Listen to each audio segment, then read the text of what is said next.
evening. It's 8 p.m. Eastern Standard Time. It's SciFriday. You know what that means. It's time for SciFridays.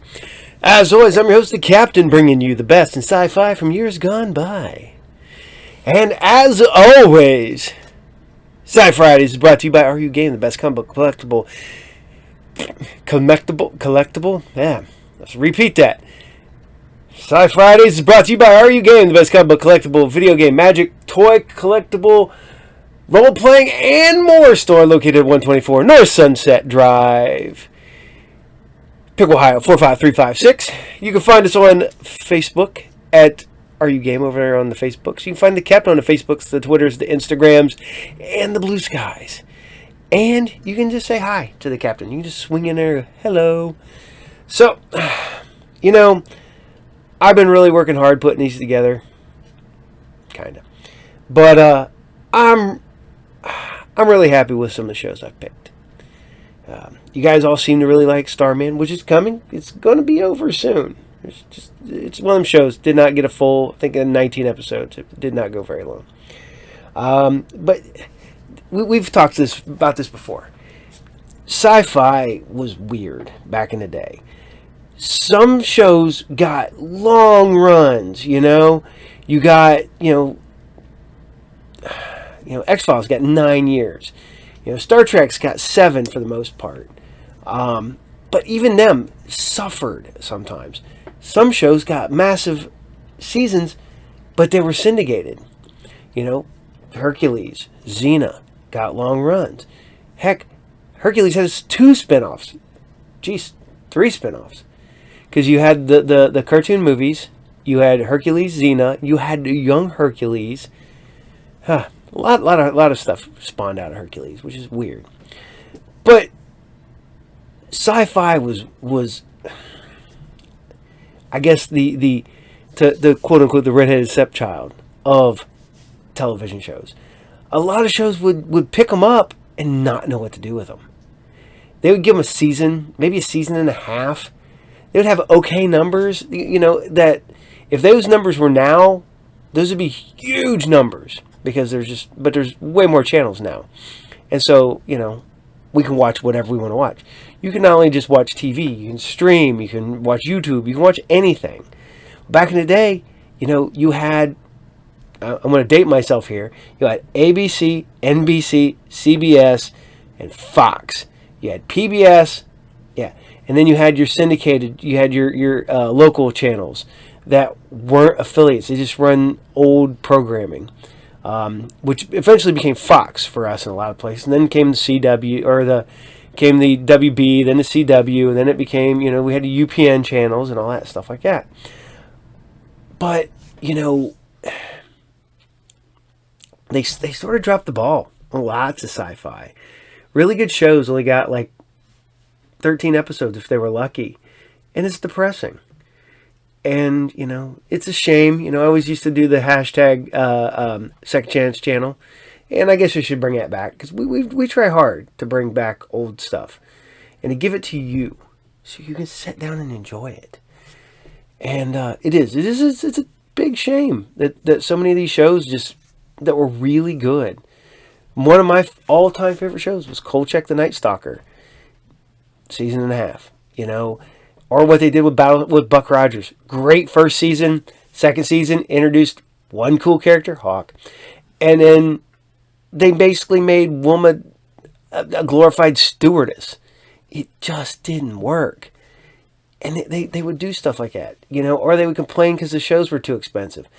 People go, oh well, Battlestar Galactica got canceled. Battlestar Galactica is still one of their top shows. It was just so expensive per episode that they couldn't justify it. Which is weird finding this stuff all out now. Because when I was a kid, I was mad my shows ended. And then finding out they're like, oh, they were still doing great numbers. They were just too expensive to make. Then why make them to begin with? If you got to know when the first episodes come out how expensive they're going to be. Especially because usually the first episodes are the most expensive. Because they have to build all the sets. They got to hire all the actors, everything else. By that time, they can just reuse everything they've used from the episode before. And like Buck Rogers and Battlestar Galactica, they reused a lot of footage. Same way with Airwolf. Same way with a lot of A-Team stuff. A lot of that was common. They would just reuse stock footage. And it's depressing that these shows would get canceled when, I'm not going to... Was it the better to loved and lost and never loved before? And part of me wants to go, yeah, well, I wish you wouldn't have never made the show. I loved, freaking The Phoenix. I liked The Highwaymen. Stuff that only got like a handful of episodes. If you're going to do that, you had to have known that it was going to be expensive to begin with. So even if it was a hit show, you knew you were never going to make enough money to make it a continuation show. I mean, literally, that's why Star Trek had so many parallel Earth episodes, and they kept reusing the old sets over and over and over again. Because they could. It was cost-saving. And that's what's funny. Is go back and look at the episodes of Star Trek that take place in Mayberry. So... All right, so I'm going to... that's my rant about sci-fi on network television. So we're going to start this week off with StarMan. This is episode 16. I can't praise this show enough. You guys really seem to like it, and I wish I could bring you more when it's all done. Maybe that's what I'll do. Maybe I'll just start making my own episodes of some of these shows. I mean, I could make StarMan. I got a ball bearing. I could walk around going, I have, or I could do more powers than Matthew Starr and be like, woo, woo, woo, woo, woo, woo. Oh my God, that would be hilarious, wouldn't it? Just continue on other shows, just making them yourself, all the Star Trek people, like Star Trek, the adventures continue and stuff like that. So here you guys go. StarMan, episode 16, Barriers. Enjoy.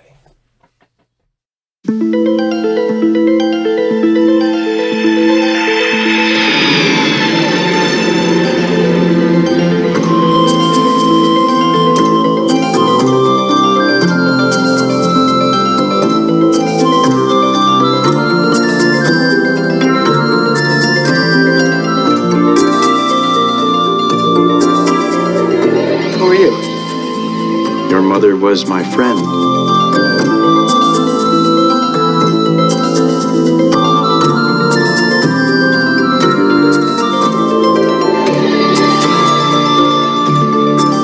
What do you want from me? I want to help you.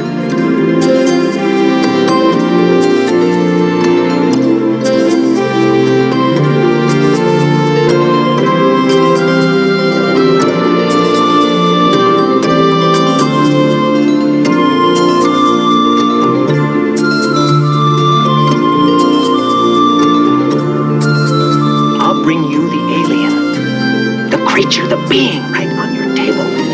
You really are my father.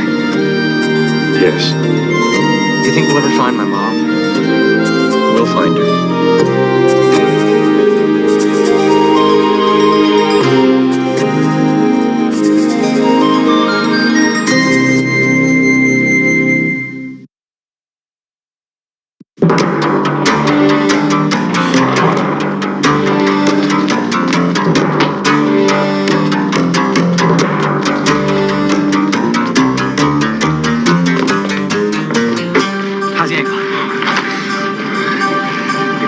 Stop running from me. We can't. That fox is right behind us. I know. I wish we could keep moving and sit down at the same time. We can. Look.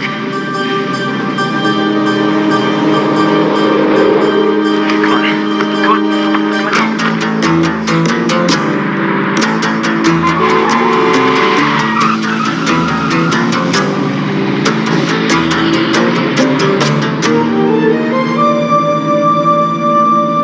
Are you sure it's safe to go to the assignment? Open Mind magazine. We'll have to risk it. Besides, now that we've lost everything but the camera, we need a job more than ever. Yeah.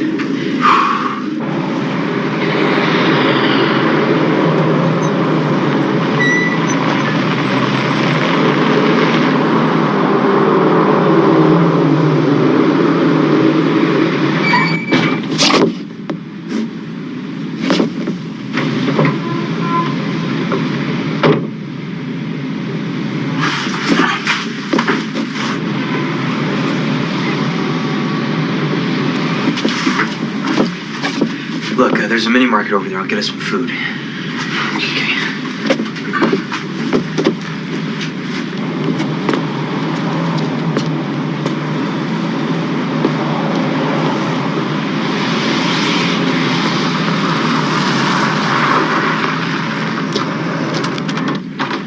Yeah, do you have burgers and stuff like that?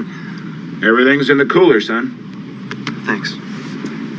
I can't understand how we lost them. They just disappeared. Poof. Wiley, has it ever occurred to you that we are dealing with an intelligence infinitely beyond your wildest dreams? A being from a civilization where intergalactic travel seems commonplace? I know that. What are we going to do now? You're going to get some more coffee. Then we're going to backtrack until we pick up the trail again. And then we start all over. Wiley? $10 on 2. Where do the Wileys of the world come from? How do you work this thing? Well, you got to adjust the equipment to the load there. One burger would be 3 minutes on high, so each additional burger is probably at about 45 seconds each. And, Coffee? Couldn't possibly have human parents. Parents. That's it. He's got a relative in the government. Someone in a high-up position. Someone with absolute authority. Ham and cheese sandwiches, powdered donuts, beef jerky. Sandwiches in the cooler.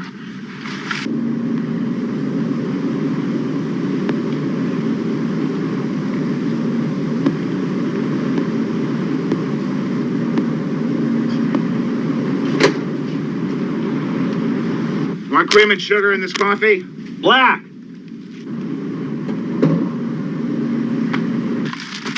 Beef jerky? 6 kinds. How could somebody with that much power have a kid like Wiley?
That's pretty good. Si no estuviéramos discutiendo, ¿no? ¿Cómo que me callas, Pedro? A mí no me vas a hablar así, ¿eh? No, la verdad, pues si fuera tú... Excuse ¿Por me, qué por no voy favor, a... excuse me. Can you help me find... Sorry. Este gringo, ¿qué hace?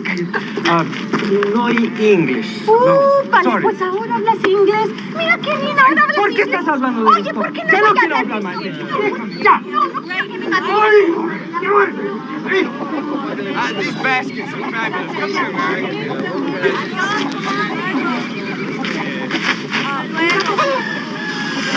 Excuse me. Can you tell me how to get to E Street and Highland Avenue? Sure, you cross the border, take the 5 freeway north to Chula Vista, get off at the East Street exit. Border. Took a wrong turn, pal. You're in Mexico.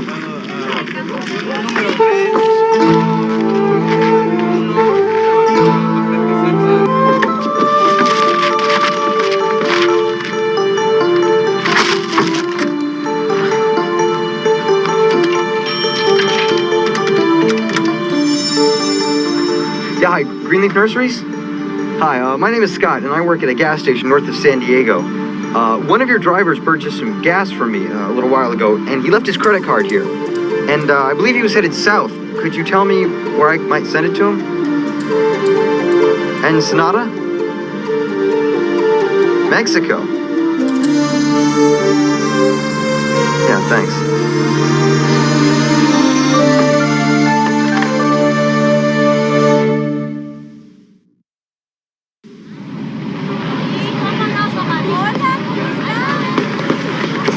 Señor. La luz.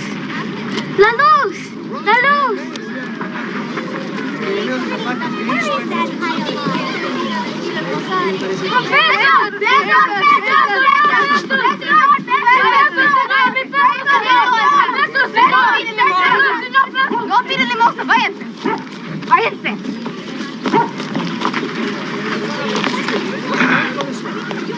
Bienvenidos. Deberían tener vergüenza, ¿no crees? Bienvenidos? I think my English will serve us better than your Spanish. My name is Tonita. Paul Forrester. Please, don't think badly of those children. I'm sorry they bothered you. Oh, they didn't bother me. All they know how to do is beg. Looked to me like they were pretty hungry. No, they were only pretending. What they wanted was your money.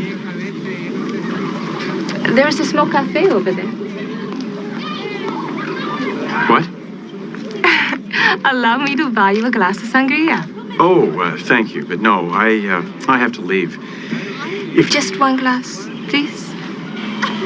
It would be very good for me if I could sit down for a little while. Please?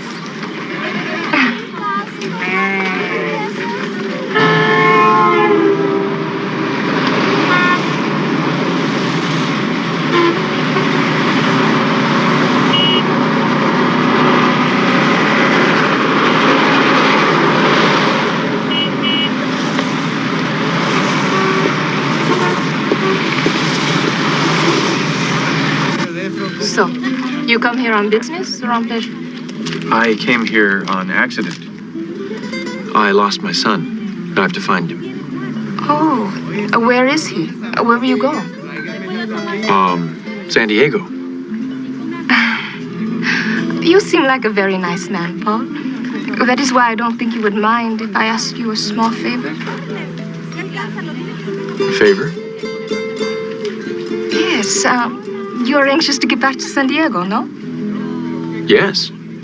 There must be room in your car for one person. One and a little bit more.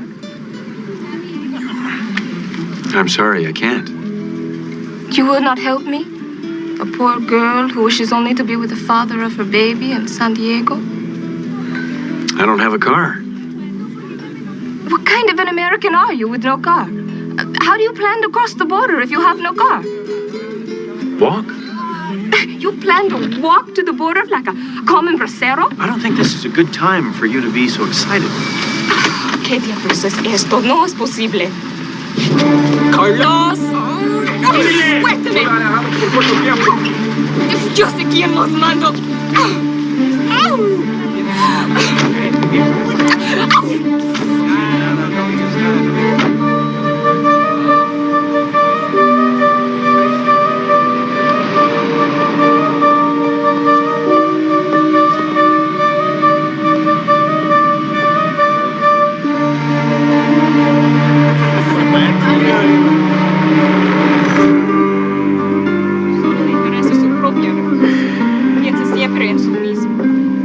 ¿Y ahora quiere escoger mi esposa para mí? Yo.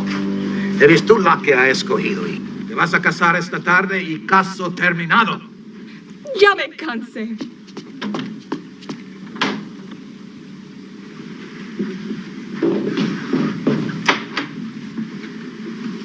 Good morning, Paul. I can't do it. I can't marry you. I heard you and your father shouting outside. What? When I met you, you did not speak Spanish. Well, I've been learning. I don't know why he thinks I'm the father of your child. He had me followed, and when he saw me talking to you, he thought... Why didn't you tell him? I didn't have a chance. Paul, please, can't you help me? No, I can't. My son is out there all alone and he needs me. I only want to be with the father of my child.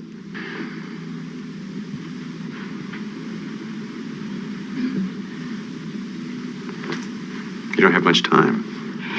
We agree on something. But you have to understand. I understand more than you think. The baby should be born with her father. Her father? You think it's a girl? Yes. You sound so certain. It's scary.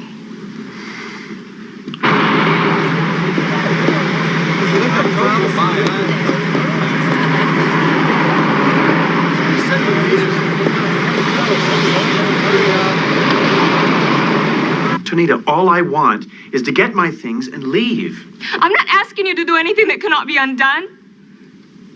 Paul, it's my only chance. I have to see the father of my baby.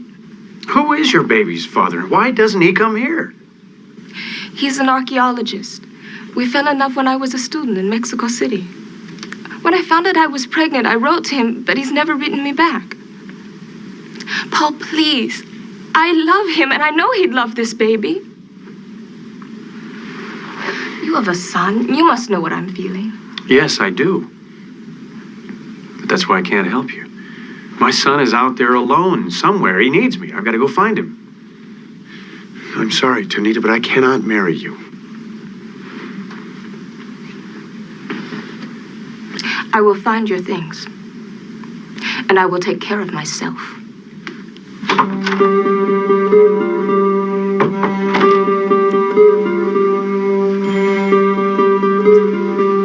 Todos los portones están bien.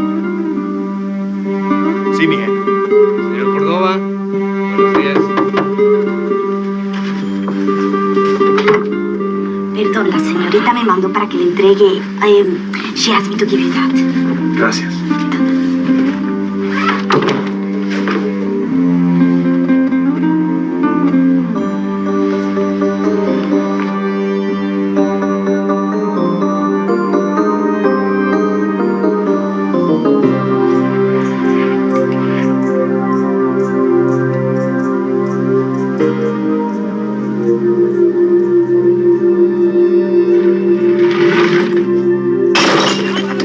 ¿Qué te pasa, Juan?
I don't know why you're so mad at me.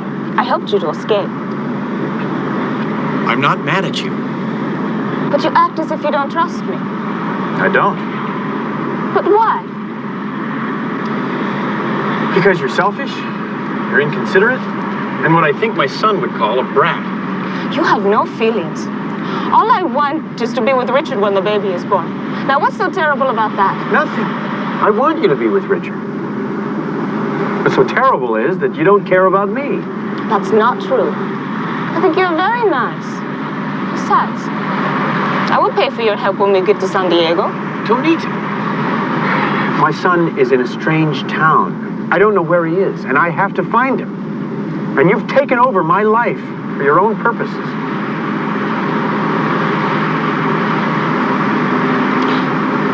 Well, we both have to go to San Diego, senor.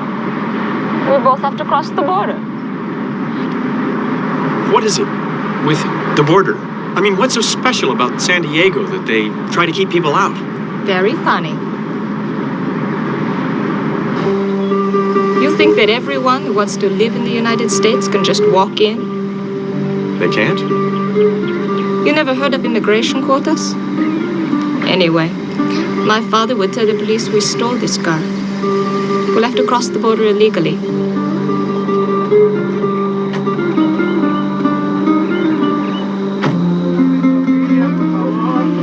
Well, how do we get across this border? We'll have to find a coyote. Coyote? Wolf-like carnivore? Voy a buscar a los muchachos. Sí, patrón.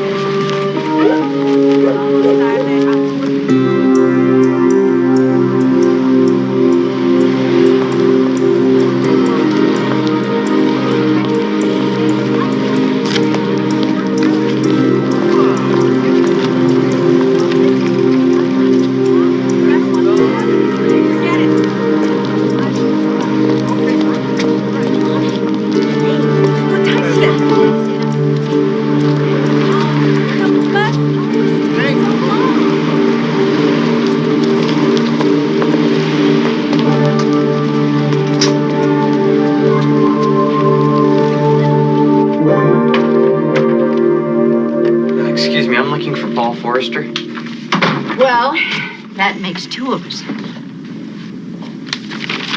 Well, of course, he's only one day late, so I suppose that's not so unusual. I guess he was right. You are a friend of his. Paul and I don't have friends, young man. We don't even have family outside of our work. Oh, he does. He's my dad. Well, my condolences. Listen, if you run into him, will you tell him I hired somebody else? Look, I think we got off on the wrong foot here. Can we start again? I mean... I can't help you, young man. I have a magazine to get out. All right, look, I know he's gonna be here, okay?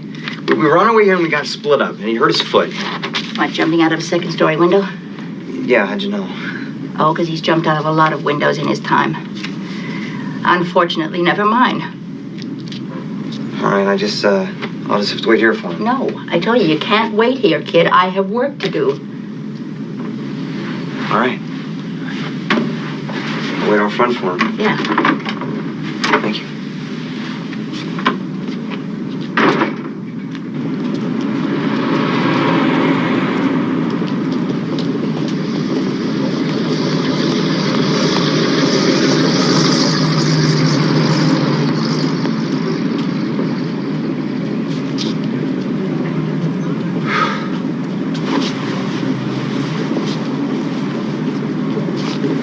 I don't think you should attempt it, Senora.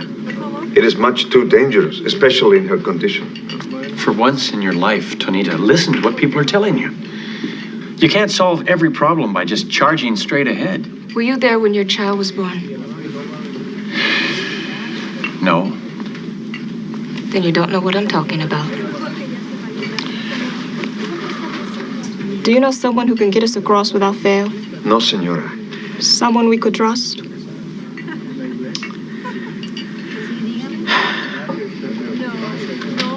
Come with me.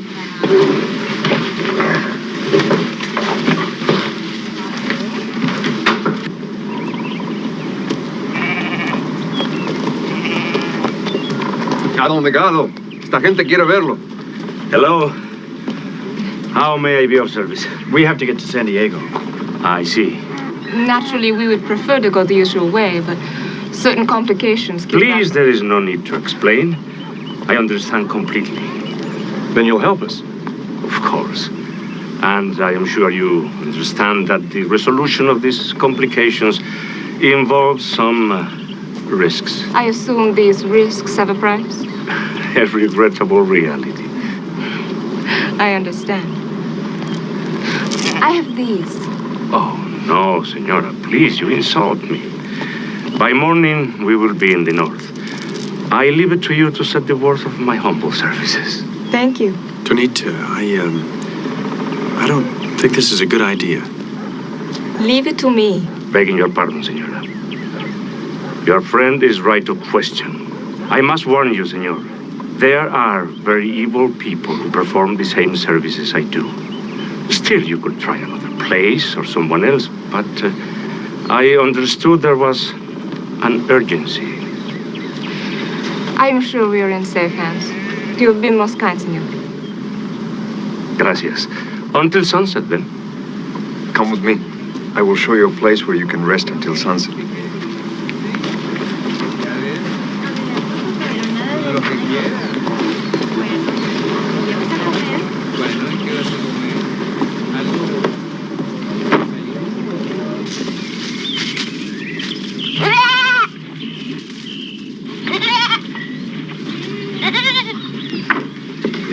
Ahí vienen dos personas, así que hagan lugar, ¿no? Está todo bien, todo bien.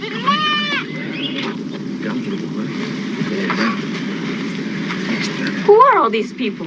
I thought we were going alone. Well, you wanted to leave immediately, Senora, and these people have been waiting for days. No, there must be a mistake. I am paying Senor Delgado for myself and for Senor Forrester. These people will have to make their own arrangements. No mistake, Senora. These people have made their own arrangements with Don Delgado, just like you have. You don't understand. Tell Senor Delgado that I want special service. I'm going to San Diego to be with my husband, not to pick grapes for no money. I will not be treated like Tonita, I think you should stop talking. What do you mean? I mean, that's enough. These people want to get across the border as badly as we do. It's not their fault they don't have jade necklaces.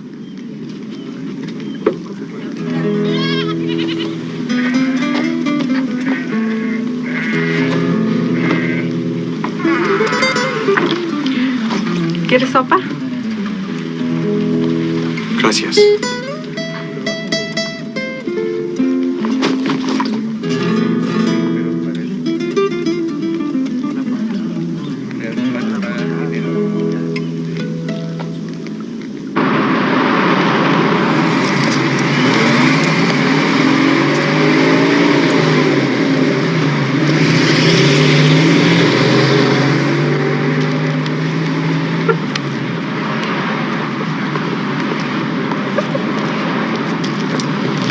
Yeah, what'll be?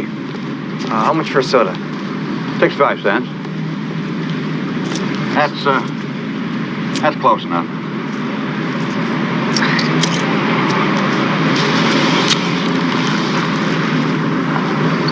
Wait a minute.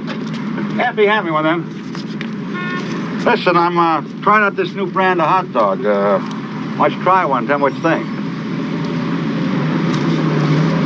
Thanks. No. Aquí. Creo que sí. Sí. Ah. Gracias. De nada.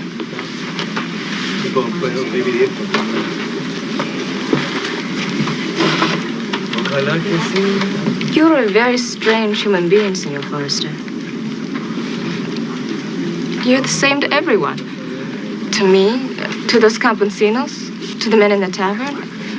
You have only one face. Well, you only need one face.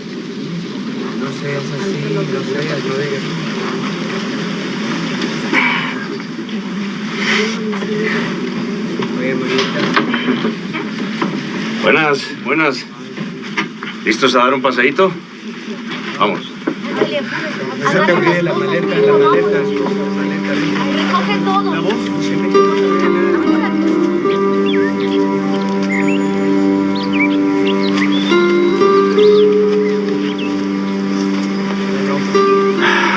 Tranquilos, esta noche es la perfecta para cruzar porque va a haber luna llena. Les ruego obedecer mis órdenes, andar juntos y mantener silencio siempre. You said that tonight would be a perfect night to travel because of the full moon, but that we have to be very quiet. Yes.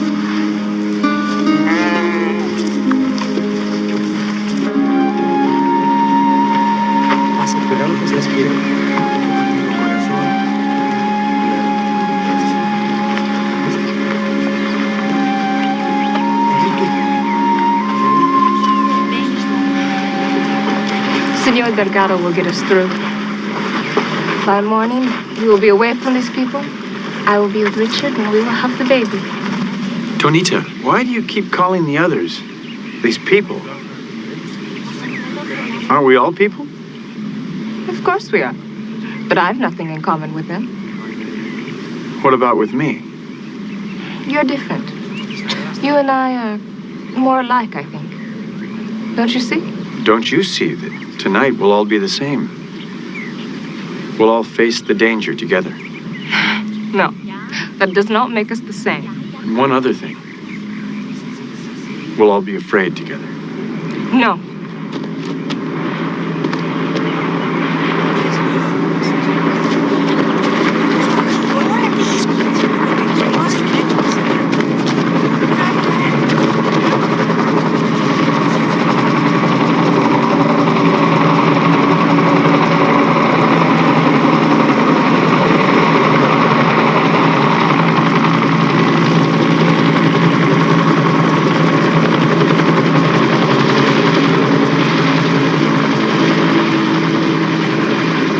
¡Vámonos!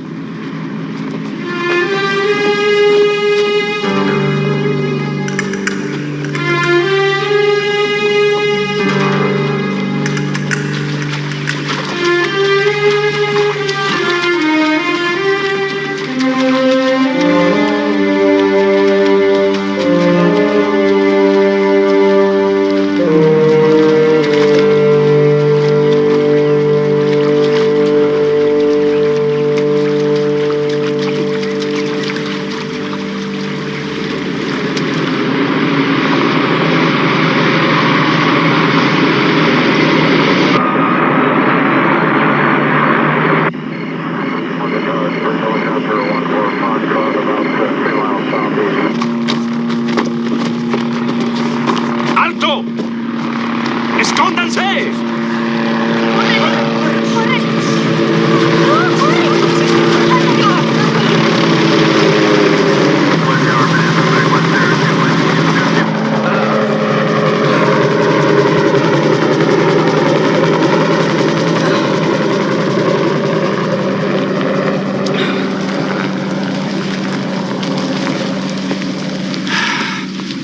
¡Continuemos!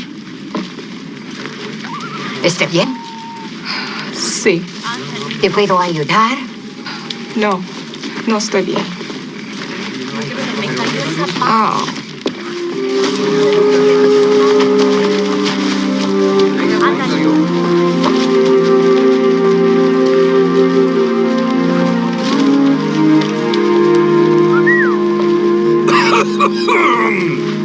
¡Oye! ¡Nadie se mueva! ¡Son asesinos! ¡No traten de esconder nada! ¡Entréguenle todo! ¡Do it! ¡Pronto! Well, Senor Ruiz, you are a man of many faces.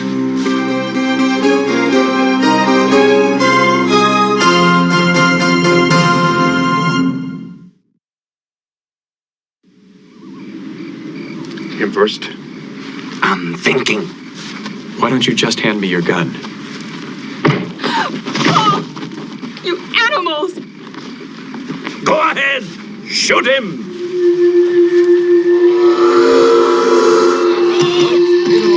Idiots!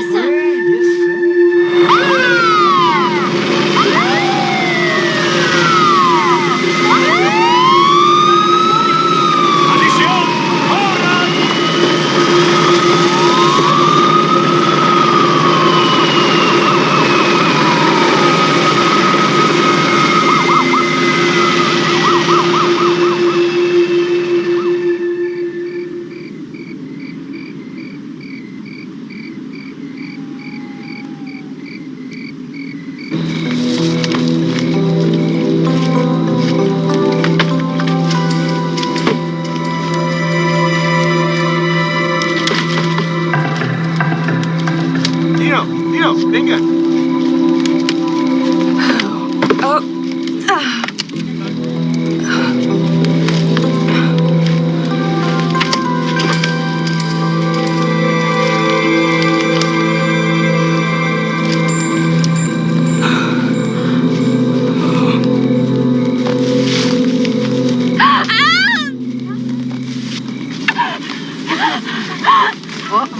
Cálmese, cálmese.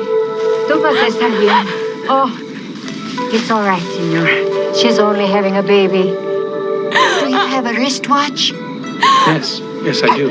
It's what time the contractions. The what? See how long it is between the screams. Tú vas. Oh, dolor pasa. It's all right. It's all right. Pase,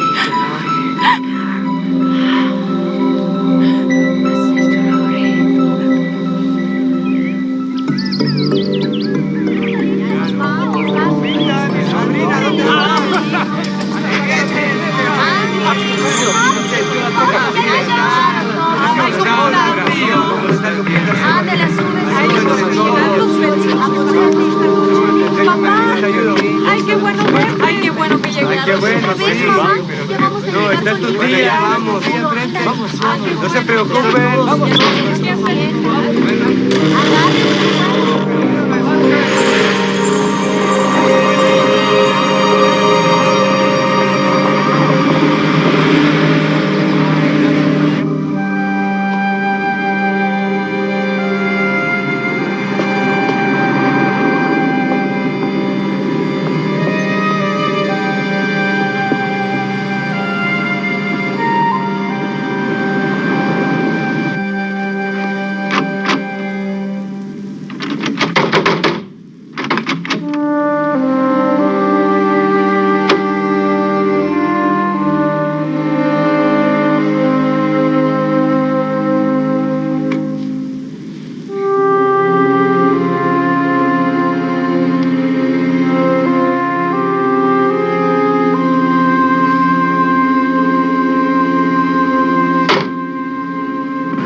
You were right.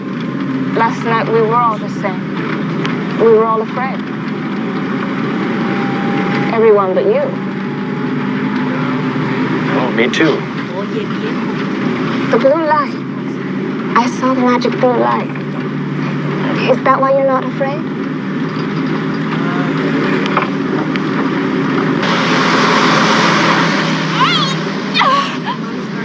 ¿Qué pasa? ¿Qué pasa, cariño? Oh, Dolores. Dolores, it's all right. Stay calm, cálmese. El niño se viene. Calm, it's all going to be all right. It's the baby. Oh.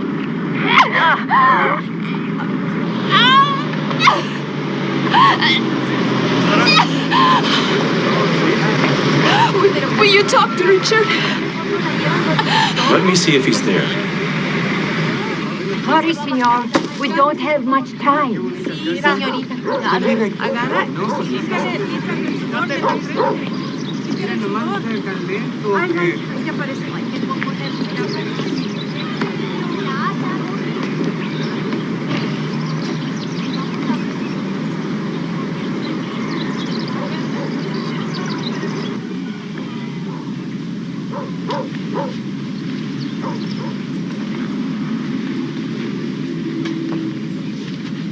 Hello? I'll be down in a sec. Are you Richard Billings? Yeah, hi. You with the freight company? Everything's okay, isn't it? I'm a friend of Tonita Cordova. I don't know who you are, mister. But I haven't seen or heard from her in a long time. I've been out of the country for 6 months. Whatever the problem is, I'm sure Senor Cordova will straighten it out. I'm here about Tonita, not about her father. She needs you. Oh, what's wrong? She's going to have a baby. A baby? Es mejor que esté. Ándale, lleva a la pobrecita. No, así que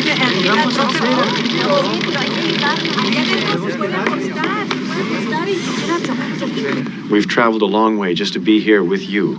She's with you? She's here? Richard. Oh, I'm sorry it's like this. I wrote to you. No. You must lie down now, Signora. It's time. In here. Yes, you have a bed? Don't try to talk now. Here. Oh, good. We have to use the floor. Ayúdame. Mover la mesa. Pillows. Bring pillows. Ayúdame. Good. I must tell you what happened. Nothing is the same. Good. Take it. Come on. Estoy bien. Sí, cálmese. Cálmese. All right. Blow. Breathe. Don't push. Push. Breathe. Blow. Don't push. Don't push. Can't you do something for her? Get another blanket. I have to rip your pants.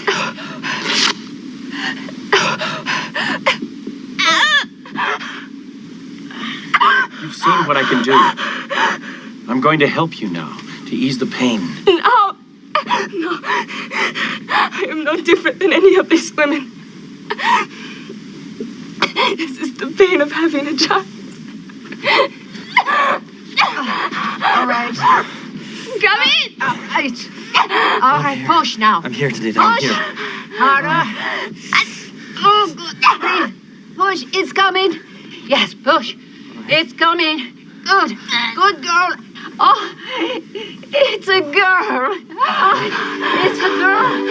It's a girl.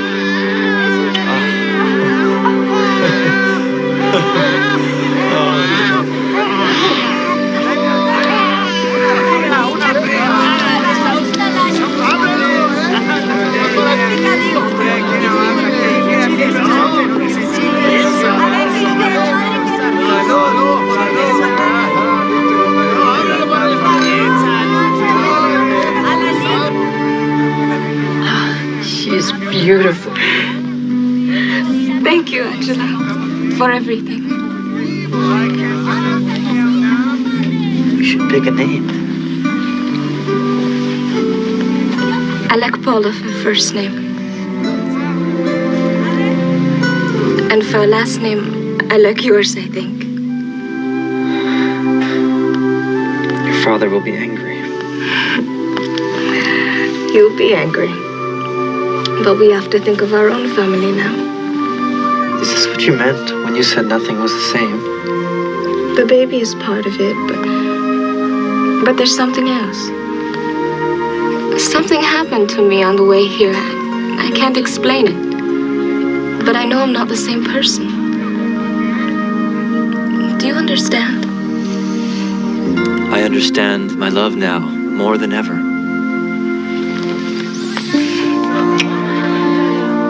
And I love this new person, too. Rest now, both of you.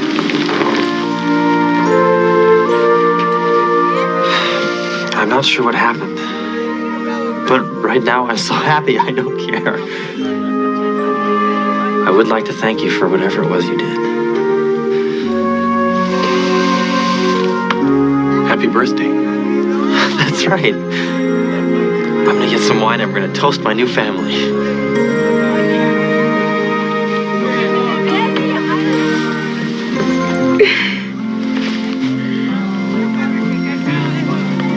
Do you understand?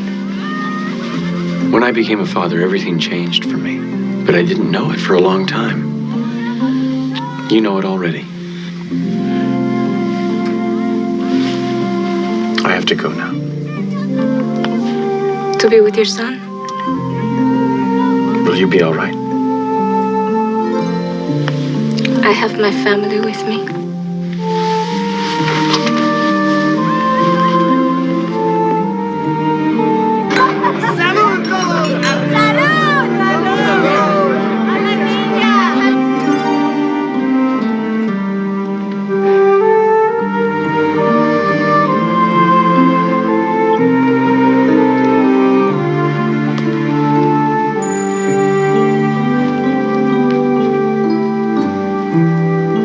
Hi.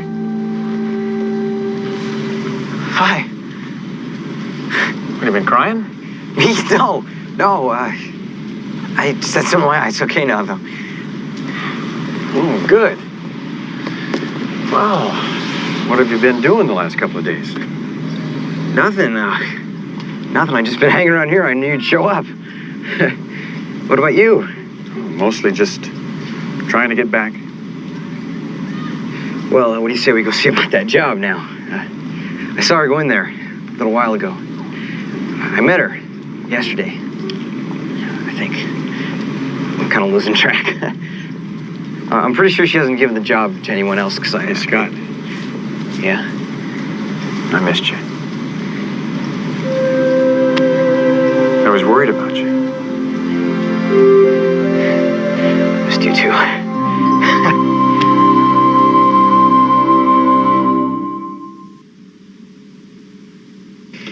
I should probably have my head examined for this, but there you go. You know, you are the only photographer I know who has the guts to be 2 days late for an assignment and still demand a cash advance. It's for expenses and everything. We'll keep record of it. Forget it. Some things never change. People do. I'm not the same man that you knew. Oh, settling down, are you? That's part of it. Uh-huh. You mean no more running around the world at the drop of a hat and no more jumping out of windows just one step ahead of whatever? No. You do still remember how to use a camera? Sure. Some things never change. Excuse me. Doc, what is it? Ida, there's a George Fox here to see you. Oh, okay, just a minute. Hey! Hey, wait!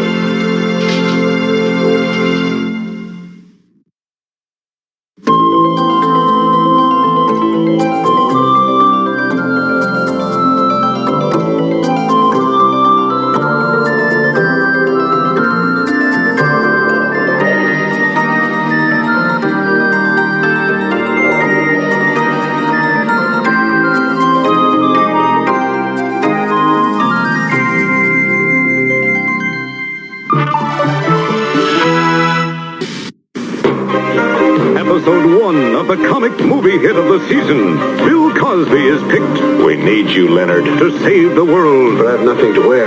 Armed only with a combat Porsche, underarm missiles, and a very fast ostrich. Will he save the day?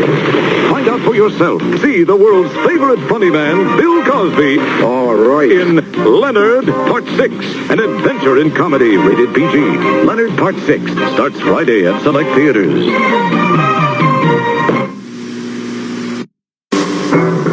Now observe Hippus hoppus rapionis. Common to urban areas, this species can be found on what they refer to as the street. Rappers are audibly recognized by the constant presence of a thunderous boom, whack, boom, boom, whack.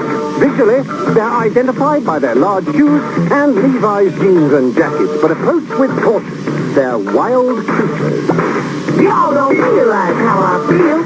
All I have to say to you is, man, just real. Hope you still like the Stars, mans. You know what the worst part about it? I was supposed to do some more rearranging, and I left everything. And I did not have time to go back and get more of my banners and stuff. Yeah. I'm not gonna lie. I probably should sell some of this stuff off, but it's mine. But I have fun with all my stuff. As I tell my wife, I was like, I never plan on growing up. I adult when I have to. But no, adulting, it's garbage. So, all right. So, StarMan, maybe I'll do that. Maybe I'll just do a goofy fan film with StarMan. Watch for that coming soon. All right. So, I know you guys all love it. And I got lucky enough a while back, because we had Pickle Comic Con, and we had one of my favorite directors. If you've ever seen a cheesy movie in the last, 40 years, you've seen one of his movies. Jim Wynorski. Jim Wynorski brought us Return of Swamp Thing. And I know we had that. Somebody posted that the other day, and I'm sorry, I can't remember who it was. I apologize. That's on me. My bad. Who would we pick? Adrienne Barbeau or Heather Locklear? And I love it. You can go back to watch the episode we did. I actually did an interview with Jim, and we talk about the Return of Swamp Thing. But we talked about it a lot, so some of the stuff may not have made the episode, but he tells stories about filming Return of Swamp Thing, how they had the local police force helping them out, and then they would take Heather Locklear out, and she would drive around town and hit the sirens and stuff. And I was like, man, that'd be fun. Crazy stories. But I'm an Adrienne Barbeau guy, man. Seriously. She's in The Fog. She's in Escape from New York. She was married to John Carpenter at one point. She was in Swamp Thing. She was Oswald Harvey's mom on the Drew Carey Show, which was great because, yeah, she was the hot older mom that they all had crushes on. And her book is awesome. I got to meet Adrienne Barbeau once. Actually, ironically enough, in passing, she was. We were hanging out in the hallway, and I could not find her table at a horror convention because it was like in a weird room off by itself. And sure enough, man, I'm walking down the hallway, and I end up talking to Adrienne Barbeau, and it was so cool. And I'm not gonna lie, I nerded out a lot because it's Adrienne Barbeau. So, as I'm talking about Swamp Thing, the problem was somebody asked what happened to his costumes. I talked to Jim, and one of the problems is these costumes were really expensive to make, and they did not last long. It's foam latex and rubber and stuff, and it just starts disintegrating almost instantly. So it's most of them. If they are, I don't think they'd be usable. Because I'd assume they'd just be brittle and falling apart, or they've just all fallen apart. So that's me talking about the Swamps things, and I love Swamp Thing. So here you guys go. This is Swamp Thing, episode 10, and this is New Acquaintances. Enjoy. Boo!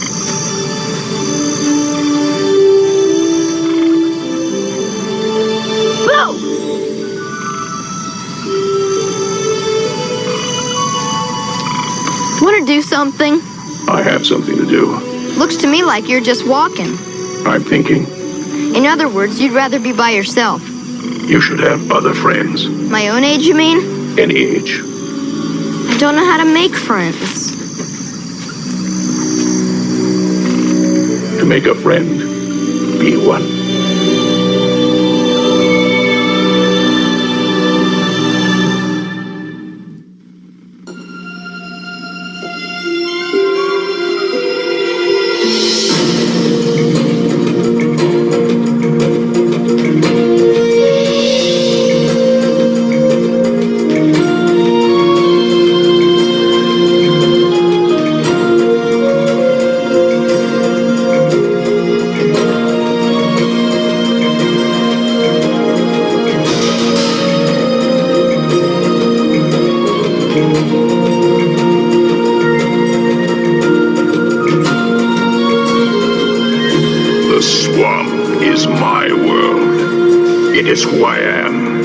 It is what I am. I was once a man. I know the evil men do. Do not bring your evil here. I warn you. Beware the wrath of Swamp Thing. Hi, Elbow. Want some help? I'm just about finished. What are you going to do then?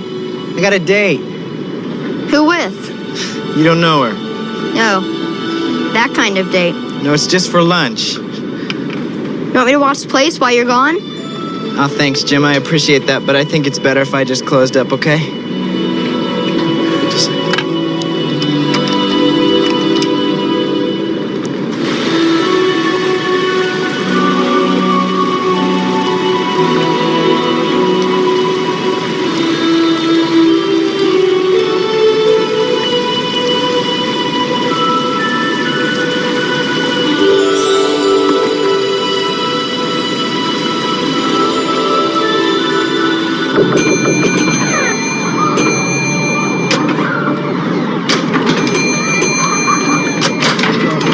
There's a trick to playing that game. Want to show it to us? Sure. Get lost.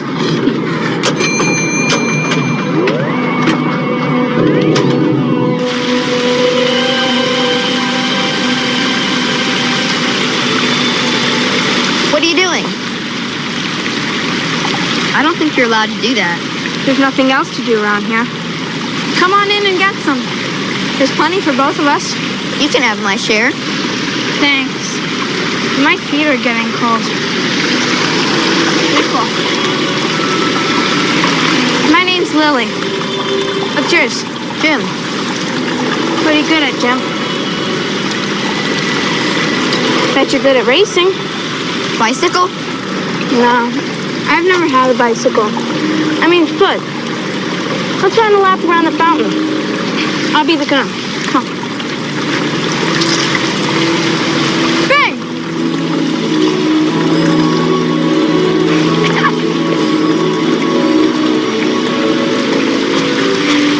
You're the first boy who's ever beaten me. I guess that's why I like you. Nice to meet you, Jim. Nice meeting you, too. What? Where are you going now? No place. We could play around my house. Your mother wouldn't mind? Come on. You're the first boy who's ever been nice to me. I guess that's another reason for liking you. Wait, I forgot my new shoes.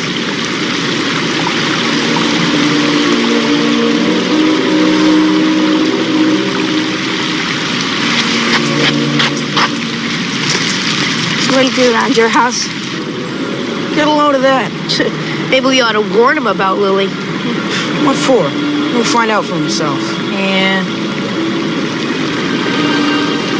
Do you think the swamp is scary? Weird.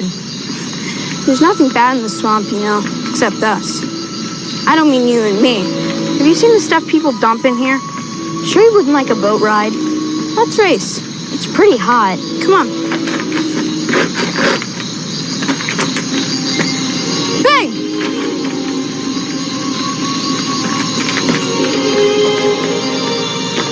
What happened? No use running a race you can't win.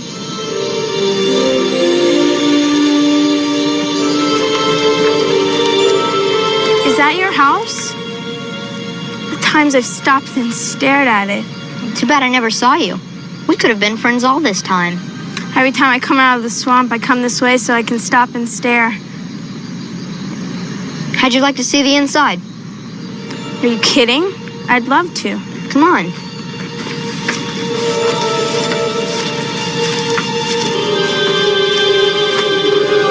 Jim, will you do something silly for me?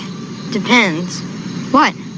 Will you ask your mom to be standing in the open doorway when I walk up? That's what I imagine when I stare. Beautiful woman standing in the doorway inviting me in. She's not home right now. Can't I invite you in? Sure. Let me take your bag for you. No. What's the matter with you? Nothing. I just don't like people pawing my stuff. Is there anything wrong with that? I wasn't pawing. I just wanted to... Oh, forget it. Jim? What? Sorry about blowing up like that. I've got one short temper. Everybody hates me for it. Maybe you should chill out a little. You don't hate me though, do you? No. Are you still inviting me in? Let's get something to eat.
caught me.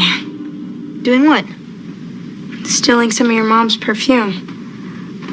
I love perfume, but I can't afford to buy even the cheap kind, which I hate. Did you put any on? No. Do you want me to? I made us some sandwiches. Come on down. Do you hate it when your mom wears it? I never notice it. That's because she knows how to put it on. Most ladies don't. I'm gonna love your mom. I just know it.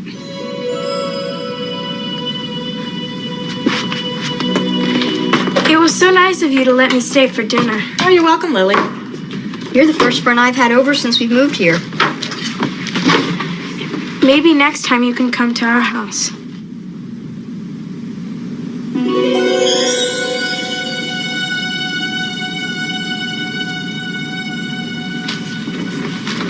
Oh, I didn't realize how long I've been here. I better get going. My mom hasn't been feeling too good. Can I use your phone and tell her I'm on my way? Of course. Come help.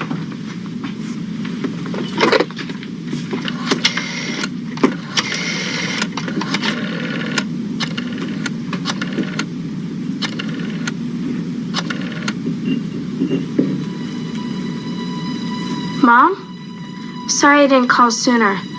My friend Jim invited me to dinner, and his mother's so wonderful, I just plain forgot. How are you feeling? Oh, well, I guess it's just as well that I ate out then. Do you need me to bring anything home from the store? Okay, then I'll see you soon. Bye.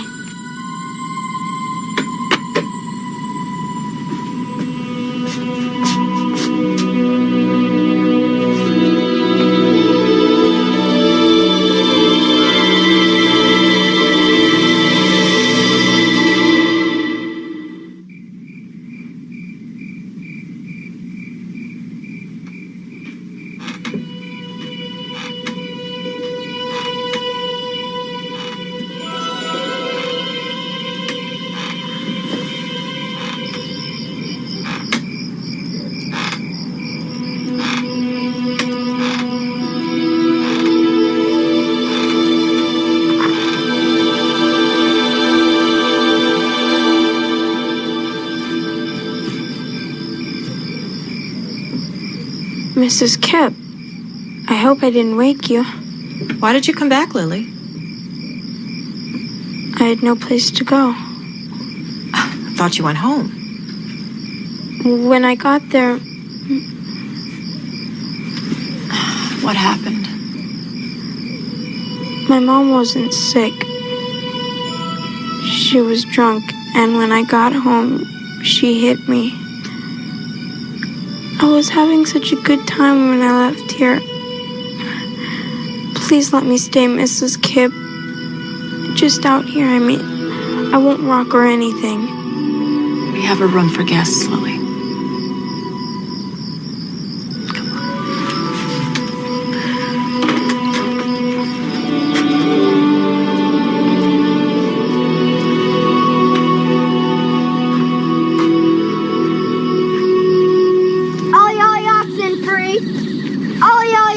Free. I give up, Lily. Where are you? Over here. Hey, that's my knife. I only borrowed it. You shouldn't do that. It's bad for the tree. Who do you think you are, my mother? Stop telling me what to do. Just give me the knife.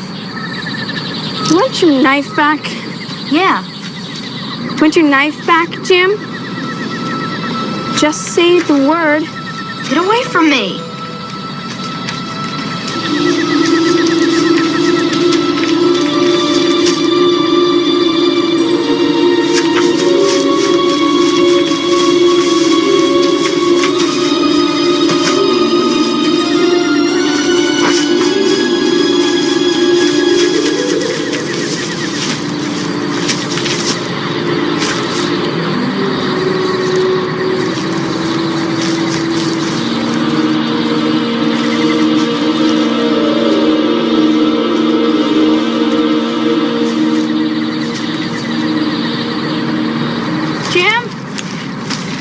I know you're out here. You come out right now. Do you hear me, Jim?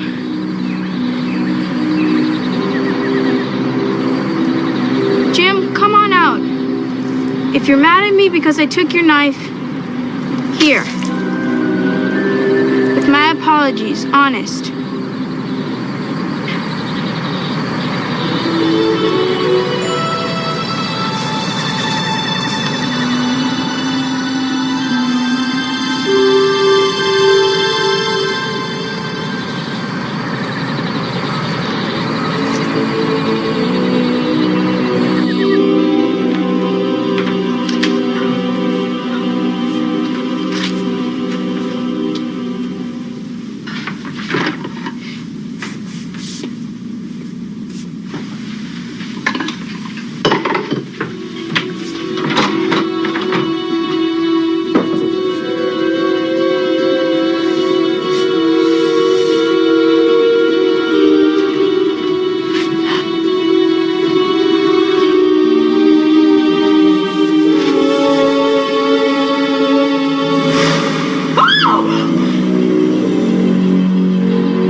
Sheriff, it's Tressa Kip. I'm calling about Jim. Well, I hope nothing's wrong. I don't know. He's got a new friend. There's something strange about her. Yeah, anybody I know? Her name's Lily. What does that mean? Is she... She's just a lot of trouble, Mrs. Kip, that's all. Mostly a case of you give me the name and I'll play the game. She brought a shopping bag with her. There was a dead rabbit in it. Is she there now? She's in the swamp with Jim. Sheriff, the rabbit had been shot. The bag was all bloody. I'll come right out. Should I go look for them? No, you stay right there, Mrs. Kip, okay? Will you do that for me?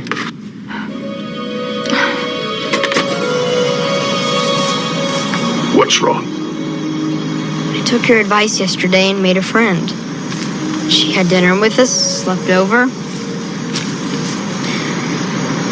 But I think there's something wrong with her. Why do you think that?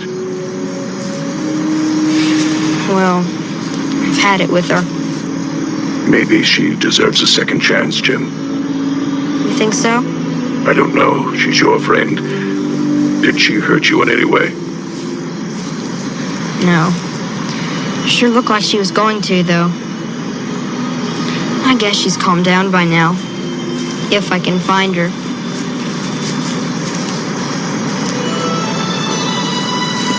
Hey, Lily, where's your friend, Lady Gray? Did you shoot her? He only kills putty cats. I'm the rabbit exterminator. Get her.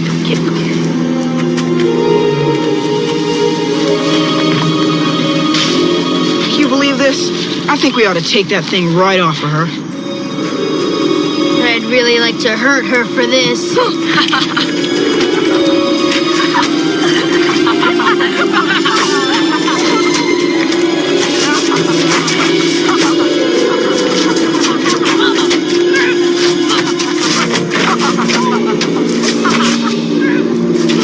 That's Lily.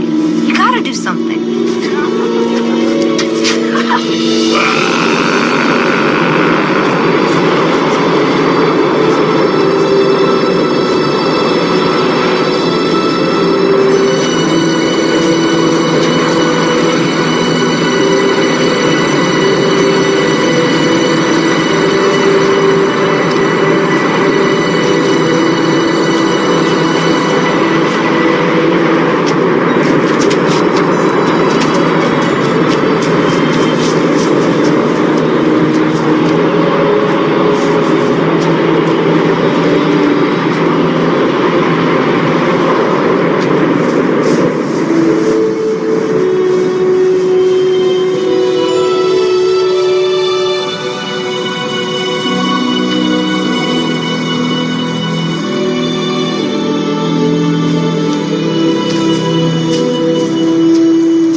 Why'd you come back? I was so rotten. You Looked like he needed help. Why are you treating me so nice? You're my friend. That's the first time anybody's called me that. I've never had a friend. I've never had anything except Lady Grey. Who's that? My rabbit. One of those kids shot her dead.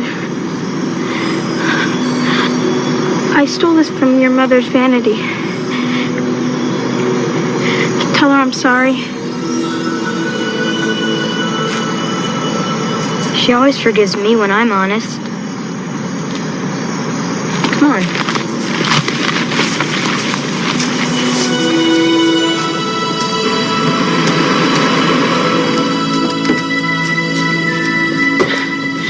They're still out there. Not anymore.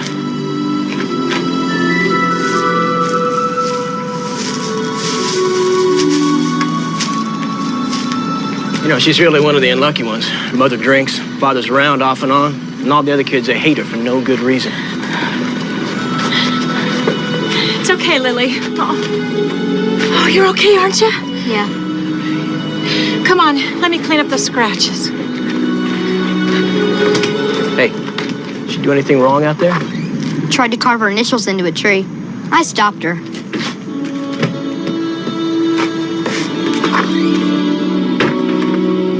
It's gonna stay. Sorry, dear.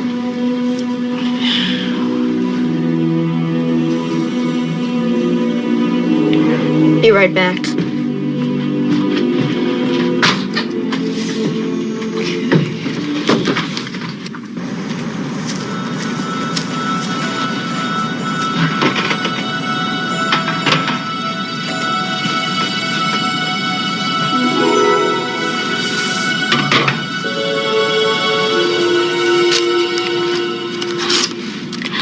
I stole this from you.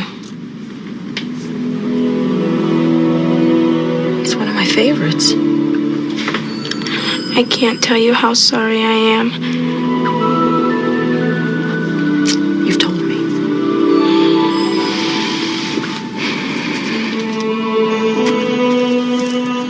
It's Lily's rabbit. It's all she has. Can you do something?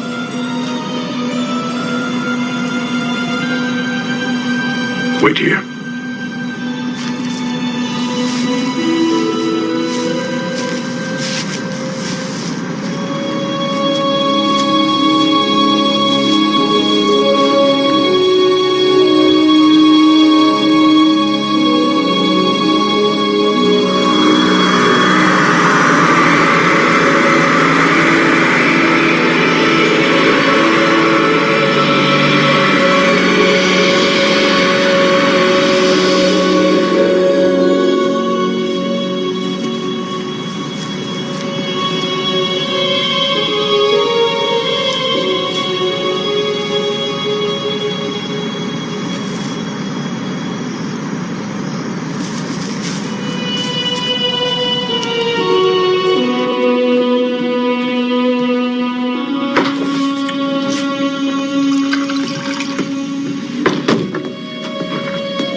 Lady Grey.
McDonald's new lettuce and tomato hamburger, the McDLT. You get a hot side hot.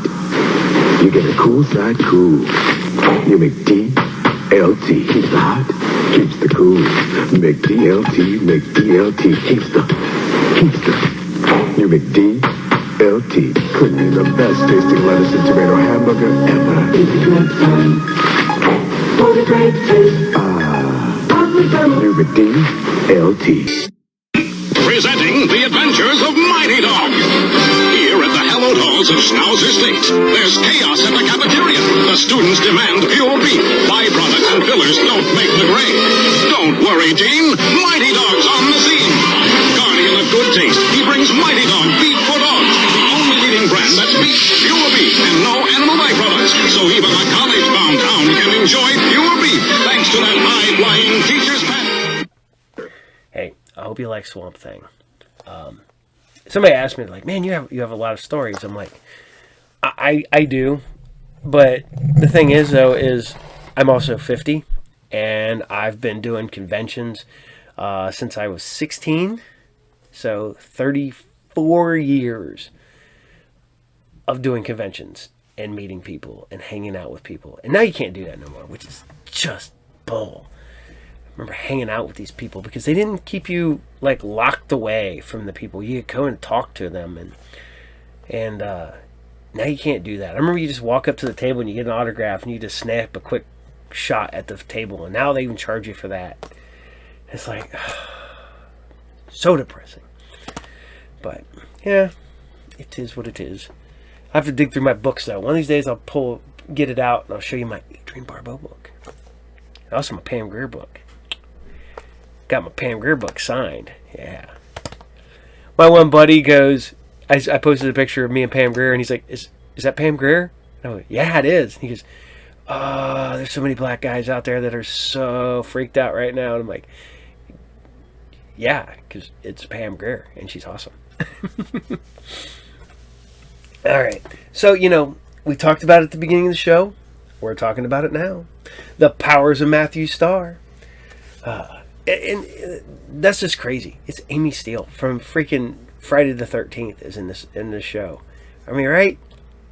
It's like I'm watching. I know it's bad. I like to have the TV on for background noise and stuff like that all the time. And I rewatch old shows that I watched forever ago. Like I've watched House. I don't know how many times. I watched MASH. I could countless times. Geez, Night Court stuff that the whole. Warm fuzzy feeling you get from certain shows. The comfort of your shows that you watch over and over again. But I'm rewatching Parks and Rec. And it's kind of funny because I watched the episode that has 4 people from the MCU in it. Ant-Man's in it. Chris Pratt's in it. So you have Star-Lord. Aubrey Plaza's in it. So you have Death. And you have Catherine Hunt. You have Agatha Harkness.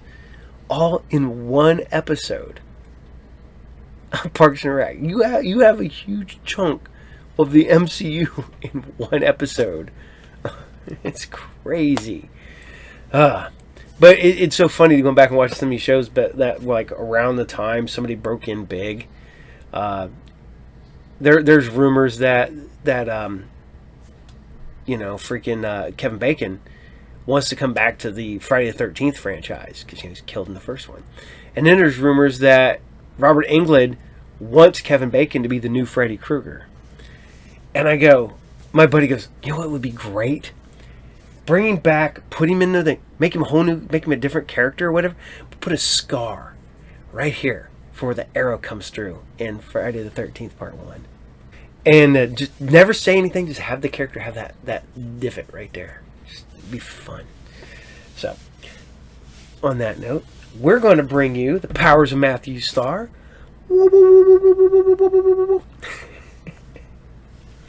And we're going to bring you episode 13.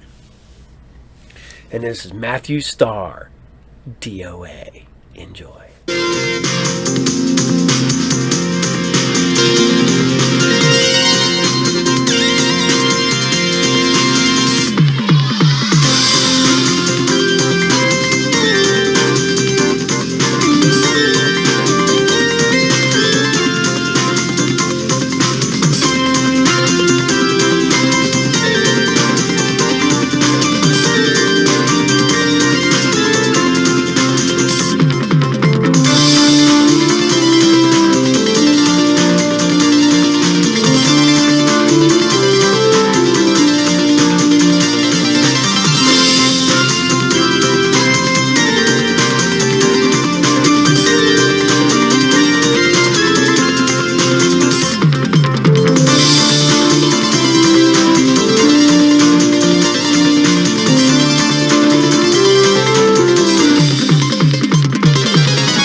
What about him?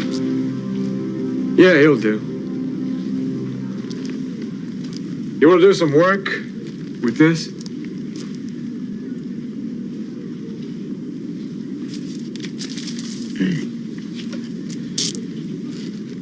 I'm not afraid to use it, man. But I won't waste it, buddy. You won't have to. Get in the car.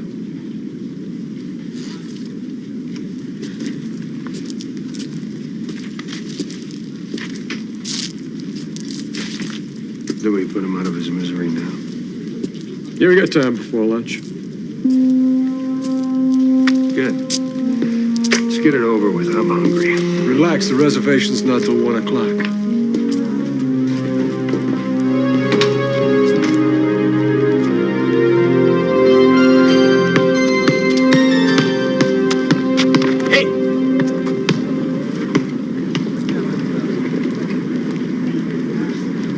Which was you? In love.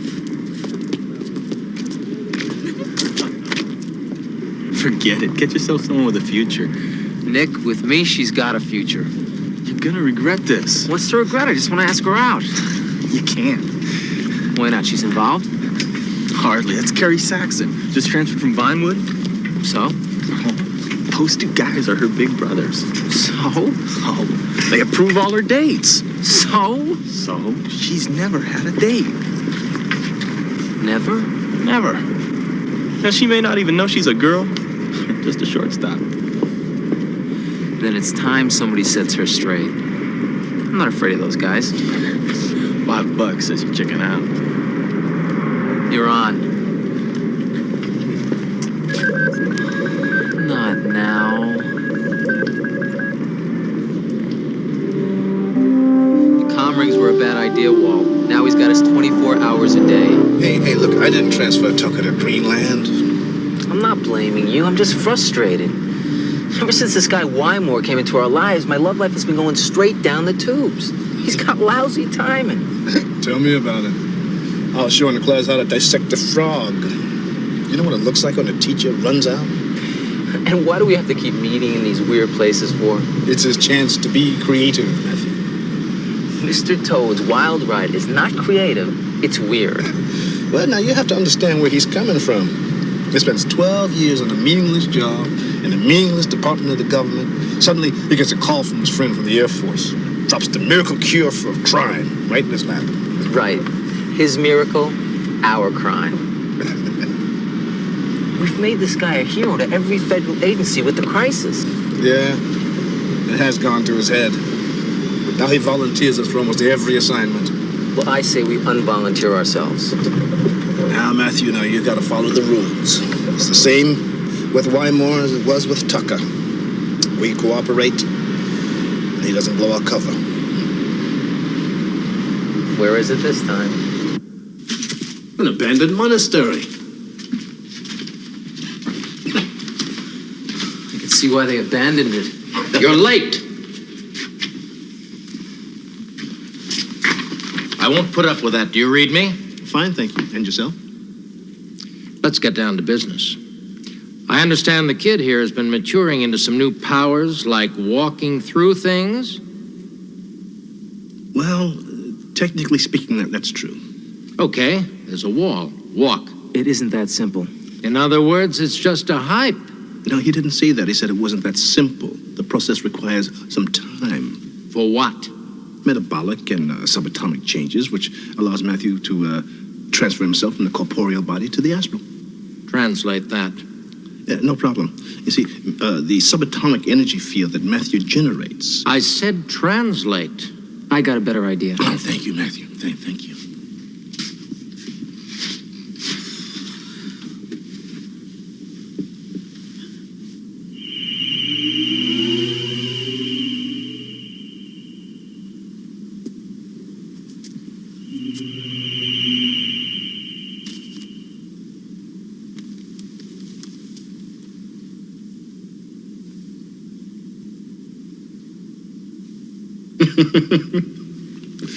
It's called astral travel. See, that's Matthew's fleshly body over there. His subtle body looks identical, but it's got a totally different subatomic structure.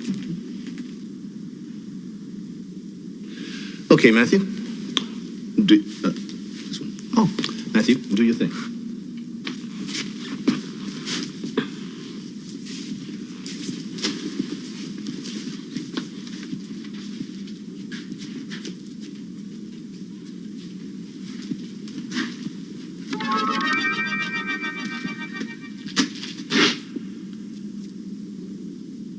Would you like to see it again, Mr. Wymore? I could see that 100 times and still not believe it. Good. Because there is a danger. See, Matthew doesn't have any other powers in the astral. So if he stays away for 2 hours, his flesh and blood body will die. Well, we all have our limitations. Now, the Task Force on Crime has been building up a case against the 3 biggest piranhas in the sewer. Big Mike Stein, New York. Drugs, hijacking, extortion. Sam McCarty, Chicago. Numbers and prostitution. Sam's cousin, Lou Donzelli, West Coast. Now, we've got enough on these 3 guys to put them away for life. Then what's the problem? We go to arrest them and they die. That's a problem? Stein and McCarty run a very tight operation. They both die, and the operation goes on bigger and stronger than ever. Well, what about this last guy, Donzelli? We're just about to nail that guy, but we're afraid the pattern might continue. What pattern? Big Mike and Sam died in the same hospital. Hillview.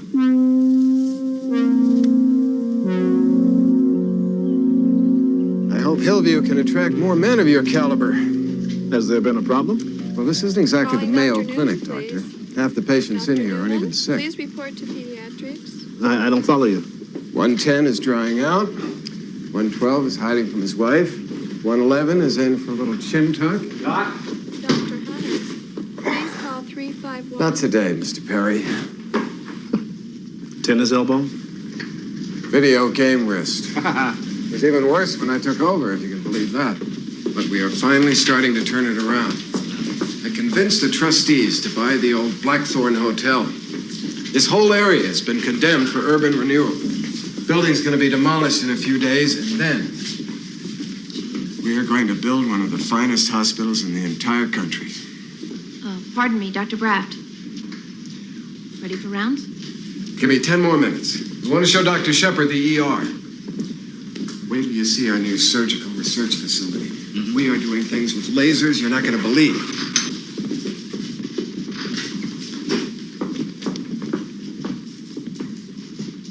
They're on their way. Thank you. Ah, Dr. Benson. I'd like you to meet Dr. Shepard, your new associate. Dr. Shepard? The people I work with call me Walt. People I work with call me Dr. Benson. Code arrest.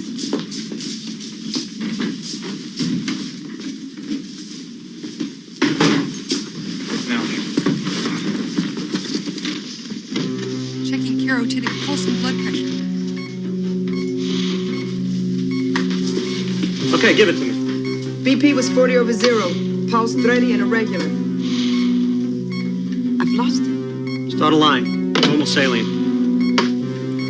Let's have an amp of epi. Throw blood gases. Get some O2 on him. Come on, now!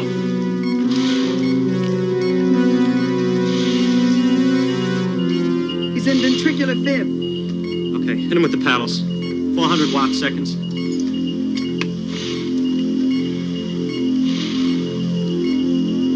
We're losing him. Clear? Clear. Patient has been down 2 minutes. Clear.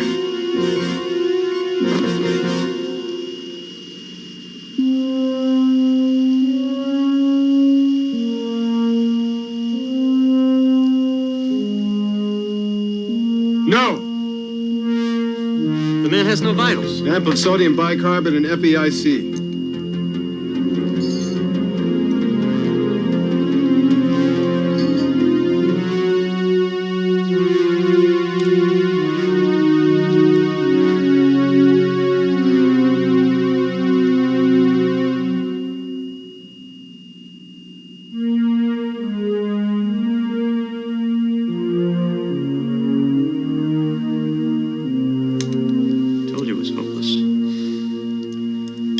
have to introduce you to one of my other hopeless cases, Doctor. He's real happy I didn't give up so easily.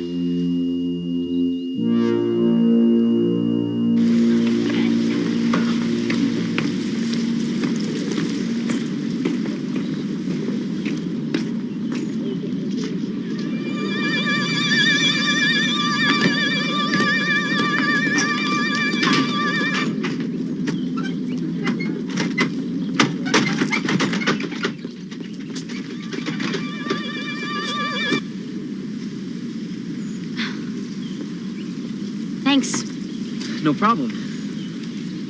Carrie Saxon. Matthew Starr. Nice catch. You a jock? Nah, I'm not really good enough at anything. I don't believe it. Maybe you just need a good coach. Maybe you're right. Pick a sport.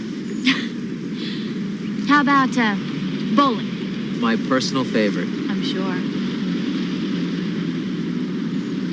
Crestridge Lanes, 8:30. I'll be there. Guess what? Matt here is going bowling with us tonight.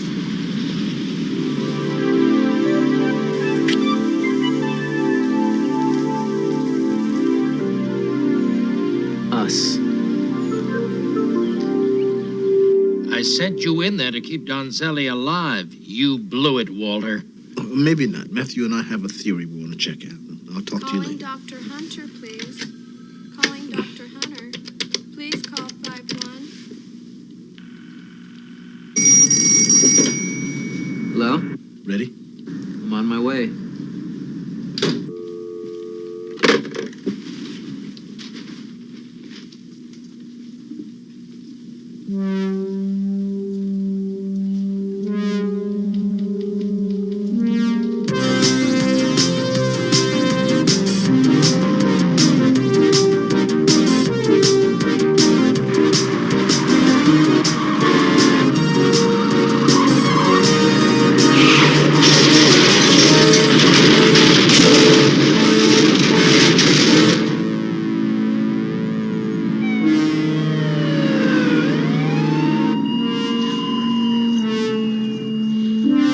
Rescue 48 to Hillview. We still show flatline. No pulse, no respiration, no blood pressure. No signs of life.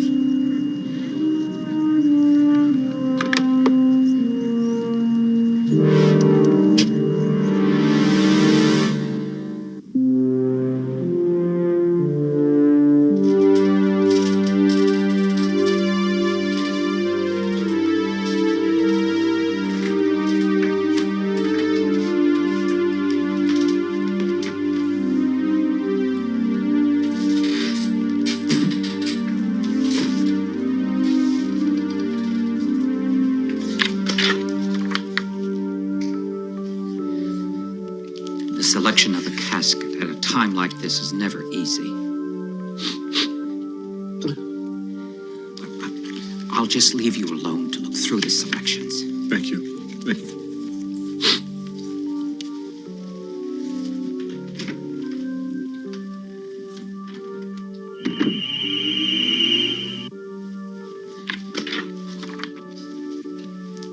Personally, I prefer blue. It's biodegradable. Matthew, there is a time and a place for jokes. And for playing dead. Shep, I have an important commitment tonight. You mean a date, huh? Not just a date. The date. Well, you're gonna have to forget it. I did some checking. You're not the only one around here who isn't dead. Lou Donzelli?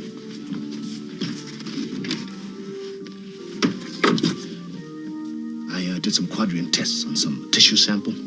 He was injected by some synthetic depressant that lowers his metabolism to such a level that it can't be detected by Earth instruments. So he looks dead, but he's not. Right. He's somewhere in this mortuary, and I need your help to find him. All right. But something's been bothering me. What? How much social life am I going to have if I'm embalmed? Hey, that's an excellent question. Well? Well, you remember, your astral deadline is 2 hours. How could I forget? Tonight? Look, this is getting too dangerous. You can't make me do this anymore. Yeah, I believe you would. Okay, but just remember, I don't know anything.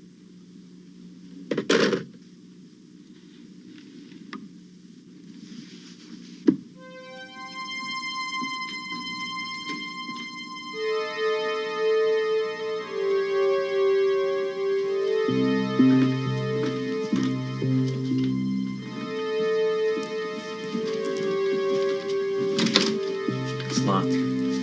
Go ahead.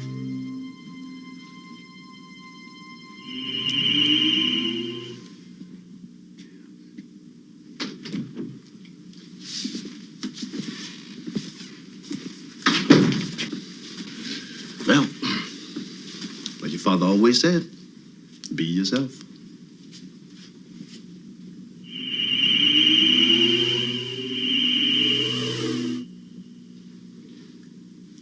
Enjoy. Mr. Stevens to the embalming room. Uh-oh.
This is gonna hurt, isn't it? What'd you do that for? Why'd you have to take so long for? I was sneaking up on him. It takes time to sneak up on somebody. Yeah, well, I'm sure that'd be a big comfort to all my friends and loved ones. Oh, What about him? well, after seeing you and what I just gave him, you ought to have nightmares for quite a while. Okay. Easy. Easy, big fella. Now, you know what to do. You keep your eyes open. Funny. I mean, see what you can find out tonight. Well, I'm having all this fun. Where are you gonna be? The hospital. I'll meet you at the surgical supply room tomorrow morning at 9 o'clock. What's so important at the hospital? Files. I have a hunch that Wymore's other two dearly departeds were also brought here, and I'm going to check it out. Chef, while you're out, let's see if you can't get me a bumper sticker for my casket. What? One that says, "I'd rather be bowling."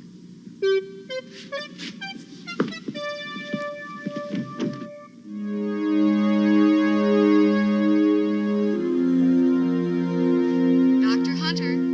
Dr. Hunter.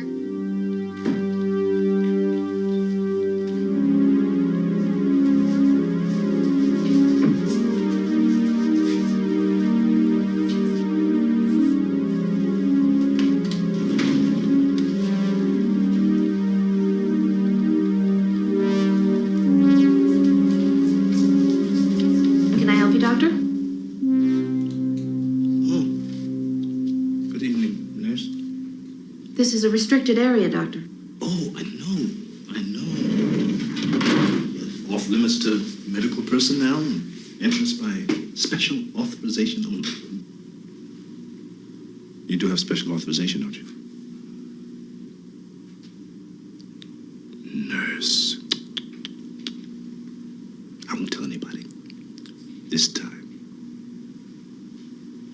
Good night, nurse. Good night, Doctor.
You'll beat us again.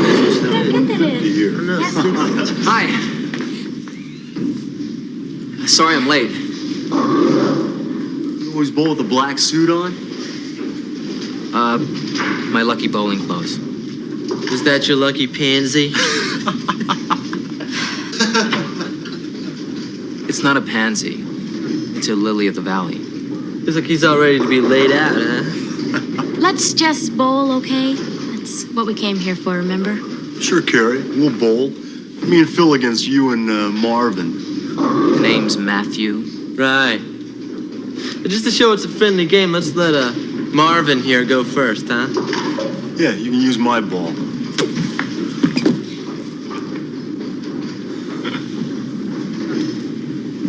Thanks. No sweat.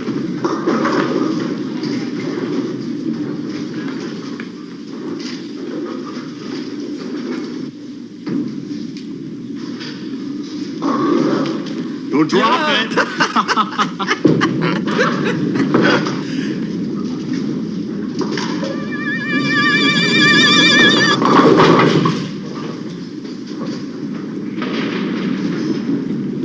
All right! What kind of delivery do you call that? Unorthodox.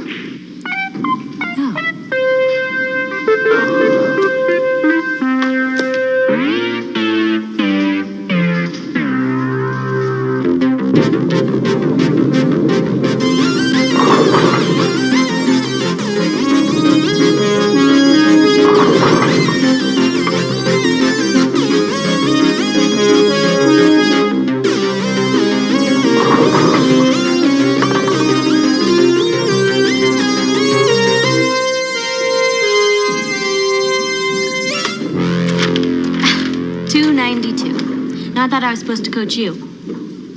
Beginner's luck. Well, I gotta get going. Oh, but it's early. Yeah, well, I gotta get to my job. Oh, what do you do? Fill boxes. Well, I'll see you, fellas. It's been nice. See ya.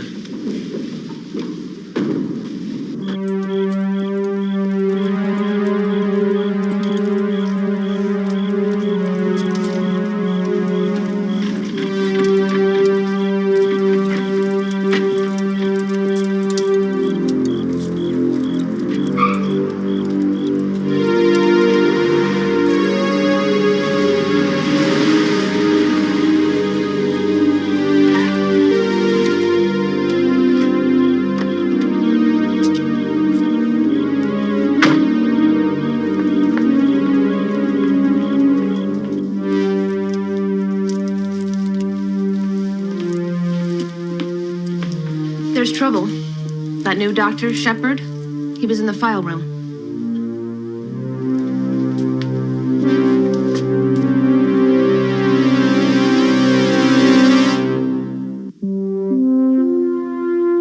Excellent. Just perfect. I don't know. I think perhaps I left him with just a touch too much of his own jawline. Believe me, you're the only one who'll ever notice anything. I think Donzelli definitely got his money's worth. Let me know when he wakes up.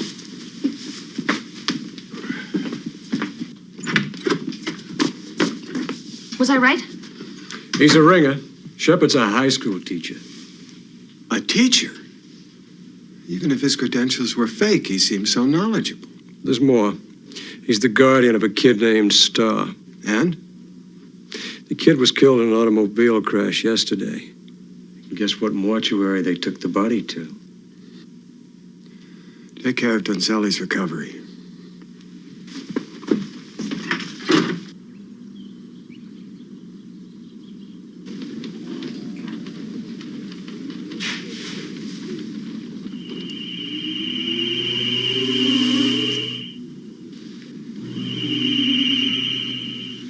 Hi. There you are. I was getting words about you. Well, it's not easy dragging yourself away from a real fun coffin like that, Shep. Did you learn anything? Yeah. Yeah, what? Don't die, it's a drag.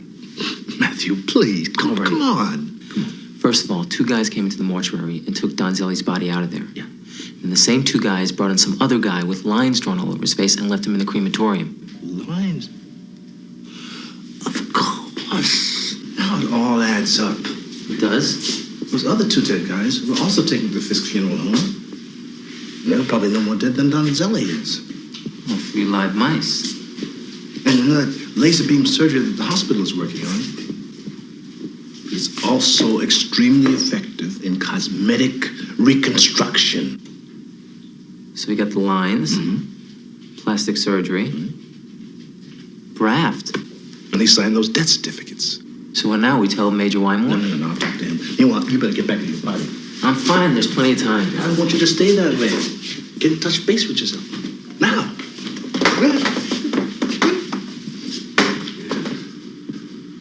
He's dead. Could Shepard have gotten into your supply of depressant drugs? No, that's the first thing I checked for. Well, maybe the kid really did just crash his car and it's coincidence. No, it's too much of a coincidence.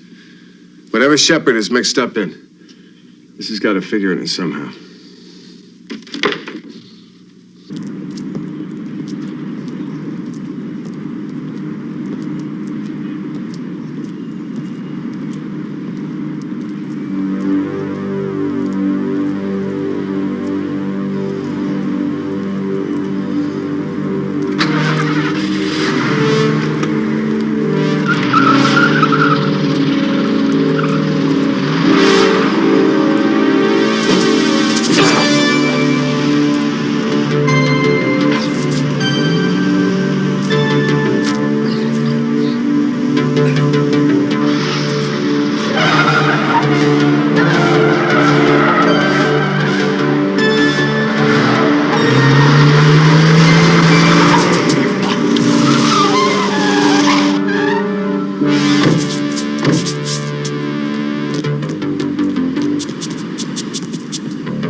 I got a deal that you can't pass up.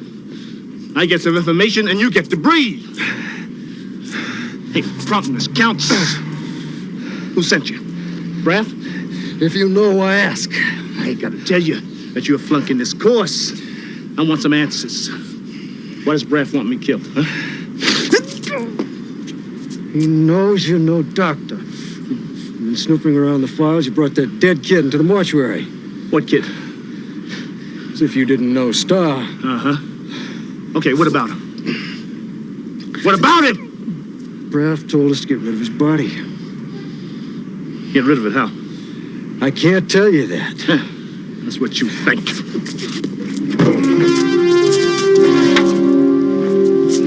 That's what I know, Turkey.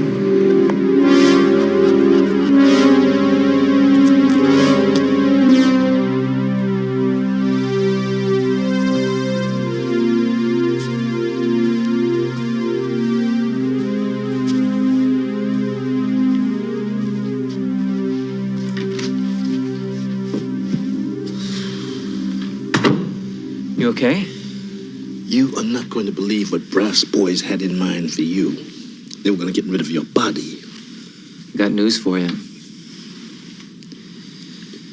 It was gone when I got back. How much time do we have left to find it? I figure about 23 minutes.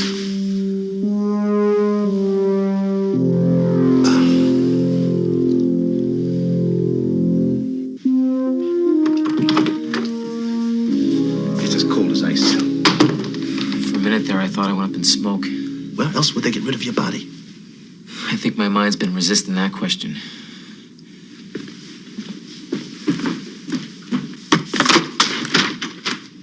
Talk. I don't know anything. I think you do. I think you've been in this with Braff since the beginning. It wasn't my idea. He forced me. But I had enough. I told Brett that he couldn't use me anymore. He wanted to get rid of the boy's body in the crematorium, but I wouldn't let him do it. I shut it down. Where did they take the boy's body? I wish I could help you, but I don't know. Like I told you, I don't know. I think you're lying. You better start remembering before I figure out a way to turn that crematorium back on. Okay. Braff did let something slip, but it didn't make sense. I'll decide that. What? Well, he said something about a hotel, that it was a perfect way to get rid of a body. Hotel? Hotel? What hotel? It's where they're building Braff's new hospital. Why would they take me there? You all right? Yeah, I'm just beginning to feel a little. My fingers are getting weak. Why the hotel? Because they're demolishing it today. They're tearing it down? Blowing it up. 20 stories of concrete. It's a perfect place to bury a corpse. Please. I'd rather not think of myself in those terms yet, Shep. Neither do I.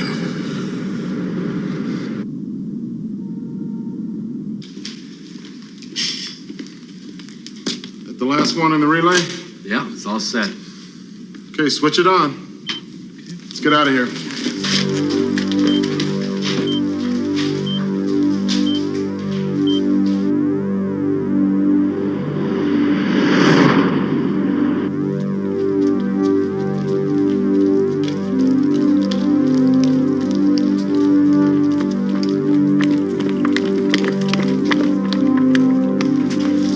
All right, everybody clear? Yep. Okay, hit it. Got it.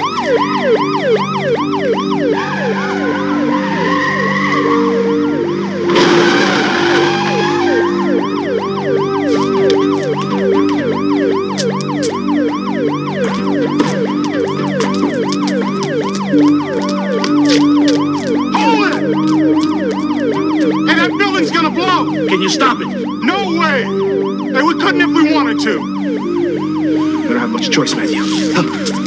Hey, are you guys crazy? That building's coming down in less than 60 seconds. Hey, let him go. Got our own necks to worry about.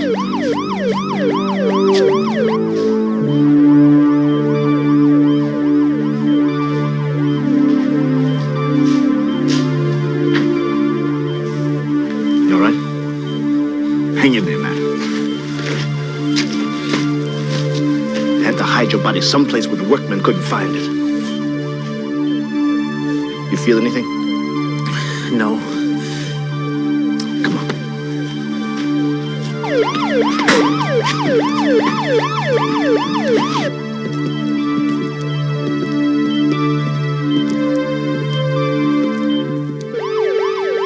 $33, $32. You got it? Yeah, this way. Go. 25, 24.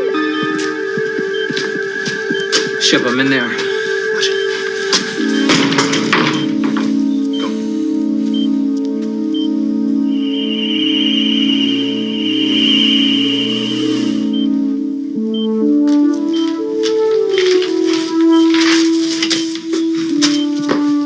12, 11. Shep. It's a timer. They're all linked in series. 3, 2, 21.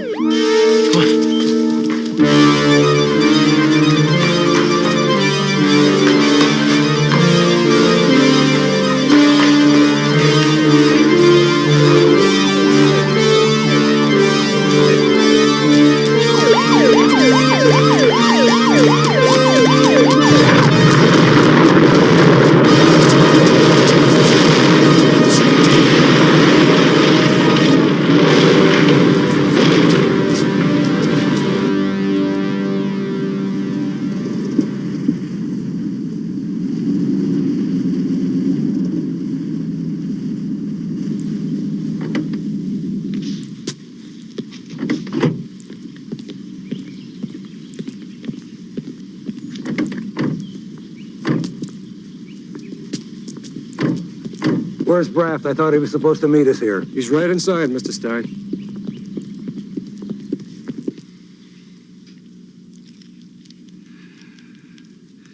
I better like this, Doc.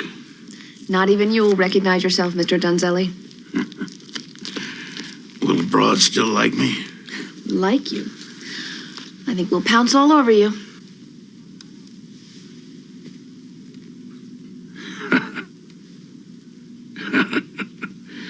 I gotta say, Doc, you earned yourself a bonus. I can't feel a thing. That laser gimmick is as good as you said it was.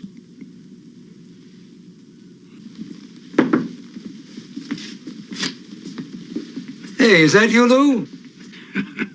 What's the matter, Sammy? You don't recognize your own cousin? Hey, you should talk. I'm Mike. Here's your cousin. What did I tell you, gentlemen? Your new identities are perfect.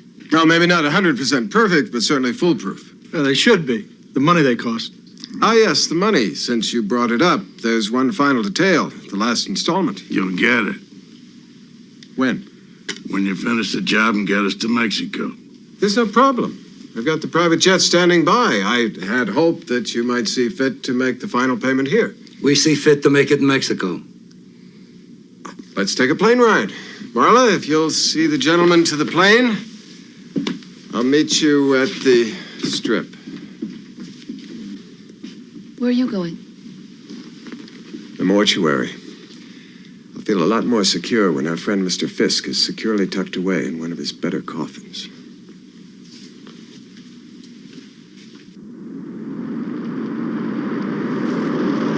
At least Shep lets me do a little bit more than just look for addresses. Keep reading. Walt tells me that the hospital files show that Braft has an operating room in his house. It figures that he's got Donzelli there, and he's the man I want. I hope Shep doesn't need my help back at the mortuary. He won't. The mortician will cooperate, and he's the one witness we need. If you say so.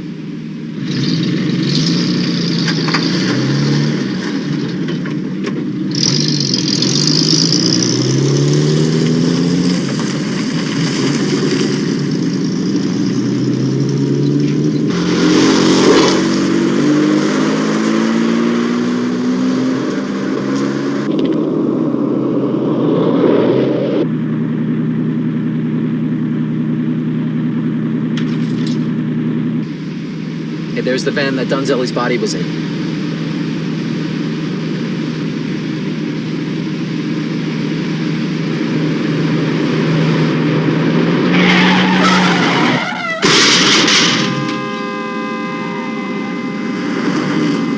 Well, it may not be astral or subatomic, but one down.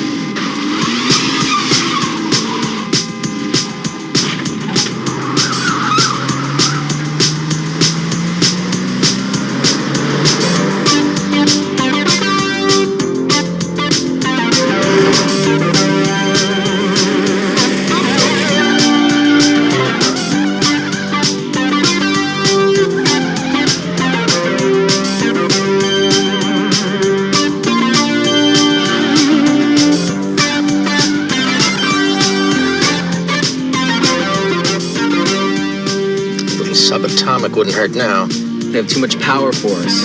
Maybe I can modify our carburetor.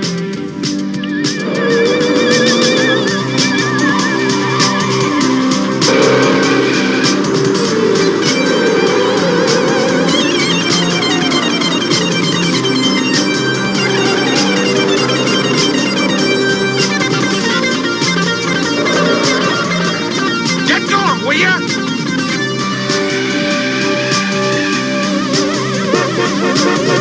Come on, move it!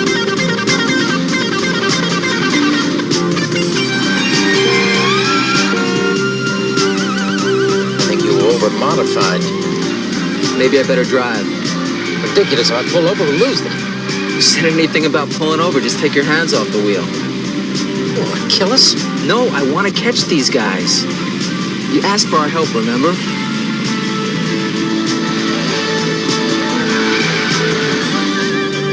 Where's the police backup I asked for?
to look. Never been safer.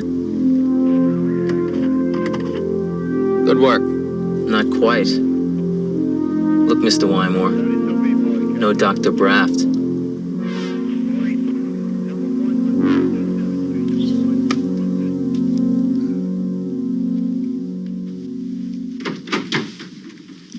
How'd it go? Oh, well, we caught Donzelli, but Braft is still on the loose, probably after our key witness. Relax, Wymore, relax.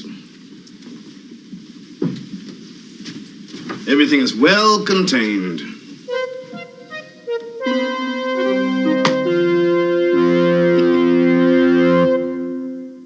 Hey, Matt, hold up. Now, how's it going? Great. What's happening with Carrie? Carrie who?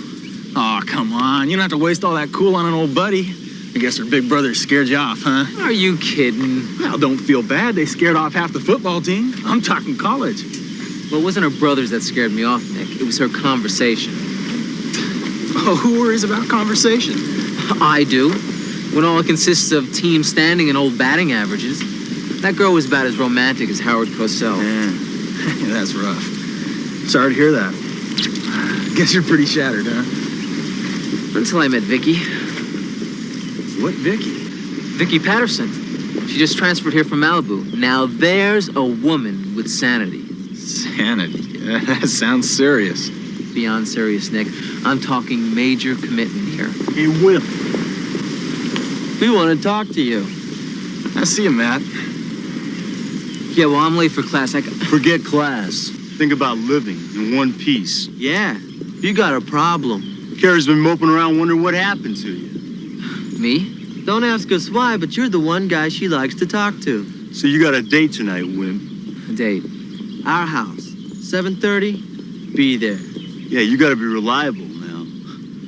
After all, you're going to stay with our sister.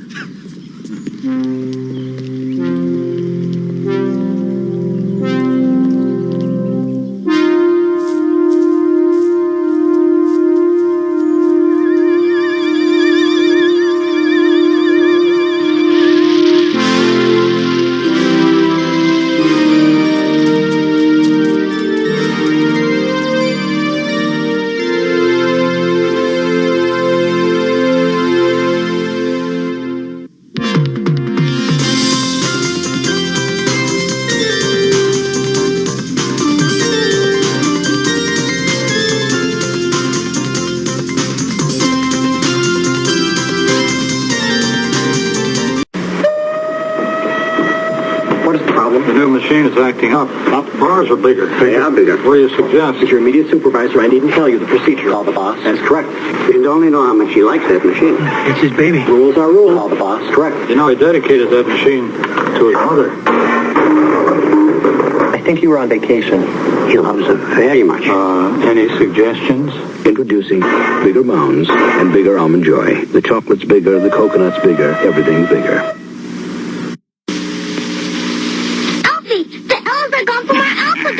Must be Nasty McEvil. Let's get him. Post-alphabet cereal. Part of this nutritious breakfast. It's doggone good. Now you can play with 2 new Alfie rescue scenes with alphabet stickers. Nasty, silly meow.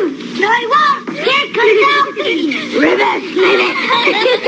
Ribbit. 1 set of stickers in each specially marked box of post-alphabet cereal. Come on, you guys. Only a little. Hungry Giant. Hungry for a big honey dash. Big thing. Honey go, big thing. Honey go, yeah. It's not small. No. Honey go, crush. Big honey big crush. Big honey. Honeycomb cereal. Part of this big complete breakfast. Honeycomb big crush. I yeah, it's more my Aquaman's like woo woo woo.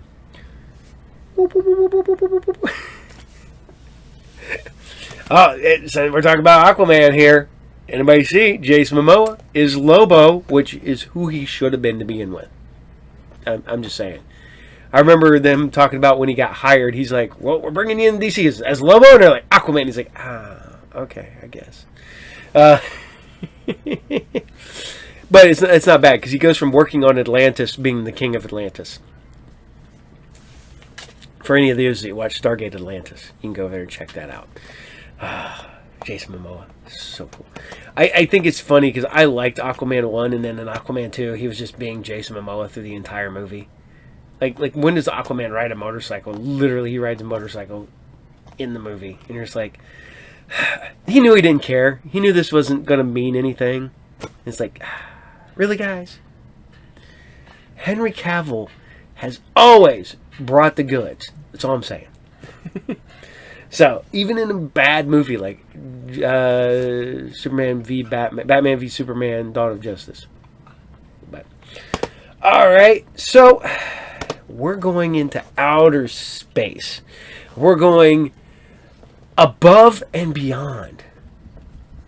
And we're bringing you some space above and beyond.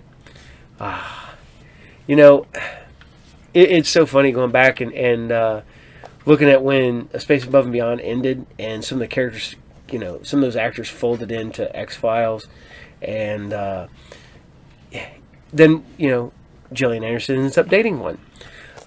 So, you know, it's cool, but it's sad, because I really think that A Space Above and Beyond was ahead of its time. Way ahead of its time. So, we're going to bring you A Space Above and Beyond, and we're going to bring you one of my favorite episodes, just because of the name, and it also has one of the best characters in it. We're going to bring you Space Above and Beyond, episode 6, Ray Butts. Enjoy.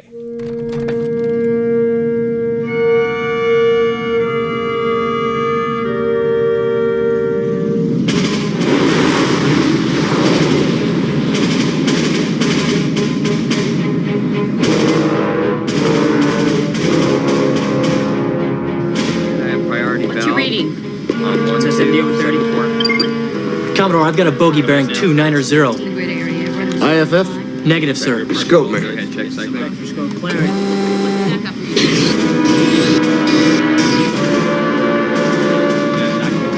a hammerhead. Still closing. Zero target aspect. All our birds are accounted for, and there's no other ships in the region. Any intelligence reports of chicks flying captured SA-43s? He's headed right for us. Could be a silicate suicide bomber. Deny it. Warn him. Unidentified spacecraft off my port bow. You're approaching the U.S. naval carrier Saratoga. Request you alter course and identify yourself immediately.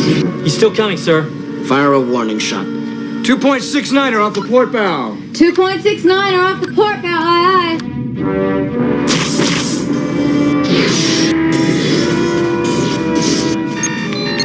aye. Commodore, it's overridden the HPDL.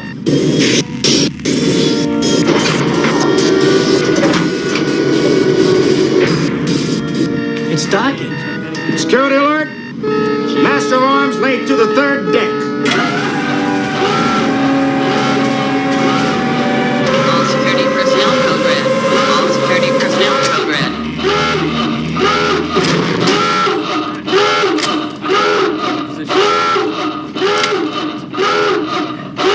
Pop the canopy.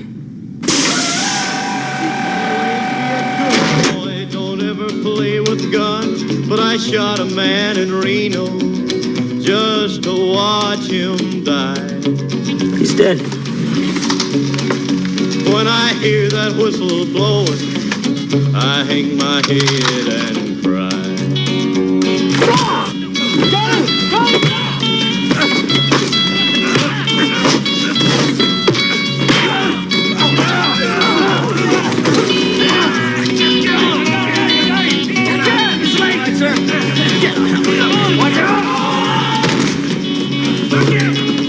Kind of a bummer getting your butt kicked by a dead guy.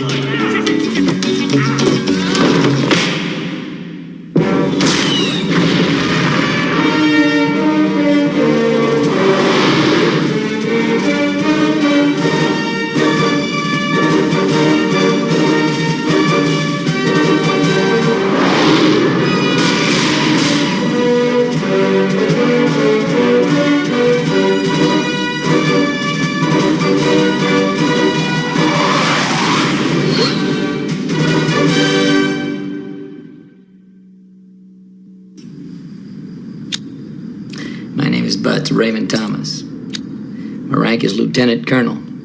924-71-58437. You're not a prisoner of war, Colonel. No, Colonel, but I've been a POW. Back in 52, Karakoram. CC's tortured me for 3 straight days. How did you override the hangar bay door lock? And I never talked. I was on the bridge. It wasn't activated on our end. I would advise an immediate investigation of the HBDL. Where are your men? My men are my business. They're the Corps' business. You recon? If I were, I would not be at liberty to address that question. But I'm not out to bust you. Joined the Corps at 20, never married. Week out of the Space Aviators Academy in Loxley, you were in Quantico Officers Candidate School, top of the class. 2 silver stars in Guatemala. Special Forces in the AI Rebellion. We're 2 lifers. You got nothing to hide. Forget the butter, McQueen. Maybe we do have the same amount of time in. Maybe we wear the same ribbons from our nipples when we put on the dress blues. But don't you think for 1 second that we are equals, Tank. You're hiding something. You screwed up, didn't you? Ray Butts never screws up. I think Ray Butts did. I think men got hurt under your command and you won't come clean. Think what you want, but you don't know squat. Then why don't you tell me something? Like how you got here and why? Check out how close this Chig missile burn is. Assume he was in a serious hand-to-hand for a ball.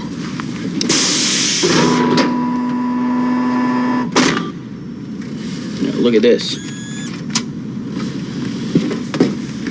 The man in black.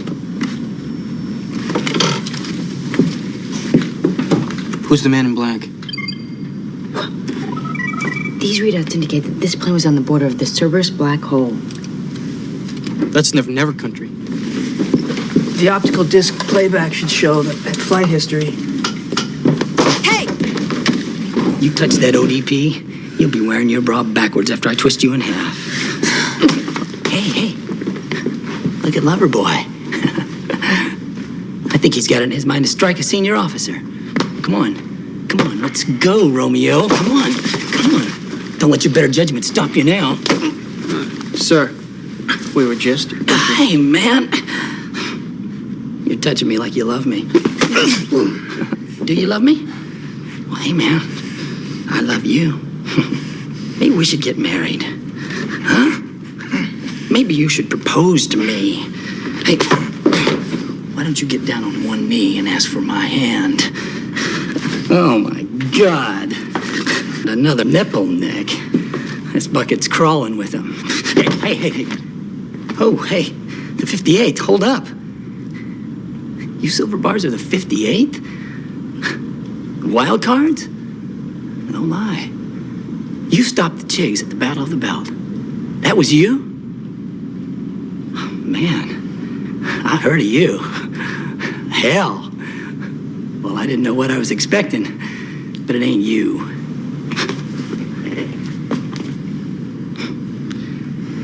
Chigs must not have wanted it that day. You can take on the entire Chig army, but let me advise you to stay clear of me. How come you just can't punch a senior officer? Like if he's got it coming. Butts couldn't have made Lieutenant Colonel if he was just some long-gone hard charger. No, man. That guy is one Colonel Semper Psycho. If Foose is right, you guys are overdoing it just because he gave you jalapeno enema. Maybe. Just, no one is born that mean. They either put it on for effect or something happened, something turned them that mean. They can never go back. The worst part is, they know it. My name's Macbeth. The devil himself could not pronounce a title more hateful to mine ear. No more. Isn't this great? I requested it at the beginning of our tour. It took 3 months to get it. I don't know what this guy's saying, but he means it.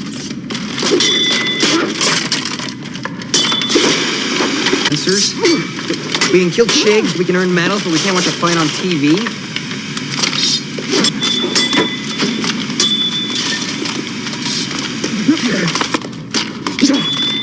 Pop the V-chip. Come on, just in time.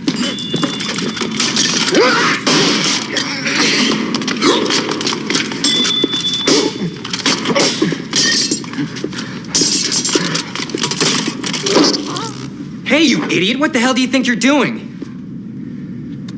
I saw what you maggots did. Brass says you're not supposed to see this crap.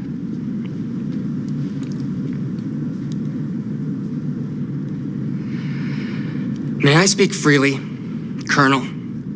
Speak. You don't care if we see this. You're just messing with our heads. Being at war, this could be the last time I hear Shakespeare, and you took that from me. And if you weren't wearing those oak leaves, sir, I'd be kicking your ass up between your shoulder blades.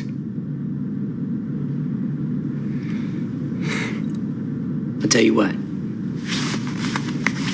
I'll drop these oak leaves for just 10 seconds. Because that's all it'll take to pound some respect into you. Keep the knife.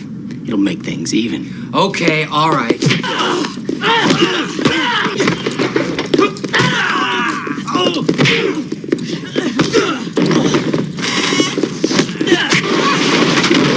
He's worse than he said. Get him.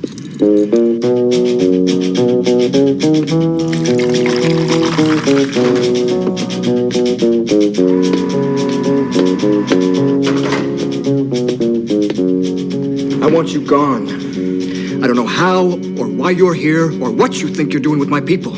Abusing subordinates, disrupting morale and unity. Whatever you're doing, I take one look at you and know that it's only about you. And anyone pulled in is gonna die while you just drive on. They all passed my test. They all came running to help their buddies.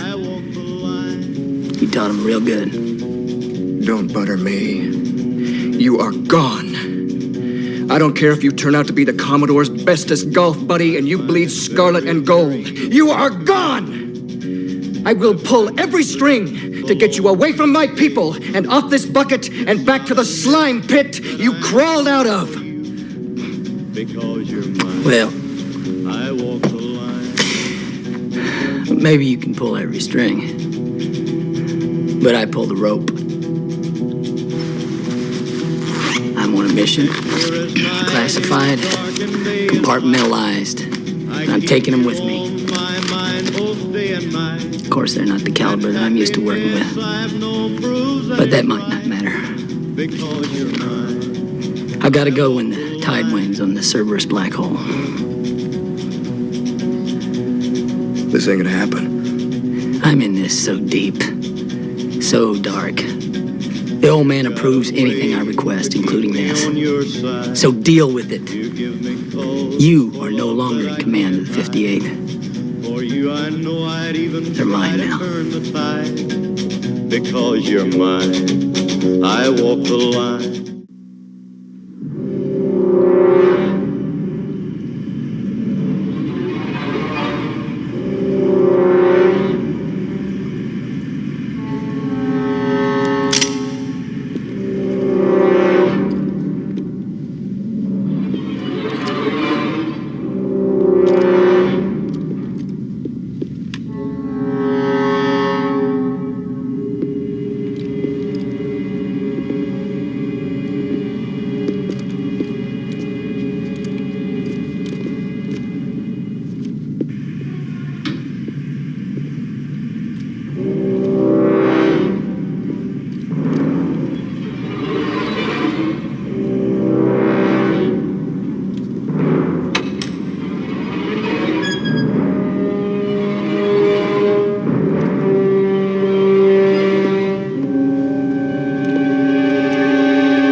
Shot me in the back. Because you didn't cover it.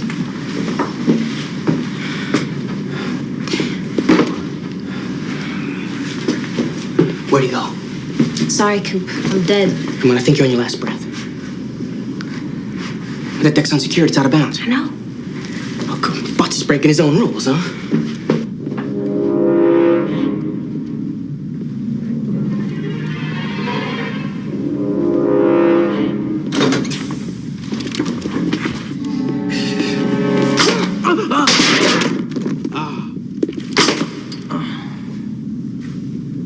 Oh, man, that's cheap.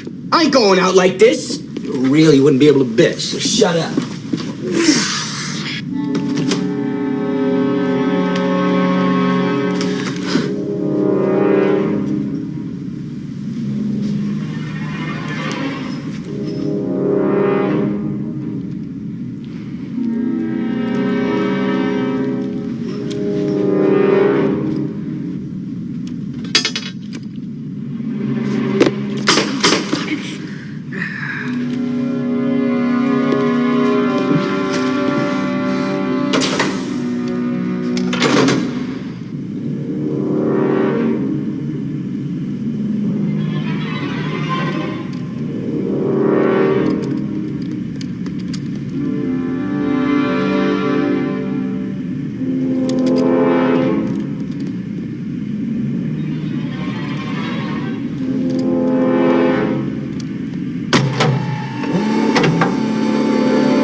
Easy as eating pancakes.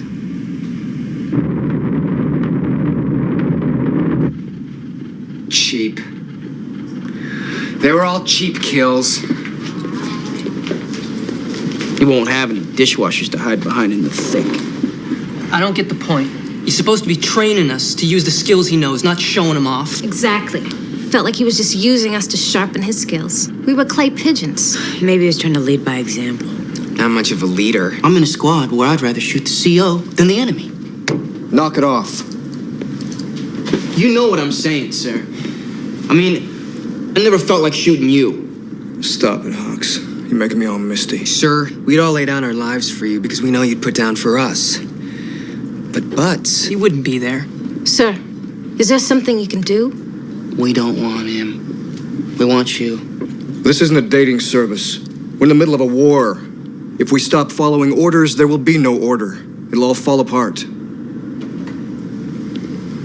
Sir, would you follow him into a firefight? He's an officer in the Corps, trained to care about his Marines. And yes, if so ordered, I would follow him.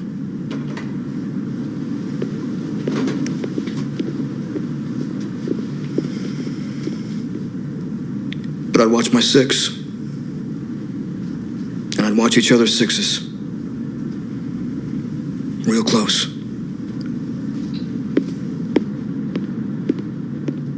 Maybe we won't have to worry about it. After the way we performed today, Butts probably won't want us to follow him.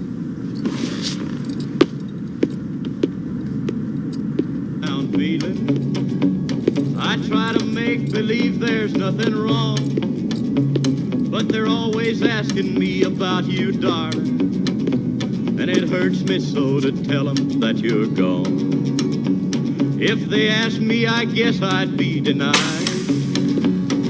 that I've been unhappy all along. But if they heard my heart, they'd hear it cry. I was wondering if you still want us for the mission after Where's today. my darling when she coming home? Most of the units I trained eat it in 5 minutes. You all lasted 10. Well, I make it pretty good until that moon comes shining through. What do you think about in the dark?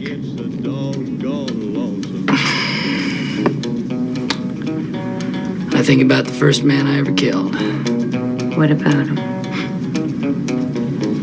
I wonder what he's doing now. And if he got the better end of the deal.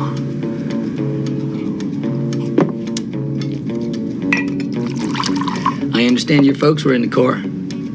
Time stands still when you're away. AI's got him. Sometimes I think my My father'd be about your age. one he died for something. 60 minutes. What would you die for?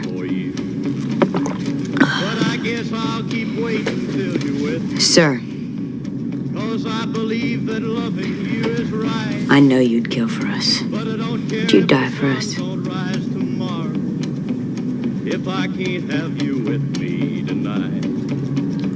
Well, I know I'll keep on. I'm already dead, Vincent. True love can't be killed. I ought to get you off of my mind, but I guess I never will. Tell him to hit the rack. Have a dozen We others, ship but off I at know 01:30. I'd love you still, 'cause I get so doggone lonesome.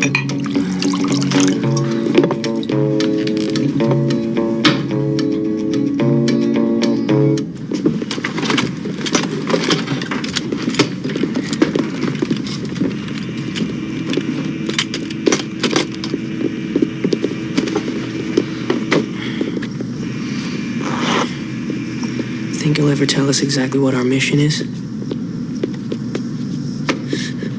What? Did he tell you something? No. It's just... It sounds like he's not planning on coming back. Well, is he planning on us coming back? Daffy. Parachutes. We're making a drop. Supplies secured. Load up.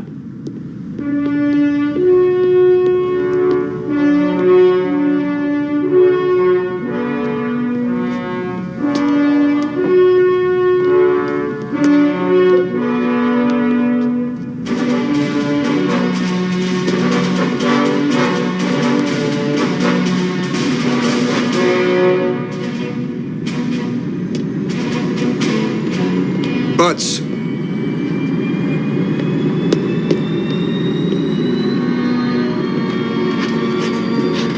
I know they're not my children. They're Marines.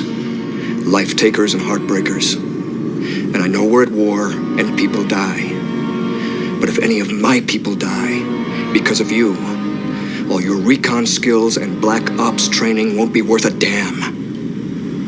I'll find you.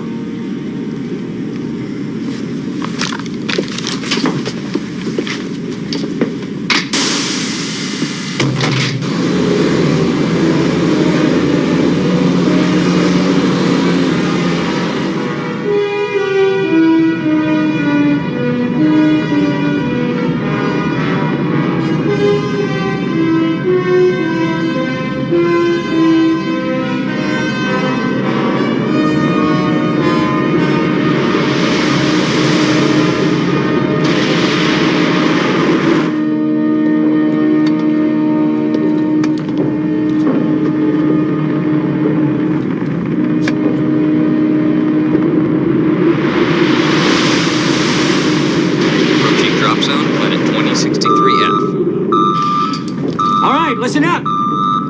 You are participating in Operation Get Rhythm. The objective is to retrieve 6 SA-43 attack jets, currently camoed deep in enemy territory. How'd they get there? And return them safely to the Saratoga.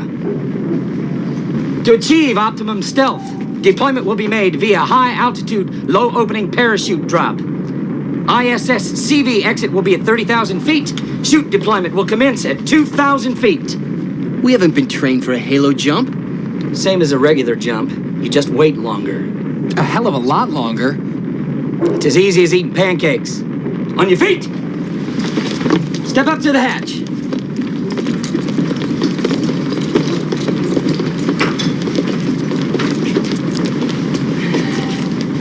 Heads up!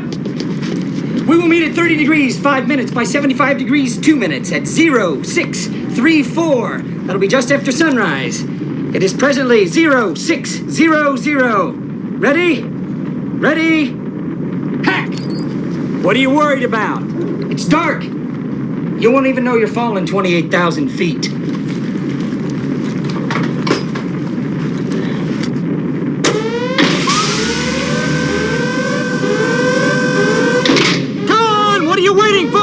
You think you're gonna live forever? Simplified, do or die. Come on, let's go, let's go, let's go. Gung-ho, move it. Let's go, move out. What is it, Wang? You want me to hold your hand on the way down? Move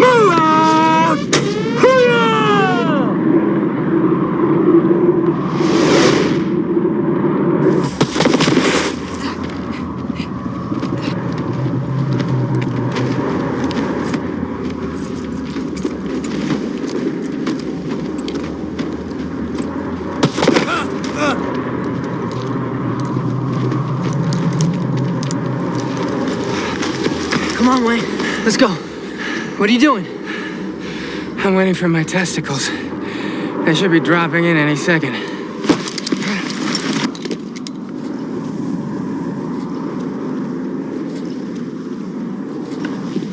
If I were Chig, I'd be burying you now.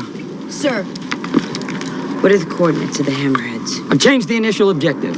You've changed it? What's the call? Classified. Classified? There's 6 of us in Chig territory. You think there's gonna be a breach of security? We want to see the orders you're under, Colonel. We don't believe this new objective is an authorized mission. A leader can't worry about every order getting the once over. You're the one who said you didn't think he was planning on coming back. You tell us the assignment. All right. Vance and West, stash the mount out box. The rest of you cover them. Last thing we need is an ambush. Then we'll meet back here, and you will be briefed.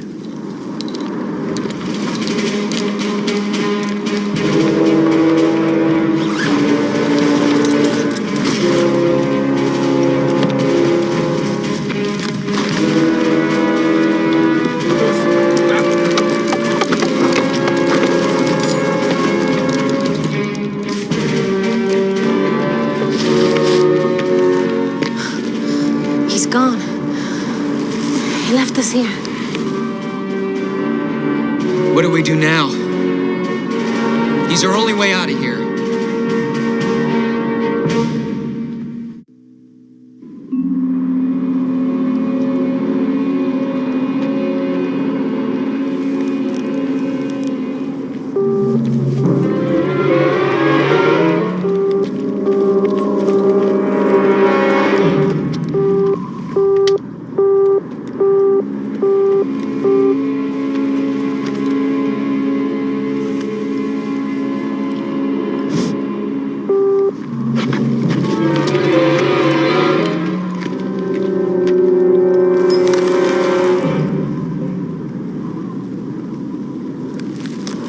Chig footprint.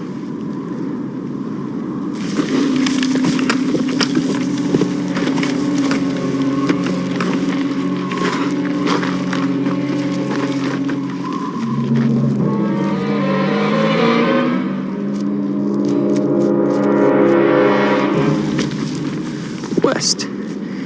We just found some bushes he passed through. Alter your position 25 meters east.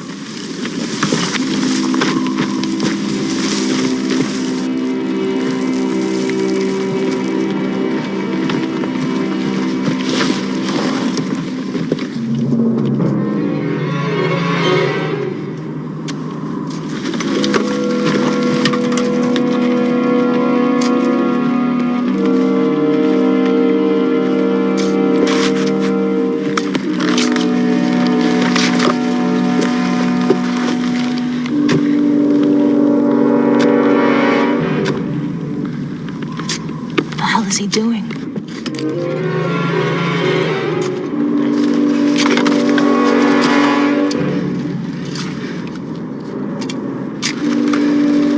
Looks like he's planning some kind of explosive charge. Maybe he's caching equipment. Whoa. Over here, I found a body.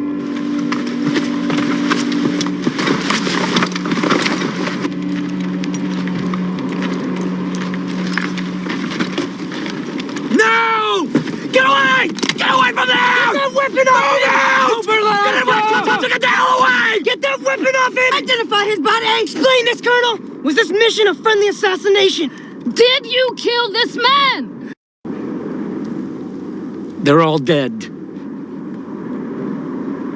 Because of me.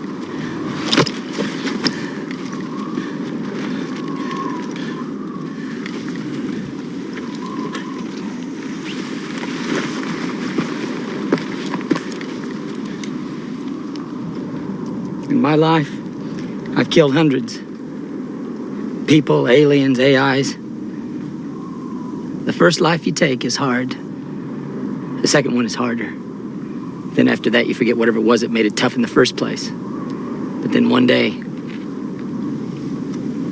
you come face to face with the other side, and it bites back. My unit was ordered to bomb a Chig C3 tower. The LZ was hot with AAG, so I ordered we set him down and do it, just like the old Corps. On the ground, things got real hairy. I felt they cheesed up, got scared, said they wanted to wait for reinforcements. So I left them. Ditched them here. Went in, did it by myself. On the way back, I could hear they were under fire. They call it the Mad Minute. Desperately fire at anything.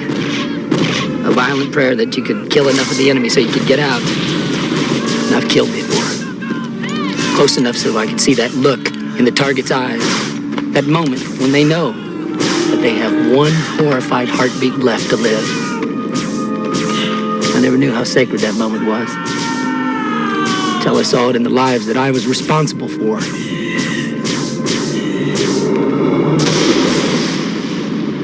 Look what they've done. Chigs are afraid of their dead, horrified of ours. Remove the eyes and the heart. But all that crap means nothing. The finest spirits, 6 unequaled souls are gone, and that's because of me. So I came back to lay them to rest, because that's how we do it in the Corps. That's the least I can do for them and their families. And unfortunately, it seems like all I can do for me. You shouldn't have left them. They should have gone with me.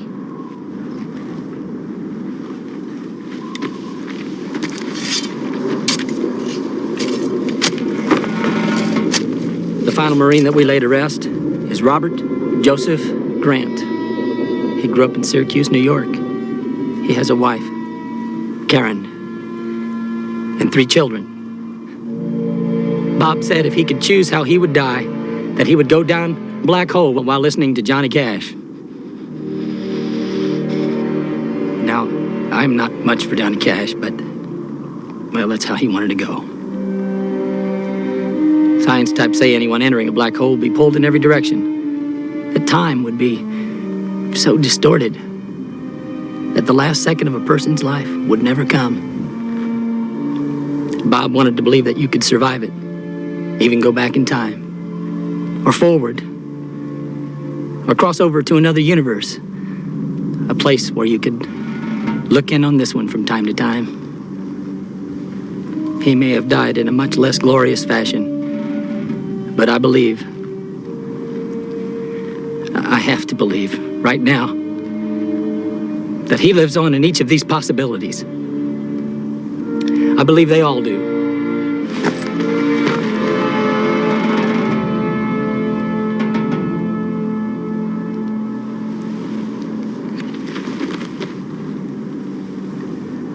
You were wrong that night in the bunks, Vanson. Some people like me are born mean. But you were also right. Because there are some things that happen that make them meaner. Now let's get those planes.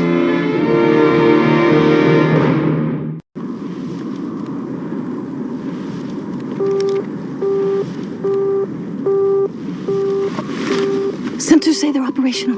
The planes are scattered about 15 degrees from each other. Everybody stripped down to flight gear. If the Chigs knew they were here, they would have destroyed them. When we start them up, they'll be all over our tails.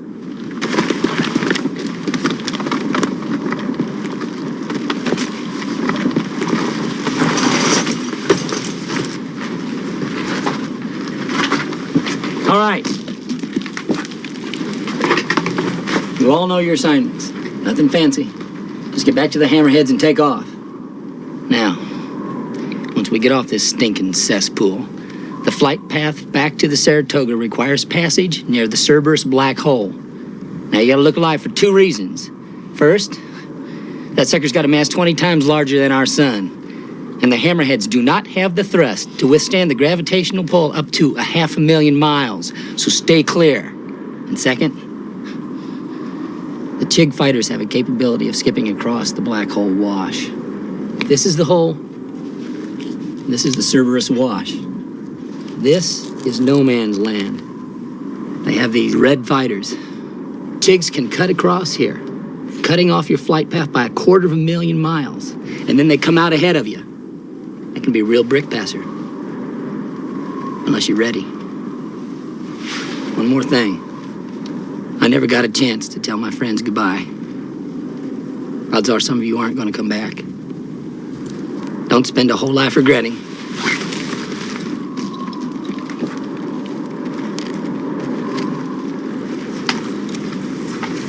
Goodbye. If there is a heaven, I hope the Niners aren't in its Super Bowl. 6 years isn't a long time to be alive. But I'm glad I got to spend it with you guys. Some of it.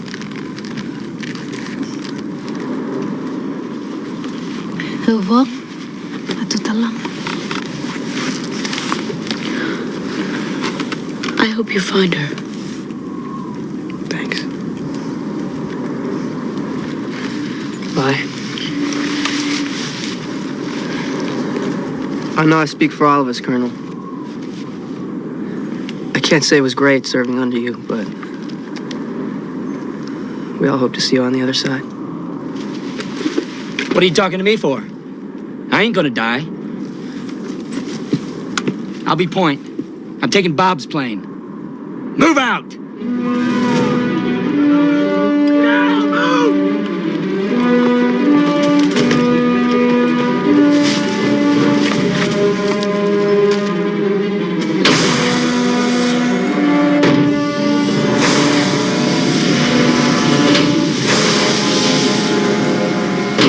Computer check. Master arm switch safe. IR code switch off.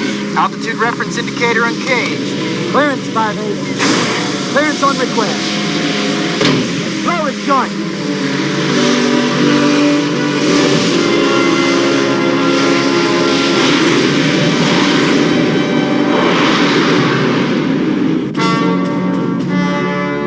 Wild guard, this is Deuce. Cerberus, 100 KSMs, 3 o'clock. Maintain position. Home base is 500 KSMs. This is Ace. Got 2 bogies, 5 o'clock. There's a whole squadron coming in from behind them. We got bigger problems straight ahead. Closing fast. They're boxing us in.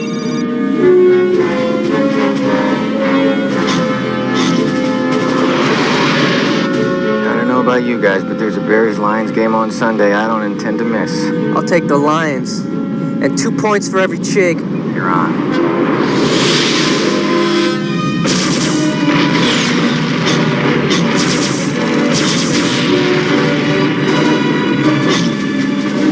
I got your 6.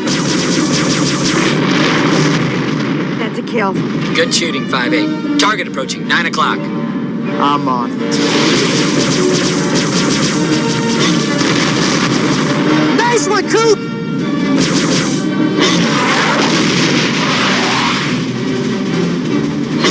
They've locked onto me.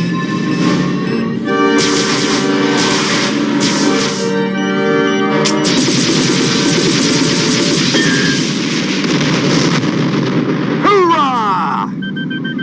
I'm still reading 2 bandits at 5 o'clock in the wash. Confirm? They're corralling us to the black hole so the red bandits can jump us. At this intercept angle, we will not have enough fuel to maneuver when they hit. Let's take them on. Red bandits are worth 3 points. Negative. They're in the wash. We cannot engage. If we don't EA, we're gonna be target practice for these chicks. What do you advise, Deuce?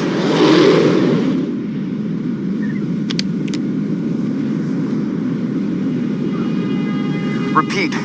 What do you advise? Just fly tight. Your hammerheads can outrun their fighters, and y'all won't have to worry about the red bandits. Negative, Colonel. If you go in, you can't get out. If anybody can wax their tails and pull out of the wash, it's Lieutenant Colonel Raymond T. Butts.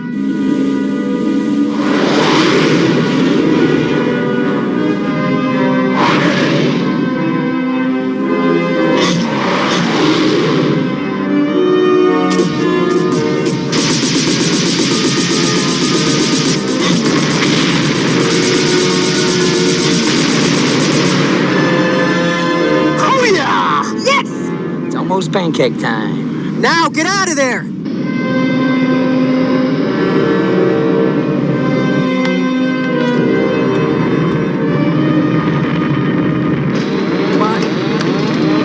son of a... Come on, darling. Don't let me go. Come on.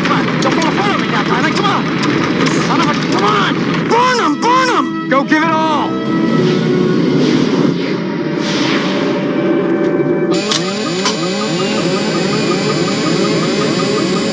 I'm out of fuel. Well, I guess Ray Butts has ate his last pancake. It has been an honor. 5-8.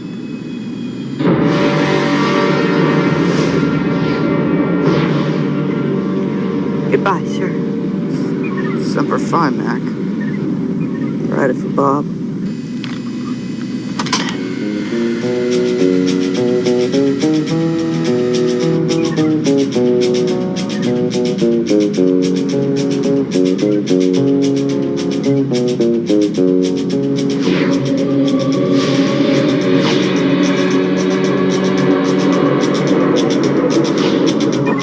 I keep a close watch on this heart. I keep my eyes wide open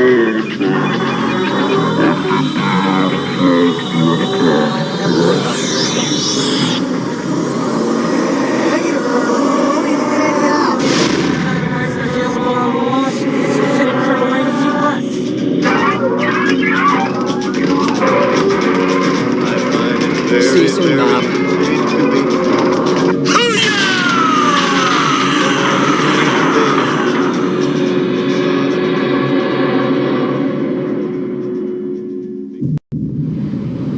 Saratoga, this is the 58th returning. -1. Requesting permission to dock. Roger that. Permission granted, 58th. Separation sequence complete. Crews commence diagnostics. Fuel on repair. Welcome back, wildcards.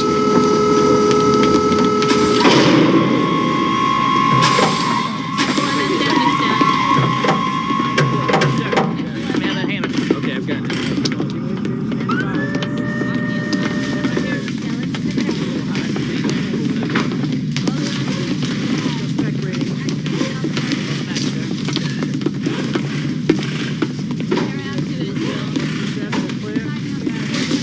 Welcome back.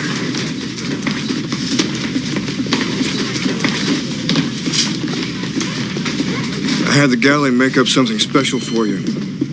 It'll be in a mess when you get cleaned up.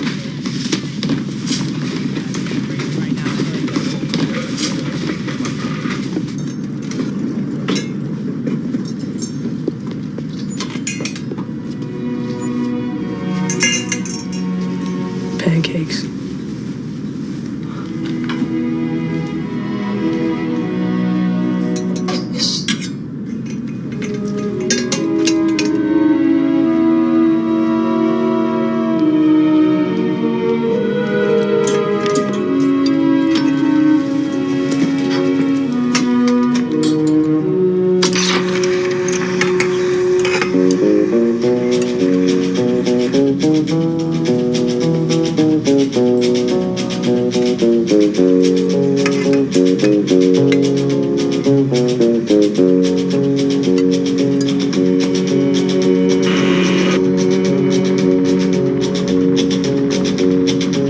I keep a close watch on this heart of mine. I keep my eyes wide open all the time.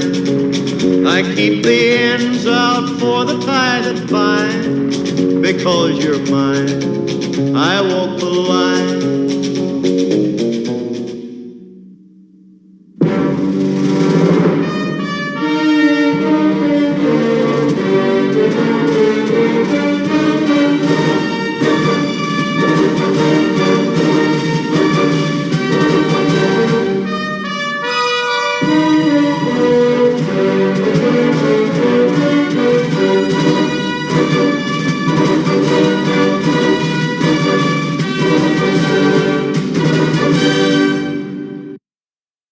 Watch your hands, watch your hands.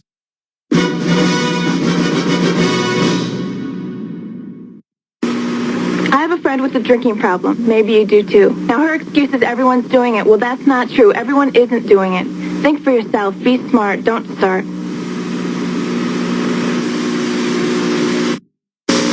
You're in the big leagues. When you make a perfect play, you're in the big leagues. When you keep the team alive, you're in the big leagues. When you block a shot or two, you're in the big leagues. When you're in the big league chew. Big League Chew, man-sized wads of great tasting shredded bubble gum stuffed into a giant Stay Fresh pouch. For Big League flavor and Big League bubbles, it's Big League Chew. You're in the big league. When you're in the big league chew. Hey, how you doing? How are you? Bad. Fine. I'm kind of hungry. Are you? Yes, that's good, because look over there. What? You see what I see? Whoa! Double cheeseburgers. Exactly. Watch this. You're going to like this. Here we go. Coming through. Playing through, fellas. Watch your back. What? Got it. Not bad. Burger King BK Doubles, featuring the barbecue bacon double cheeseburger and the new salsa double with jalapeno cheese. BK Doubles, only at Burger King. Aha! Hey, you got it. Congratulations. Give me that. All right. So, I hope you like that episode. That's, like I said, it's one of my favorite episodes. You got a guy named Ray Butts. He's got kick butts on his helmet.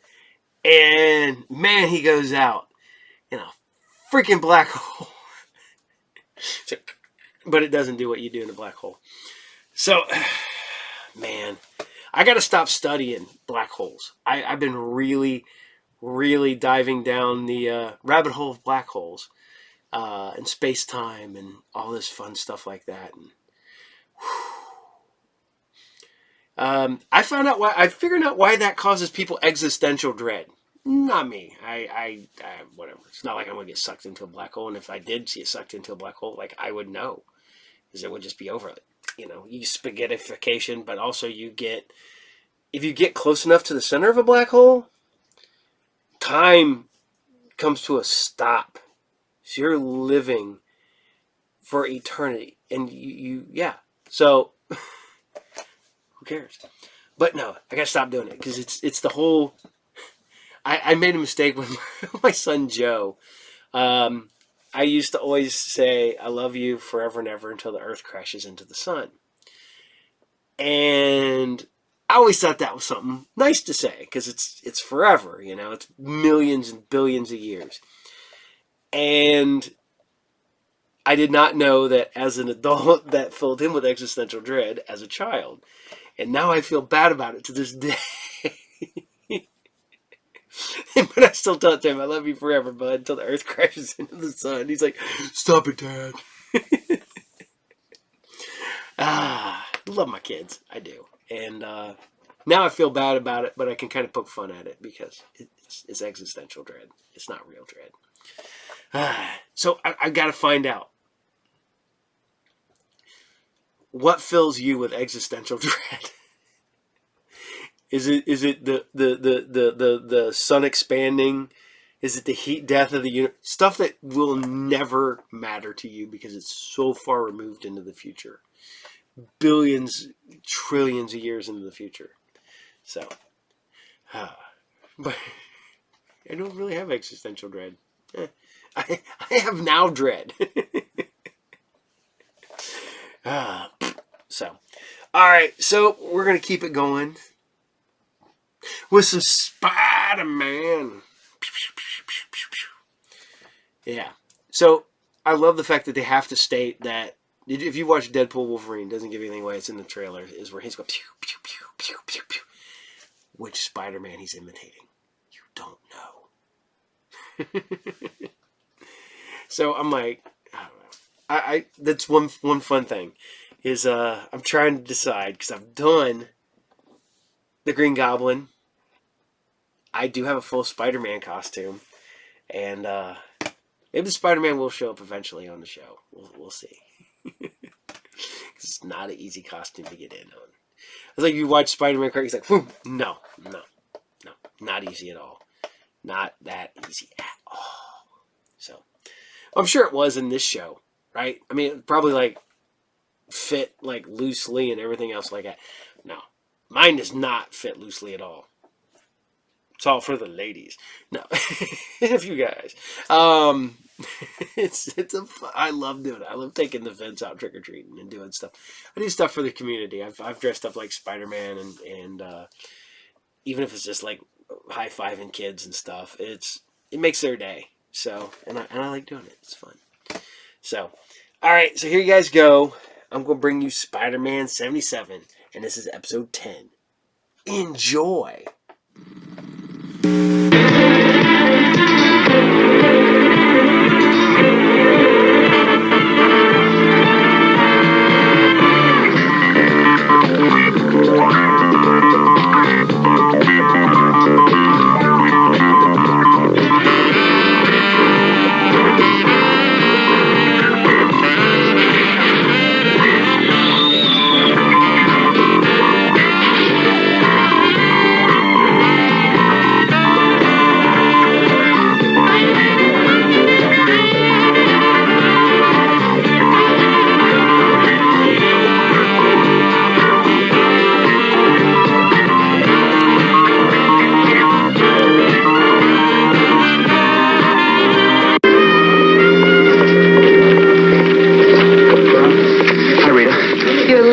Yeah, I know. I had to stop by the lab and check out those proofs on the mayor's press conference. You better get in there. He's having a bad day. Mr. Jameson, Peter's here. It's about time. I'm sorry I'm late, Mr. Jameson. I got hung up at the lab. You have a special assignment up in Westchester, and it's something that concerns me personally. Sit down. Do you happen to remember the Harvey Kirkwood incident a couple of months ago? Yeah, sure. He was an arms manufacturer, right? And he got killed in some kind of an accident? Yes.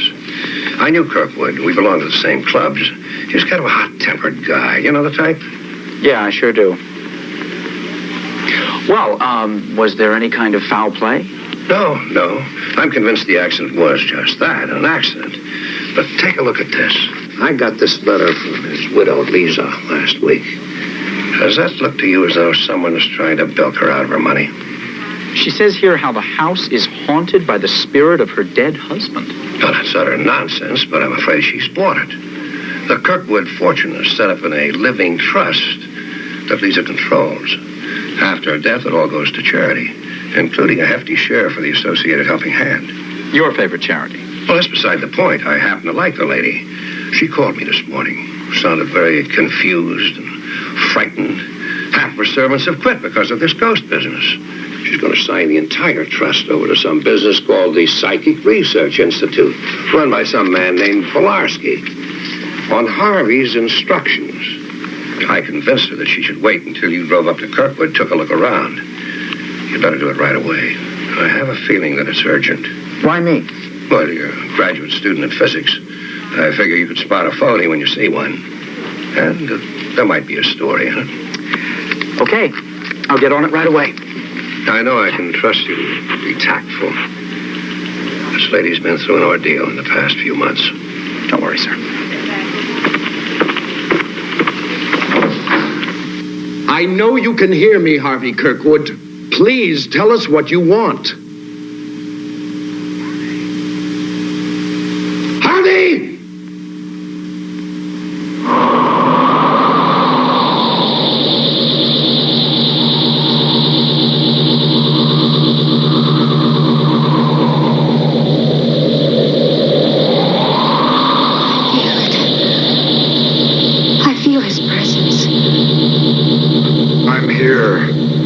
Why do you disturb me? It's Harvey's voice. We want to know why you have remained here. Why are you earthbound? Guns, rifles, revolvers, bullets.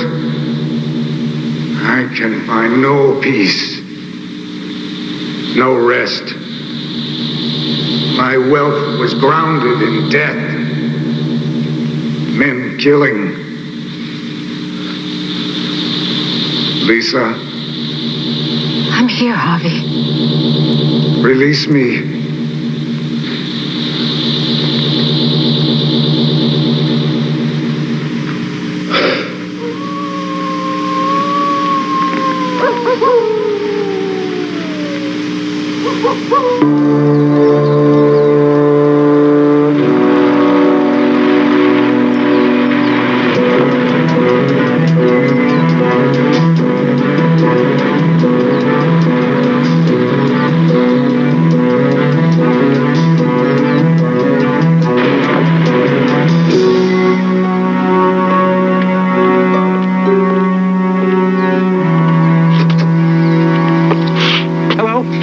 Parker from the New York Daily Bugle. Oh, a newspaperman, huh? That's right. I have an appointment to see Mrs. Kirkwood. We don't care too much for newspaper people around here. I'm trying to help Mrs. Kirkwood if I can. Now, will you open the gate, please? Okay, but you better be good to the missus.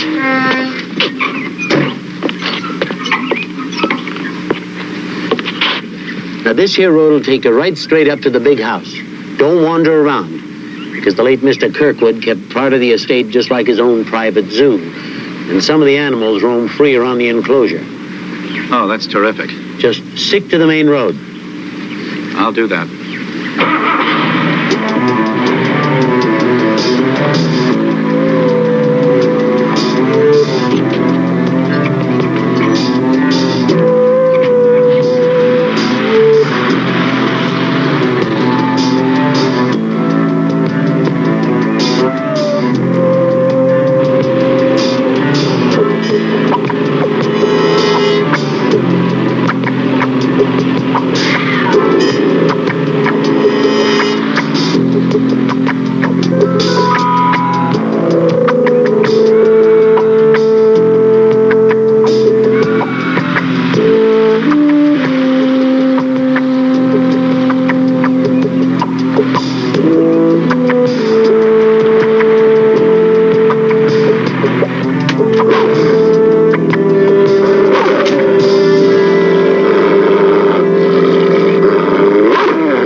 Parker, I'm Lisa Kirkwood. Peter.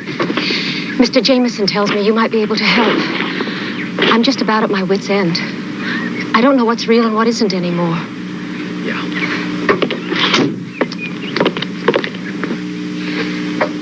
This desk was in perfect order an hour ago. We heard noises and the maid came in and found it like this. I called Dr. Pilarski immediately. This isn't the first time it's happened. And that isn't all. I discovered this. Now compare that with this letter of Harvey's. The handwriting's the same. I have no doubt. Well, it does look like the same handwriting, but I'm no expert. I've been researching the psychic field for over 30 years now. I try to gather enough data to substantiate any claim to paranormal phenomena. There is an abundance of evidence in this case. Such as? 4 different witnesses have seen a light materialize over this chair. Well, Doctor, a light can be rigged. A note can be forged. I wish it were that simple to dismiss. But I'm afraid there's too much that's happened. Footsteps in the hall upstairs. Doors slamming in the middle of the night. Glasses broken. I haven't been able to sleep. My staff has left me. But I don't care. I'll do anything to help Harvey find peace. Oh, I'm certain we're all interested in the truth of this matter. Are you a believer, Mr. Parker? I try to keep an open mind. Perhaps you could help us get to the truth. How can Peter help?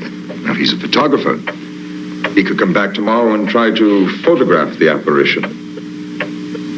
It might satisfy all remaining doubts.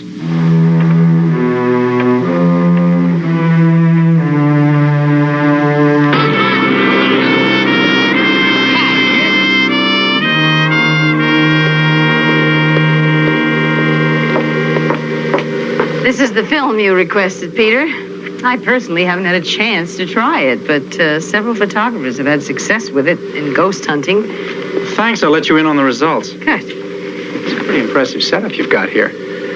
Very few people realize the pains we go through to authenticate phenomena.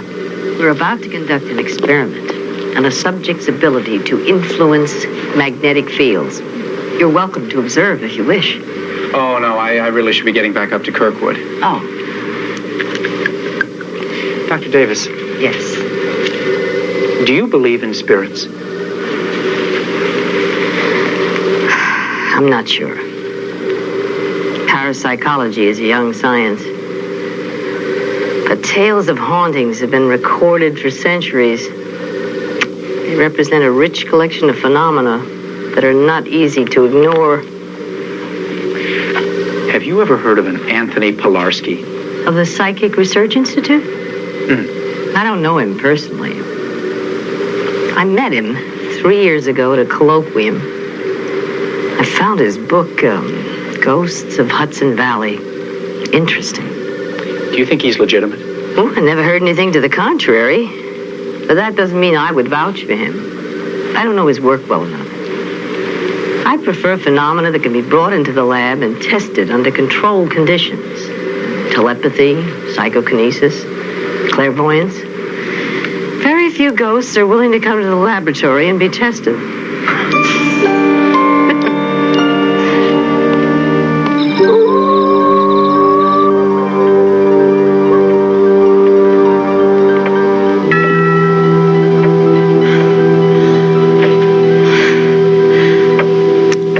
In an automobile accident at dusk. It still scares me when it gets close to that time. It's understandable, Lisa. It hasn't been that long. Oh, it isn't the length of time. It's just that I feel terribly guilty about it. Harvey and I didn't exactly have a harmonious marriage. In fact, we were fighting most of the time. Screaming and yelling at each other. Throwing things. I don't even remember what set it off. But he stormed out. Some men drink. Others drive fast. But I can't help feeling that he'd still be alive if we hadn't had that last fight.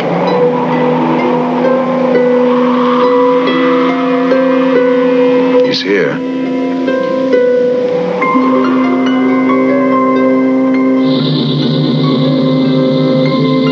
Stay close.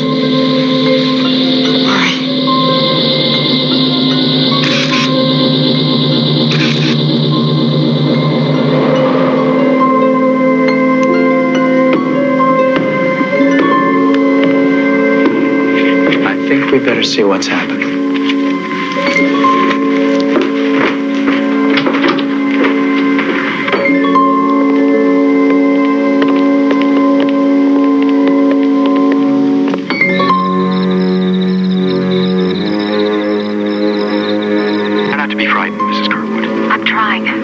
It isn't easy.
take care of Mr. Parker.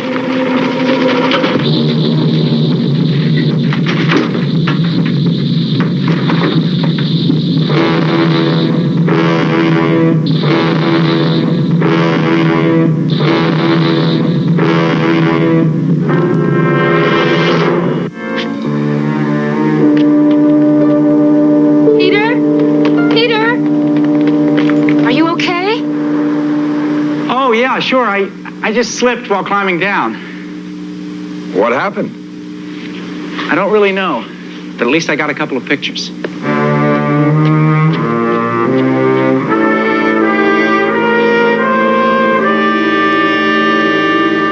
So there was something there. Yes, you were not hallucinating.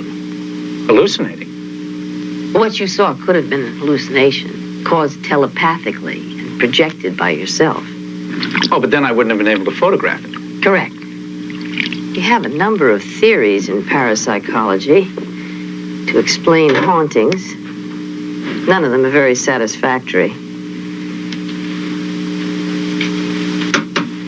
Dr. Davis, are these pictures from some other hauntings? I'd prefer to call them unexplained phenomena.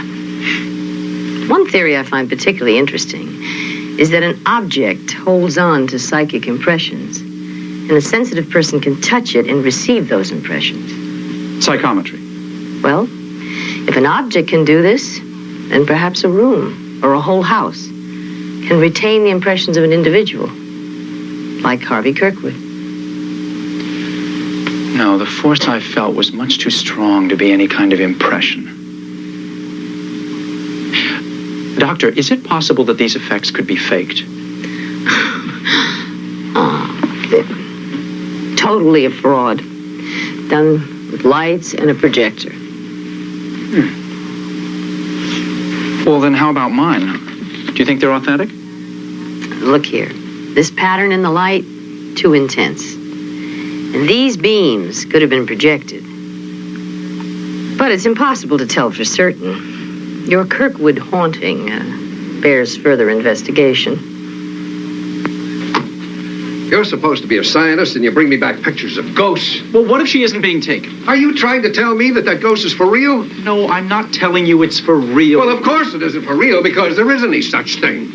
I'm just saying that there is phenomenon here that is worth looking into. What phenomenon? Have you gone crazy? Mr. Jameson, there is an entire department of parapsychology at the university. Now, are they all idiots? Yes, they are. That's all a lot of bunk. I see. Well, you can stick your head in the sand, but you can't make these things disappear. I could take you off this assignment. But you won't. Not until I've checked out all the facts. And I think it's time I go and have a good look at the Institute of Psychic Research.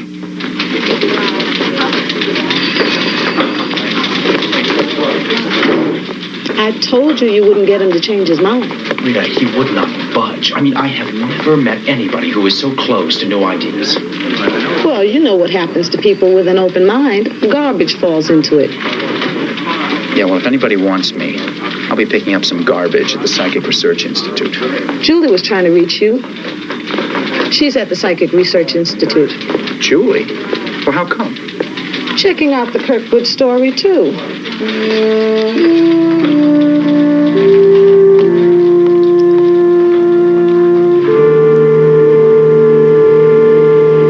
But you have to admit that there is a lot of fraud in the psychic field, Dr. Pilarski.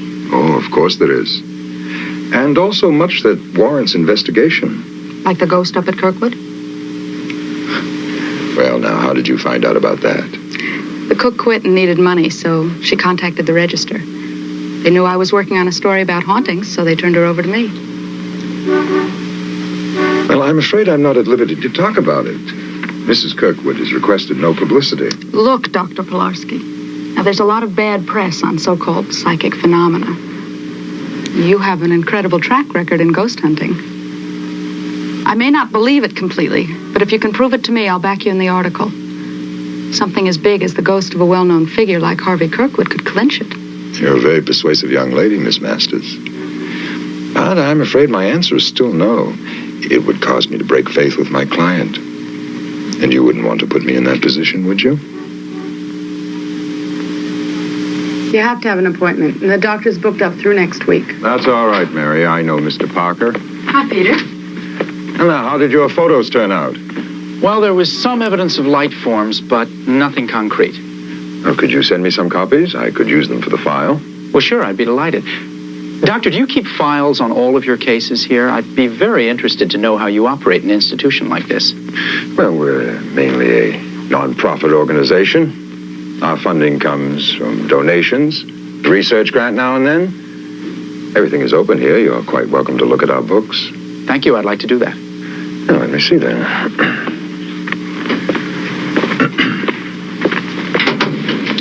Yes, you might find these duplicate files to be interesting.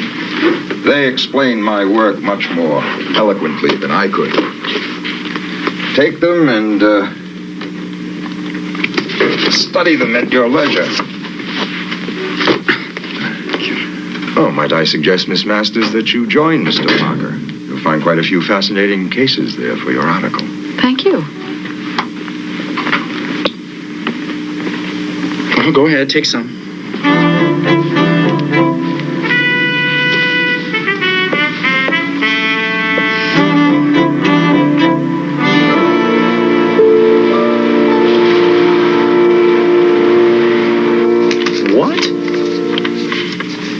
Seen a ghost? Here's a guy who died about a year ago, and he left his trust to Pilarski in the Institute. Are you suggesting Pilarski might have knocked the guy off? No, he had a history of heart trouble. His death was expected. What is it then? Well, it's just so similar to Lisa Kirkwood's situation. The will, the living trust. The idea could have been planted. Well, it's probably nothing.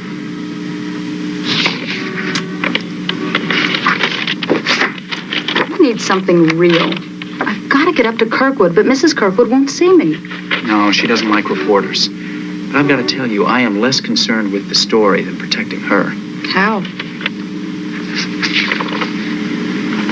I don't know. Our situation has improved.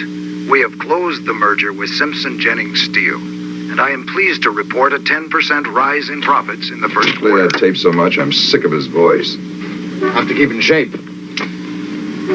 I'm pleased to report a 10% rise in profits in the first quarter. We were lucky he was so public. No, my friend, we were lucky he had that accident. I couldn't have planned it any better.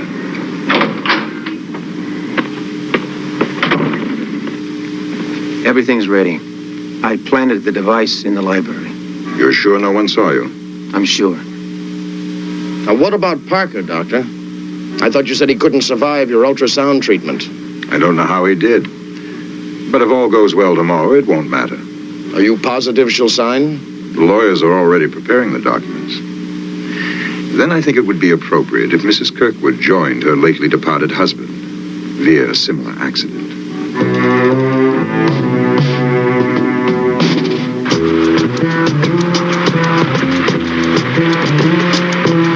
Kirkwood called. She said it was urgent. You go right ahead, Miss Parker. Mrs. told me you were all right for a newspaperman. Now, you know about staying away from the animals. Sure do. Right.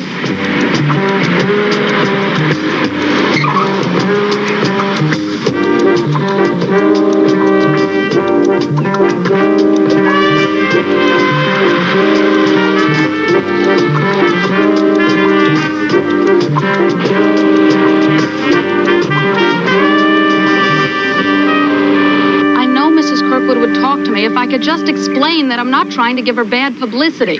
Sorry, no chance. Look, doesn't she want to kill all the rumors about hauntings and ghosts and, well, to be honest, about her being so upset that she's behaving irrationally? She says she wants no part of no news people, period, and that's it.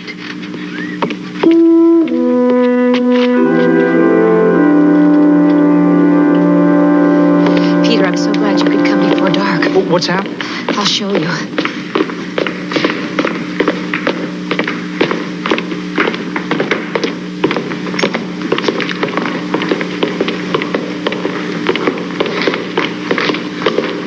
Baron, come on. Baron, come on. Baron, it's all right. Come on. You see, I can't get him into the room. Here, let me try. Here's a good boy. Come on, Baron. Come on in the room. Come on, boy. Here, Baron, come here. What's the matter with you, Baron? Come here. Now, come on. Over here, boy. Come on. In here, Baron.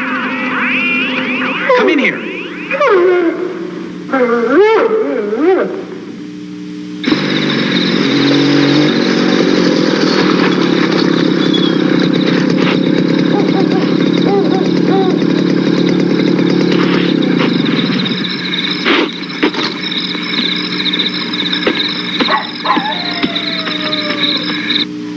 Well, there are lots of reasons why a dog might be afraid of coming into a room.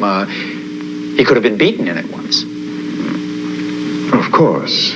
I'm concerned about that, too. The theory is that animals are more sensitive to spirits. So, in other words, Doctor, it's your theory that the ghost is settled in this room. That's right. I think we should discount the dog unless we can verify it. How? We could try an experiment with one of the animals from the estate. Well, there's no possible way that the animal could have been in the library. You mean bring one of the wild animals from outside into the house? In a cage.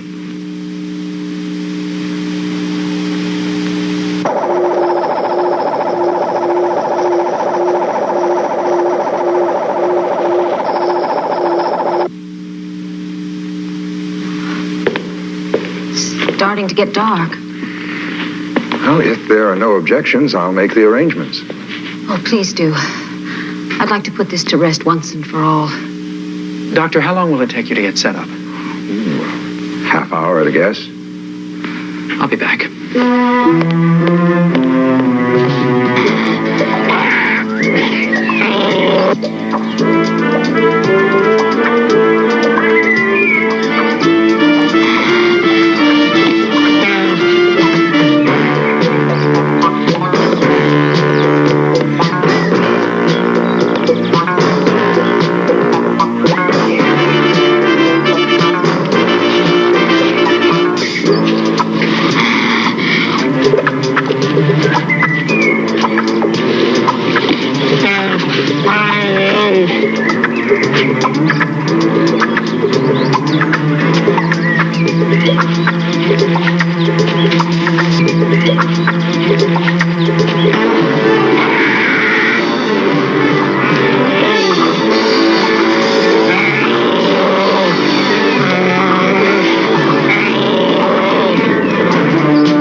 That in a few more seconds, you would have been that bear's dinner.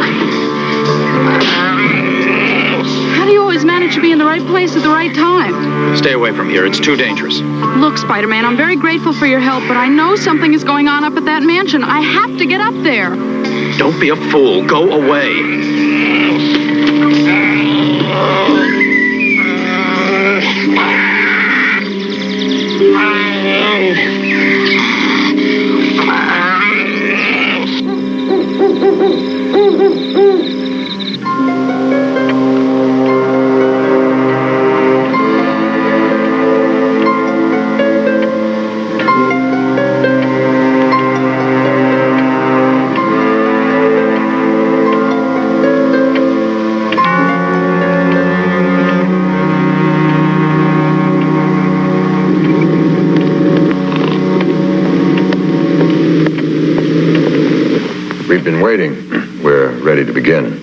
sorry.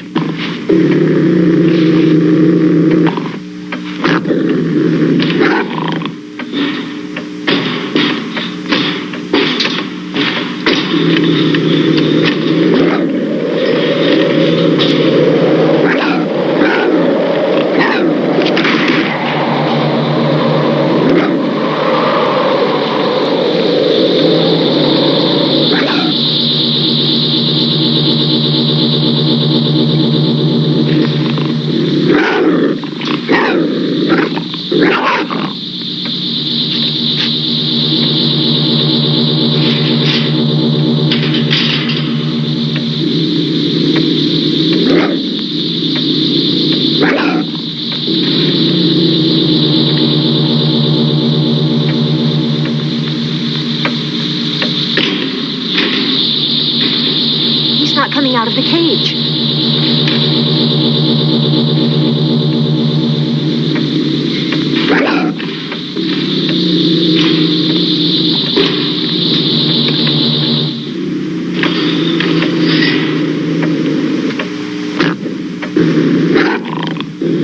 It's gone.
Something bothering you, Mr. Parker?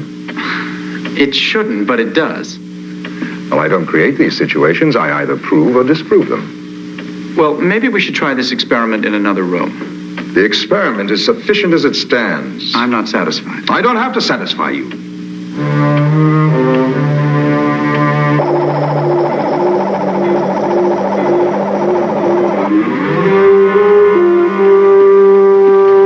I've seen enough. Thank you for your concern, Peter, but I think you should leave now. All right, Mrs. Kirkwood.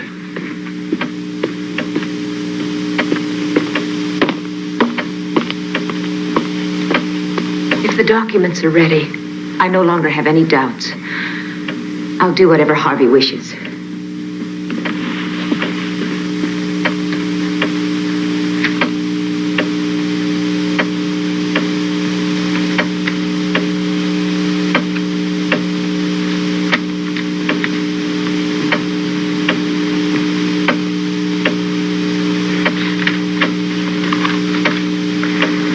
Thank you.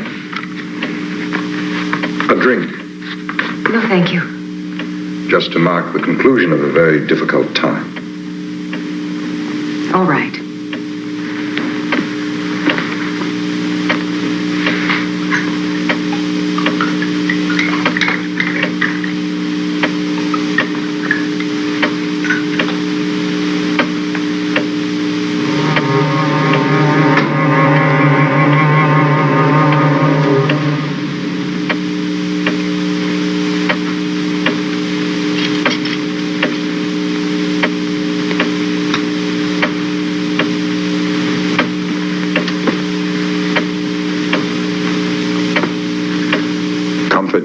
Contentment and happiness.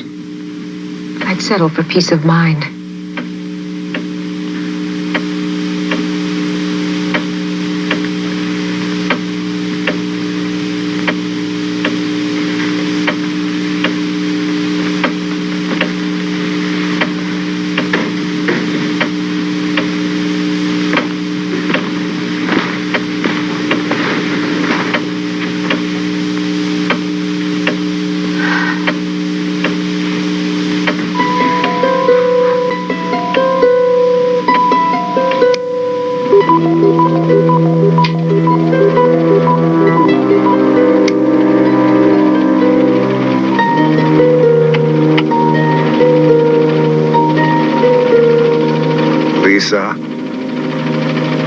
hear me? Lisa? Good night, Mrs. Kirkwood. Didn't you hear Harvey's voice just now? Harvey? Lisa, come to me, please. You must have heard that. Just now, again. I'm sorry. I must be going mad. Of course not, Mrs. Kirkwood. Often a message is directed to and can only be heard by one person.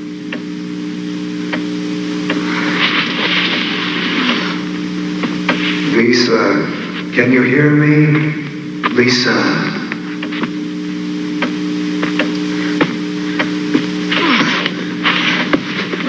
Are you all right? Lisa, come to the garden. I feel so strange. Would you like me to call a doctor? No, I must go.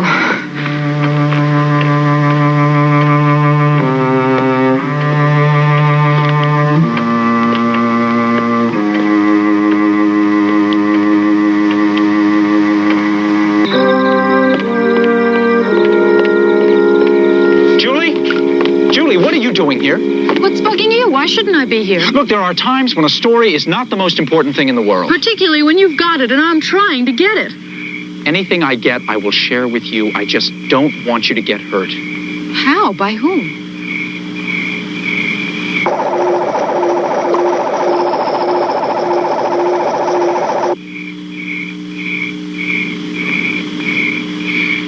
I think Lisa Kirkwood's in danger. Where is she? The house is a couple hundred yards that way. Why don't you go call the police? I'll see if I can find her.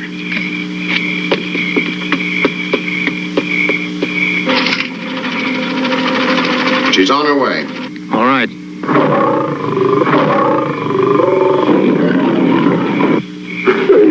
Sounds like our pussycat's ready.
Turn around.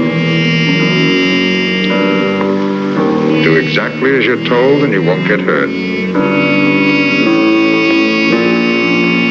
Stand perfectly still.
Come to me.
Don't worry, I'll have you untied in a moment.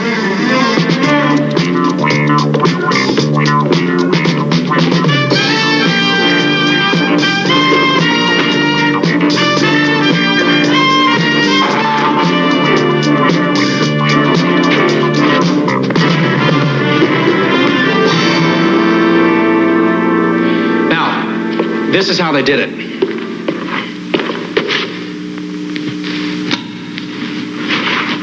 When the cougar tried to come to the opening, he was forced back by an electric charge.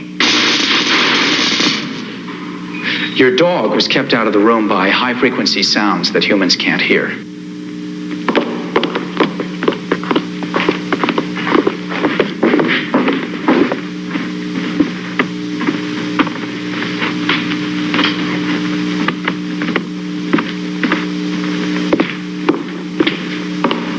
Lisa, I'm calling you. Gantz learned to imitate your husband's voice. I found stereo speakers concealed in the room. I've been such a fool. You wanted to believe, and they made it easy for you.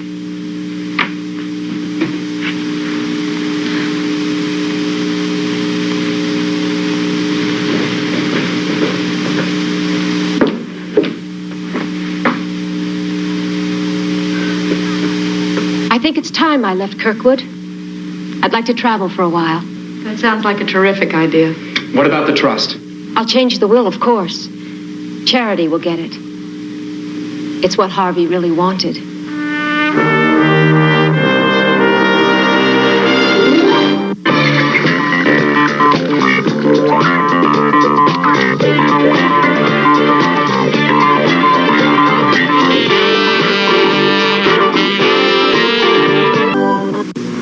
Don't hate me because I'm beautiful. My hair used to be a joke. Dry, split ends. Then I discovered Pantene. Pantene has this pro-vitamin formula that actually strengthens your hair from inside. It's incredible. Even with everything I put my hair through, it looks so healthy, strong, shiny. Listen, it won't happen overnight, but it will happen. Pantene. Serious care for beautiful hair. You'll see. This is the kid who got it to come when he called. You're kidding. His sister made it go right or left just by clapping her hands. Their neighbor likes to play games with Petster, and the little girl down the street just loves him, even though Petster's batteries are not included. Then there's the kid who let Petster do its own thing, while she did nothing at all. Petster comes with its own house. From Axlon.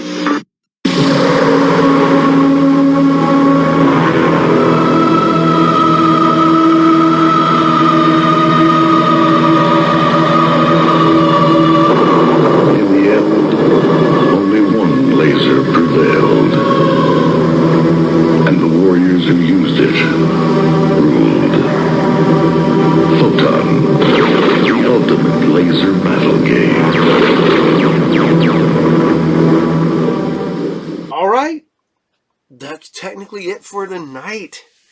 For you, Eddie, and you, Eddie, I'm still putting you in an anti-gravity room past the credits.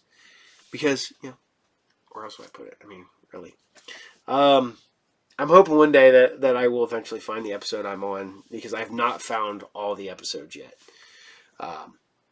You can see where it's got, like, the Detroit crew on there, and I'm like, it's not the episode I'm in.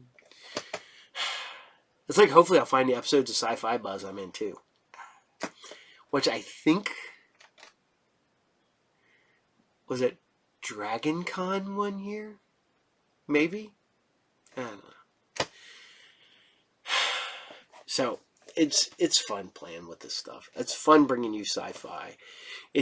I have a blast doing this. I really, really do. I love going back and finding sci-fi shows that I had forgotten existed. Or ones that I just missed. I brought you shows like Kinvig. God, that's so BBC, right? Or so British. I'll bring Sapphire and Steel will be coming back. I'm going to finish up a couple shows here because we're really close to the end on Matthew Starr. We're really close to the end on StarMan. Before we bring it, same with Spider-Man. We're really close on all three of those. Before I bring back some other stuff, and I'm always on the lookout for new. I have a question for you guys. Would you mind foreign language sci-fi? I know I do British, and I know I do, anime source that has Japanese cartoons subtitled, and I do a few episodes on Saturday morning serials. Would you mind if I find some good sci-fi from overseas? Just wondering. I don't want to put a German sci-fi show and then realize, like, what the hell were we watching? Because it's German, so it's probably going to be weird. You ever wonder, because, you ever wonder if Germans go, man, maybe we should back off a little bit. We're just being a little too weird. And oh, you crazy Germans. But, you know what? Hey. Germany, I studied German in high school. They got their crap together after, like, the 1960s, finally. But, on that note, I hope you guys all had a happy new year. I hope you were all safe and looked out for each other. I got to spend an awesome night with the wife, with the Tina. And we're back at this, man. Literally, I'm filming this on New Year's Day. And for me, it was just another day. Actually went to work at the shop, had a regular day, got paperwork done, had all that funness, and now here I am making a show for you guys. So, on that note, I want to bid you adieu, a farewell, a Wiedersehen, goodbye. And remember, I am currently Pickwick Comic Con. Will return June 2025. We are booking in the dates now. We are looking at vendors. We are moving forward. So hopefully we'll get plans for that soon. I've got a couple other plans in the works. And hopefully that will come to fruition. Next week, I believe there's going to be another after school special on Patreon. So go over there at Patreon, check us out, help us out at the show. $5, you get the shows that I cannot air if I put a show together. And YouTube says no. I take and put it over there, and you guys can say yes. And it helps me out. It helps me pay the internet. It helps me buy like new cameras and stuff I need for the show, and all that funness. Everything goes to the show. So even if I had to just make money to pay the internet, pay for my Zoom, pay for my editing programs, I'm happy. So, on that note, I'm going to see you guys later, as I say that like for the 5th time. So, I want you guys to all take care. I will see you all there, and Captain out. Bye.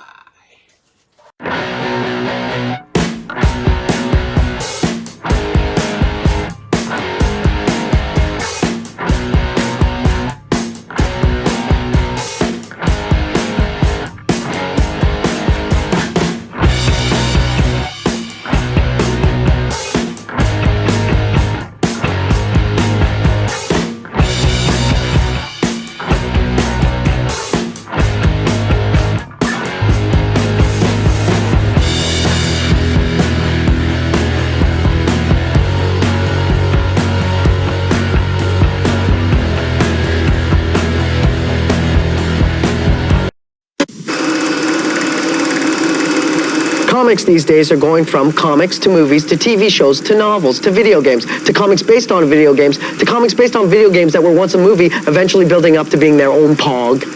I'm Phil, in Toronto. I'm Nick in New Jersey. Comics are making the transition to big and little screen more and more these days, and the Anti-Gravity Room is right on top of things.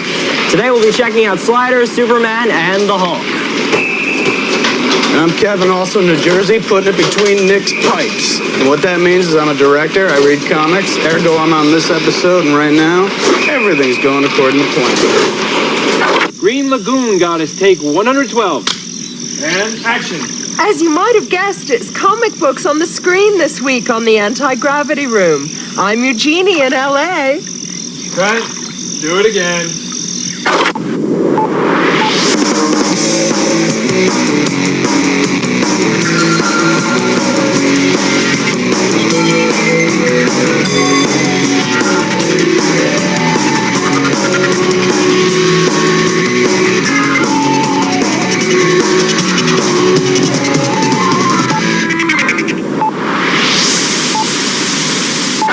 Superman has been a cartoon, a comic book, a radio series, a musical, a movie, and it's going to be a cartoon once again with Superman, the animated series from Warner Brothers.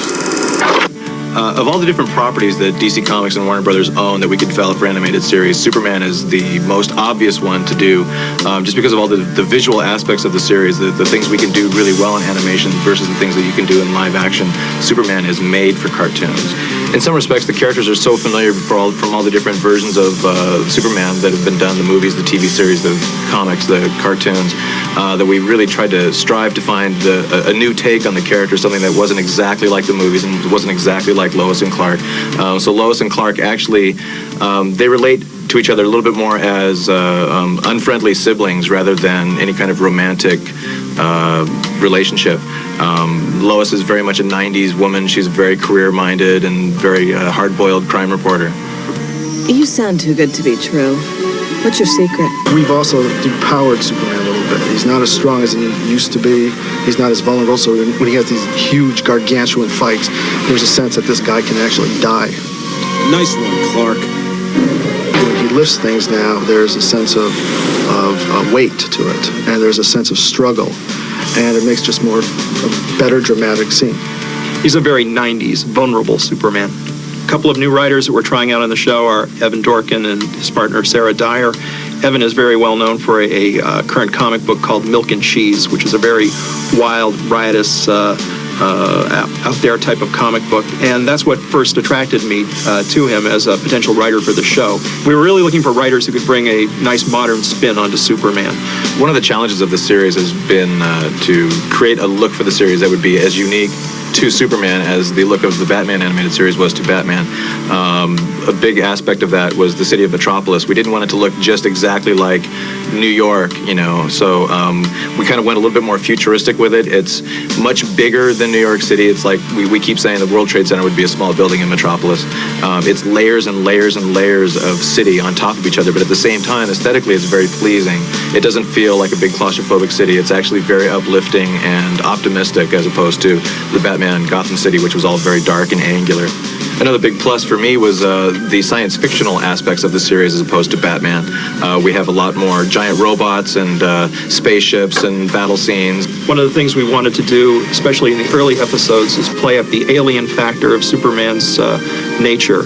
He does not stick around for praise if he saves someone. He's not a hands-on-the-hips type of... Thank you, Commissioner. It's all in a day's work. Yeah, none of that. None of that. In fact, at the beginning, he really doesn't even like the name Superman. It's the name that Lois Lane kind of christens him with in print, and he wonders how can I possibly live up to that? He's a Superman for the millennium. And beyond. And beyond. And beyond. You people have exhibited as much talent as our next guest. Yeah, Nick's got a point. I mean, I've been in film for a couple of years now. Rarely have I seen such, fiery energy in a guy with just a personality to die for. You haven't already guessed who this multi-talented individual is. It's the Ultimate Warrior. All right, I'm here with the Warrior. How you doing, brother? Hey, Phil. Thanks a lot, man. Thanks for having me today. Just tell me a bit about the comic book. This is a new thing for you, eh?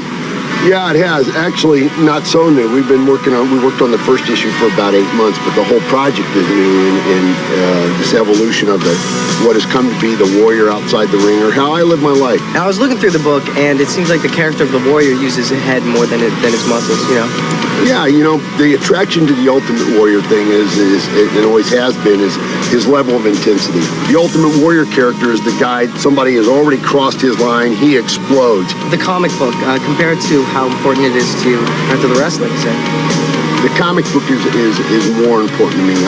One of the disciplines of living your life in the way of a warrior, and I call it destrucity. It's about making a truce between your destiny and your reality. All right, Warrior, tell me about the comic book. The art or writing?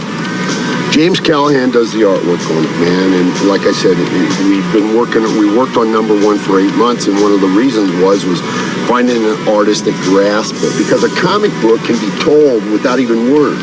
A good comic book artist can tell a story just with the pictures. You don't even have to have words. I've been talking comic book my whole career as the Ultimate Warrior, as I do my interviews and stuff like that. So it was really not that difficult to move it into a comic book form, I'm going to challenge the Warrior, and I'm going to say some Warrior-type advice in under 10 seconds. Okay. Right there. Warrior-type advice. The most important message I can give to anybody is to follow your intuition. It's the same thing in everything anybody does in life. It's longer than 10 seconds. Yeah, we keep going. It's good. I believe in what I'm doing. I'm going to go for it. I don't care if I never make a dime. Being passive within yourself, but if anybody crosses your line, get aggressive about defending it. All right, well, you lost the challenge, but we got some hey, great brother, words I from the appreciate Warrior. it. All right. I couldn't have done it in 10 seconds, man. I know, that's why I asked. I couldn't even beat Andre the Giant in 10 seconds. Hey, what's up, everybody? Welcome to Comicopia, my weekly review of comic books. We're coming to you from the Broadway Diner with Kevin. Now, first up, we have Crow's City of Angels #2. This is a comic book adaptation of a movie adaptation of a comic. Kevin, what'd you think of this? As far as comic adaptations go of movies, usually they use very straightforward artwork, looks like it, but if you look in the inside of this book, it's not. It's kind of different. It's kind of stylish. I like that. As far as the story, it's kind of been there before, although there are some interesting picks. Well, I liked it, but I'd like to see it in black and white even more. That's the way the Crow was done originally. So I have to give this like 3 out of 5 Gs on the anti-gravity scale. All right, next up we got Ash #0. Now, this book has gotten lots of acclaim from the comic world. Now they're doing a movie deal with DreamWorks. It's going to be an animated film. What'd you think of this, Kevin? Ash Book 0 is kind of a predecessor to Ash 1, of course, and it tells the story of kind of where Ashley's powers came from. And it involves the future Ash, if you will. The great thing about this book, beautiful, beautiful art by the boys, and not only that, but the artists are also the writers, and Jimmy and Joe can write. It's a very classically woven tale. It weaves in a bit of normalcy in terms of they take a fireman who is a heroic character in real life and make him into a superhero. For that alone, they deserve all the acclaim. Beautiful book, give it 4.5 Gs. It's an all-around great book. It's got image-style art, but at the same time, like you said, great story. I'd have to give it 4 Gs. Next up, we've got the comic epic Kingdom Come. This is 404, the end of the whole series. What do you think of this, Kevin? Well, Kingdom Come, it has to be reviewed on 2 levels. Now, of course, the artwork is gorgeous. It's Alex Ross artwork. There's tons of mad cameos from former DC Universe people and just all sorts of comic tie-in stuff. You can't get better than this art, man. He is a mad genius. The writing, however, they tried to cram a lot of story into 4 issues. They should have tried for a maxi series, but instead they chose to do it in 4 bookshelf format books. I'd give the art, man, 5 Gs. Maybe I'd go 6 Gs. Hey. I'd lift to 6 Gs for the art. Story, I'd give 3 Gs. Well, this was a great book. It's an all-around awesome book. The coolest part about it, though, Kevin, is that Alex Ross drew me in. Get out of here. No, serious? Oh, wait. No, that's what he was supposed to do. In that case, I have to give this book 0 out of 5 Gs on the anti-gravity scale. Well, okay, I'll be nice, but I'm only giving it 4.9. That's it for Comicopia this week. See you next time. The Anti-Gravity Room is brought to you by Nintendo. Remember, whenever you play it loud.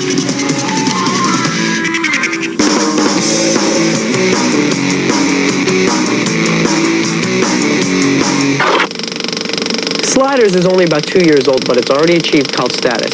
Now, the comic book spin-off, done by Acclaim, has achieved success on its own. We talked to the guys on the comic.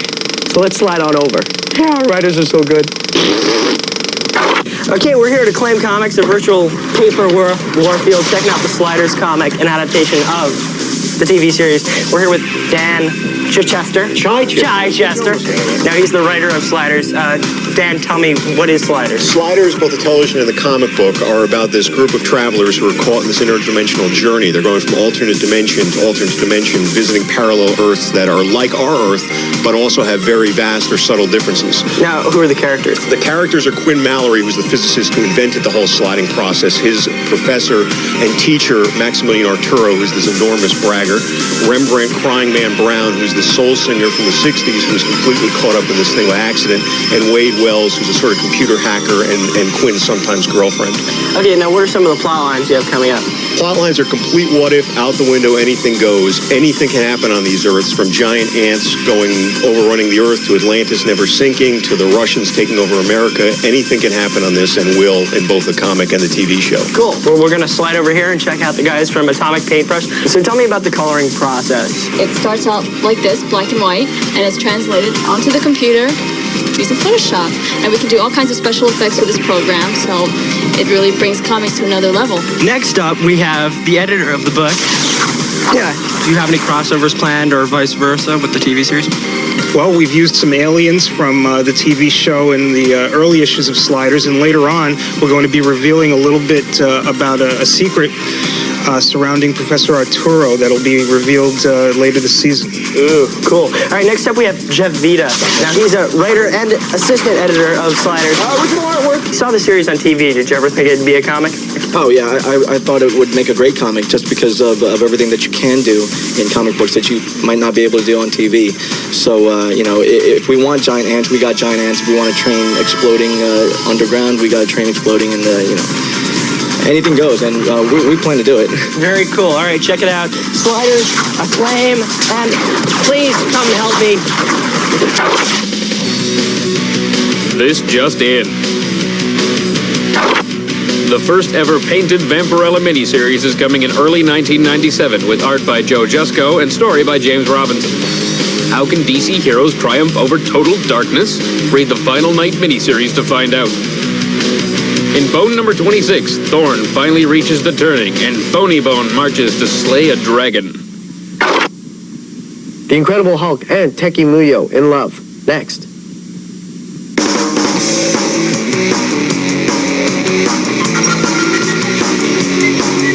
So you want more manga and anime? Well, here's an example of things yet to come. Teki Muyo in love. Typical boy finds girl, boy loses girl, both die in a hail of bullets scenario. Or something like that. This Tenchi, the movie, was the very first project we've done, halfway in Japan and halfway in the US.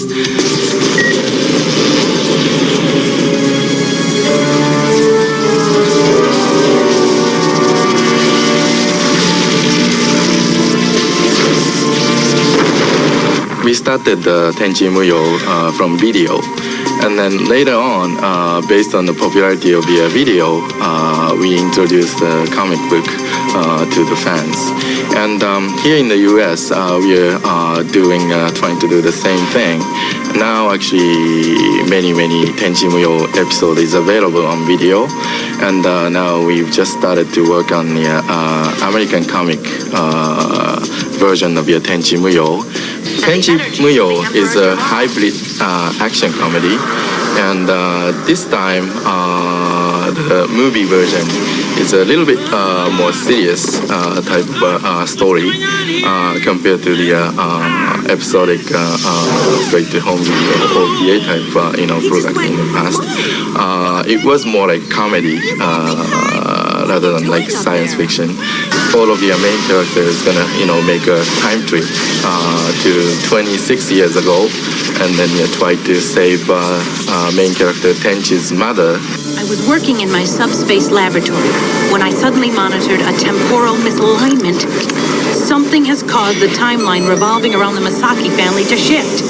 If we don't do something, it won't be just Tenchi's history that changes. It'll be ours, too.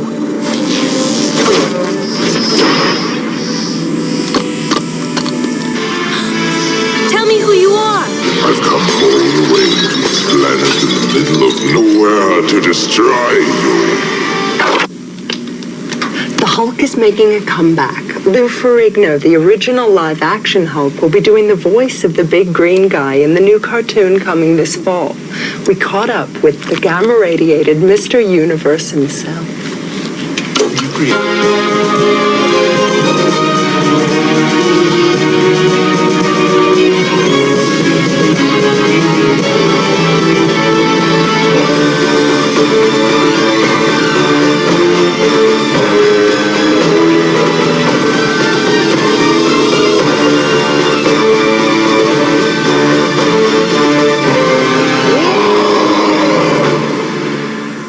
So tell us about the Incredible Hulk animated series. It was hard to believe the first time we had the first TV animated Hulk TV series with myself doing the voiceover with an incredible cast. And it's going to be a very, very exciting show.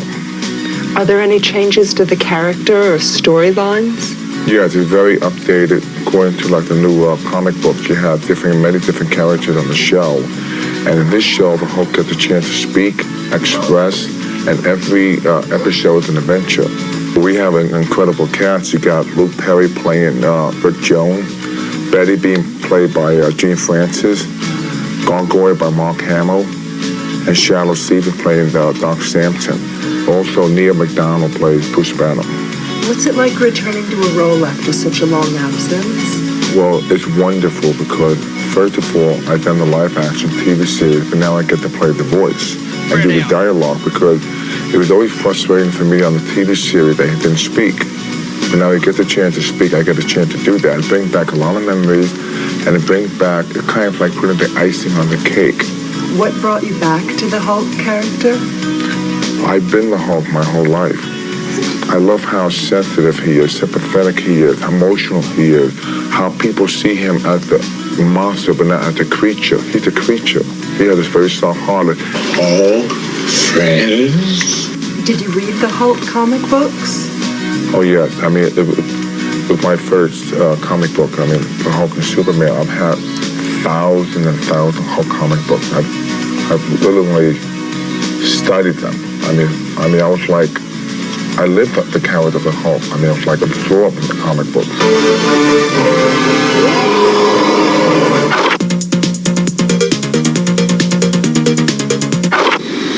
Today we're going to take a look at a game on the Sony PlayStation. It's called Bogey Dead 6, and we're checking out here on the rooftop. Shout it out.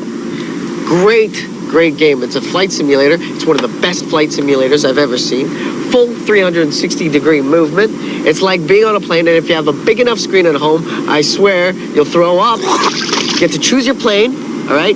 Choose your mission. You have two different views. You fly around, and there is great analog control on this. It's full 360. You can do all sorts of twists and turns, take all sorts of different missions.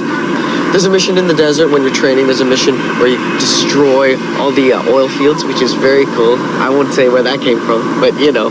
But you fly this plane. It's actually like flying a real plane, and I've actually been up in one before, and watching this just reminds me of being back there.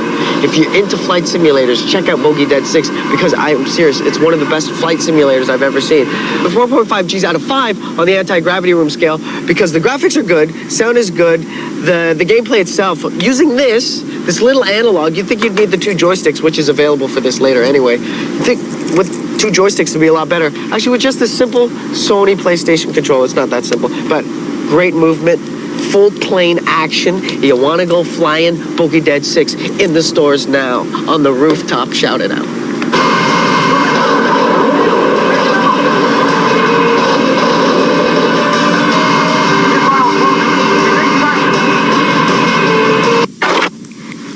Do you like reading other people's mail, Kevin?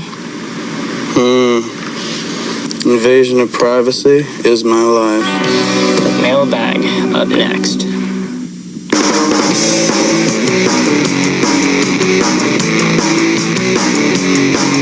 Eugenie, over here. Eugenie, over here. Oh, that's terrific. Eugenie. The Postal Service loves us.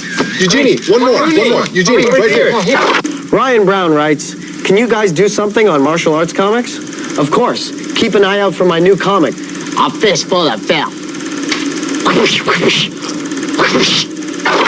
Michael Ortego asks, why do you guys call Detective Comics DC Comics? Since the C stands for comics, it's like saying Detective Comics Comics. Oh, my God. Michael, man. What kind of fanboy question is that? Don't you think we thought of that? Nick, tell him. Exactly. If we called it DC as opposed to DC Comics, don't you think people might get it confused with Washington, D.C.? Am I right? You're and right. then there's some crazy Russian, right? And he hears that, and he's like, we say something like the DC launch, missiles fly, international disaster, all because you can't, ooh, I want to hear DC, period. No. Hope that answers his question. Is it true you've turned on the Brady sequel? Is it true you're up for Superwoman? That's it. Put comics on the screen this time around. That's enough, guys. So, Kevin, is working in TV that different from working in film? I don't know. I think TV's a little better, Film directors tend to be very anxious, very angry, people anal retentive, if you will. TV directors, very easygoing. Cut. It's all wrong. Do it again and make it work this time, you idiots. Take 4. So, Kevin, is film different than TV? Yeah, I guess.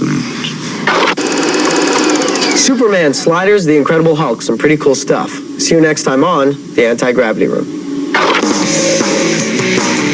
There's something wrong with Bill's new arm. It seems to have a mind of its own, but no need to worry. The donor's returned to reclaim what's rightfully his. Jeff Fahey stars in Body Parts, tonight at 8 p.m. Eastern, SciFi Saturday. Now stay tuned for The Odyssey, coming up next on the Sci-Fi Channel.